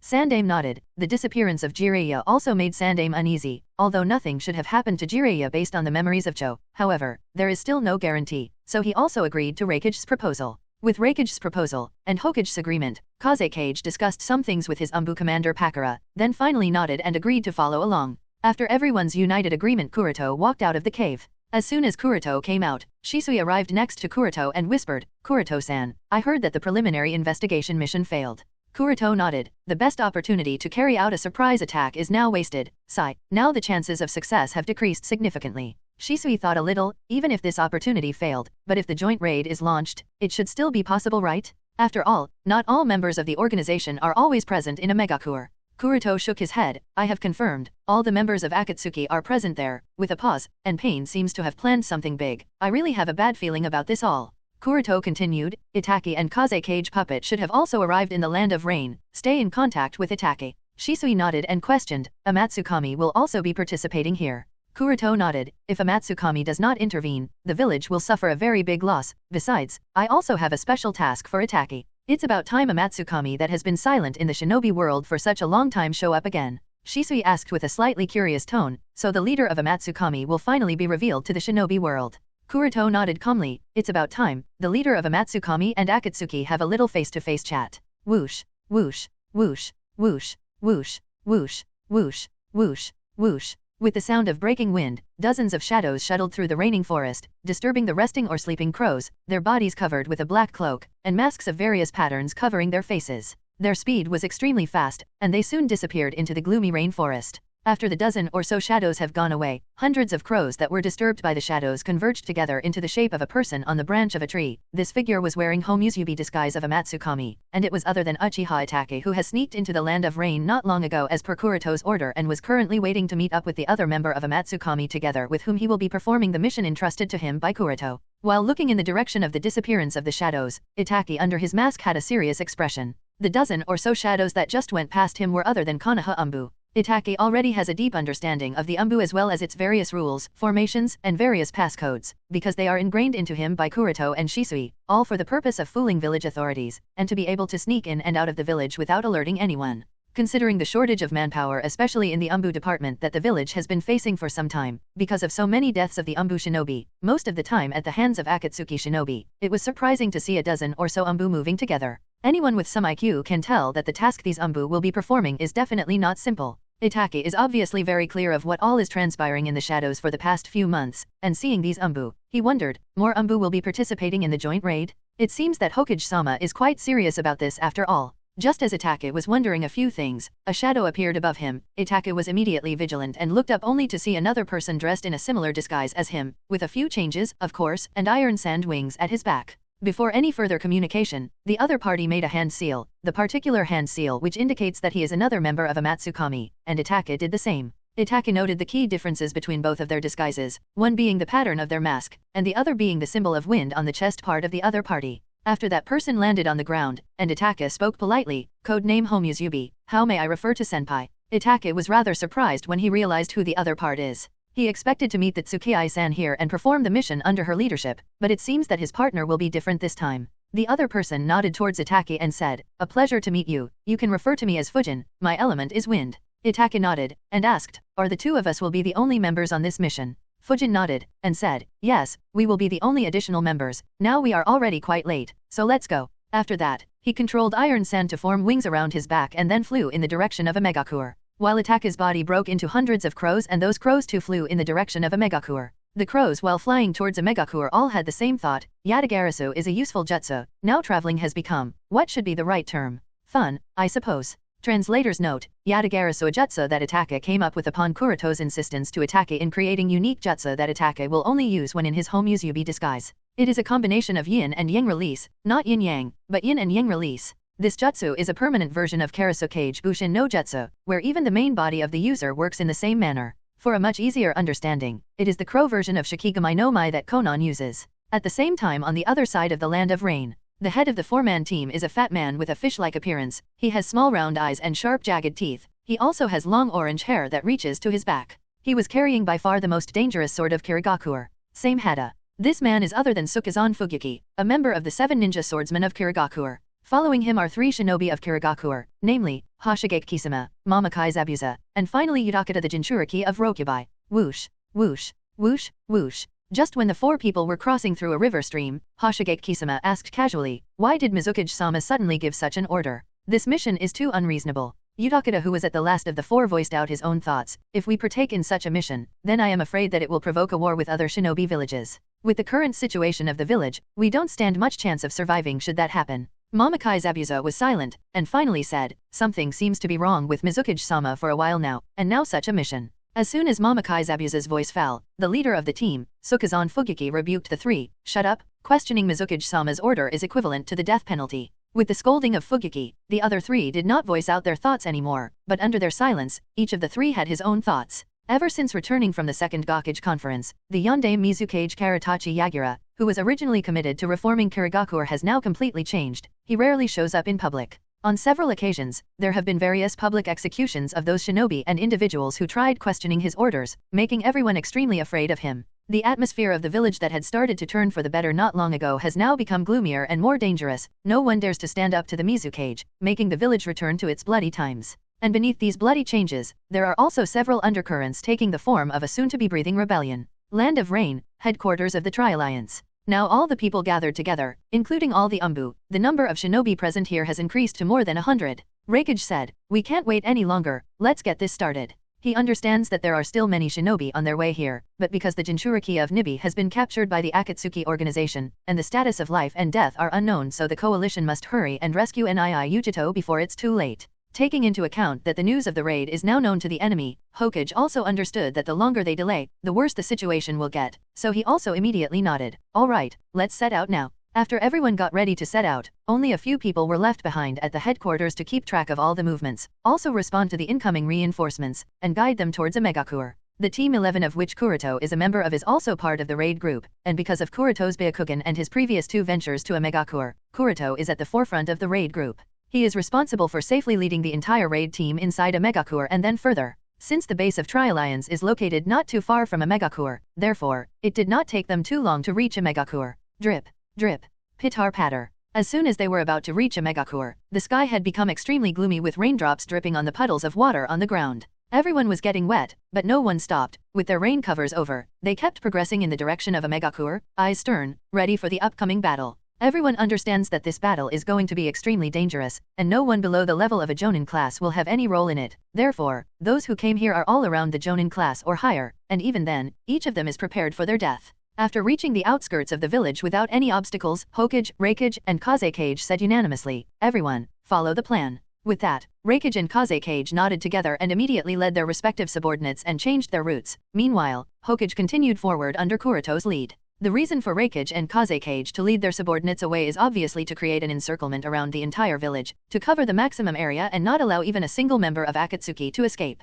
Kuroto scoffed at their idea of not allowing even a single Akatsuki member to escape. "The enemy is expecting your attack incoming. It would be a miracle to be able to catch and kill only a few of them. Do these Kage still expect to be able to eliminate all of them after the foolishness they have shown? These Kages do not understand the power level beyond that of a Kage. They still do not understand, and are rather unwilling to believe that pain could be so terribly strong that even 3 Kage at the same time will not be able to eliminate him. It has been several decades since Shadame Hokage's power was shown, so it's not a surprise that they do not understand such a thing." Anyway, after the raid team was divided into 3 sub-teams, each Kage led their teams to their respective predetermined position of gatherings. After Konoha reached their positions, the shinobi of Konoha stopped and waited for the signal. The objective of stopping and waiting is to allow Kumo and Suna to take their positions. Team -11 was not part of either of the 3 teams. They were tasked with sneaking into a Megakur from a different route and then finding and locating the 3 people left behind, namely Jiraiya, Hyuga, and Samui. Finding Jiraiya was of course the major priority over the 3 according to Hokage. Sarutobi Hiruzen knew the reason why Jiraiya had stayed behind. Jiraiya has already confessed to him that the leader of the Akatsuki organization, Pain with the Rinnegan, is most likely his disciple Nagato, one of the 3 children to whom Jiraiya once taught while he stayed behind in the Land of Rain for 3 years. And Jiraiya also told Sandaime that he wants to try to persuade Nagato to change his path and give up on running the criminal organization Akatsuki. So, it is natural to assume that this is the very reason why Jiraiya chose to stay behind. Regarding Jiraiya's choice, Sandaime neither officially agreed nor denied it. The reason for not agreeing is that he is worried about Jiraiya's safety. If Pain really cared about his sensei and sensei's home, then the members of the Akatsuki organization wouldn't have attacked Konoha in the first place. So, Sandaime didn't really believe that Pain could be pursued. As for the reason why he did not deny it, well, it is because he also thinks that if this battle can be solved without any violence, then it would be for the better. So, Team 11 was now on their way sneaking into a Megakur. Since Hyuga and Samui were captured, their memories would have obviously been read by Ningendo of Rakudo Pain. As such, Kuroto did not use the same route he took to a Megakur the previous time. Fortunately, the waterway network of a Megakur is too densely spread throughout a Megakur. Under Kuroto's leadership, the 4 of the team rushed into a Megakur without any hurdles. Coming out of the sewer, Kuroto said to the other 3, "Make sure that rain does not fall upon us. We do not want to alert Akatsuki until the attacks from the 3 sides began." Additionally, there are also various animals or chimera beasts and puppets are spread throughout the village, so be careful of them too. Right. After everyone nodded, Kuroto took out the map, and while pointing at the specific position of the Pain Tower he said, "Most probably, the leader of Akatsuki stays at this tower, so the area around here is the most likely place where Jiraiya-sama must be hidden." Guy stared at the map and said, turned towards the direction of the village, and said, all the buildings here are skyscrapers, and the scope is too big, how to actually search for Jiraiya-sama? With a bit of hesitation, Kakashi said, our best bet is to act separately. We must track Jiraiya-sama's position before the launch of the raid, and also try to see if we can locate the Jinchuriki of Nibi as well as the Jonin Kunoichi. Shisui looked at his pocket watch and said, if there is no accident, the raid should officially start within the next 5 minutes. Kakashi nodded and said, time is running out. We can only do our best and complete the mission our team is entrusted with.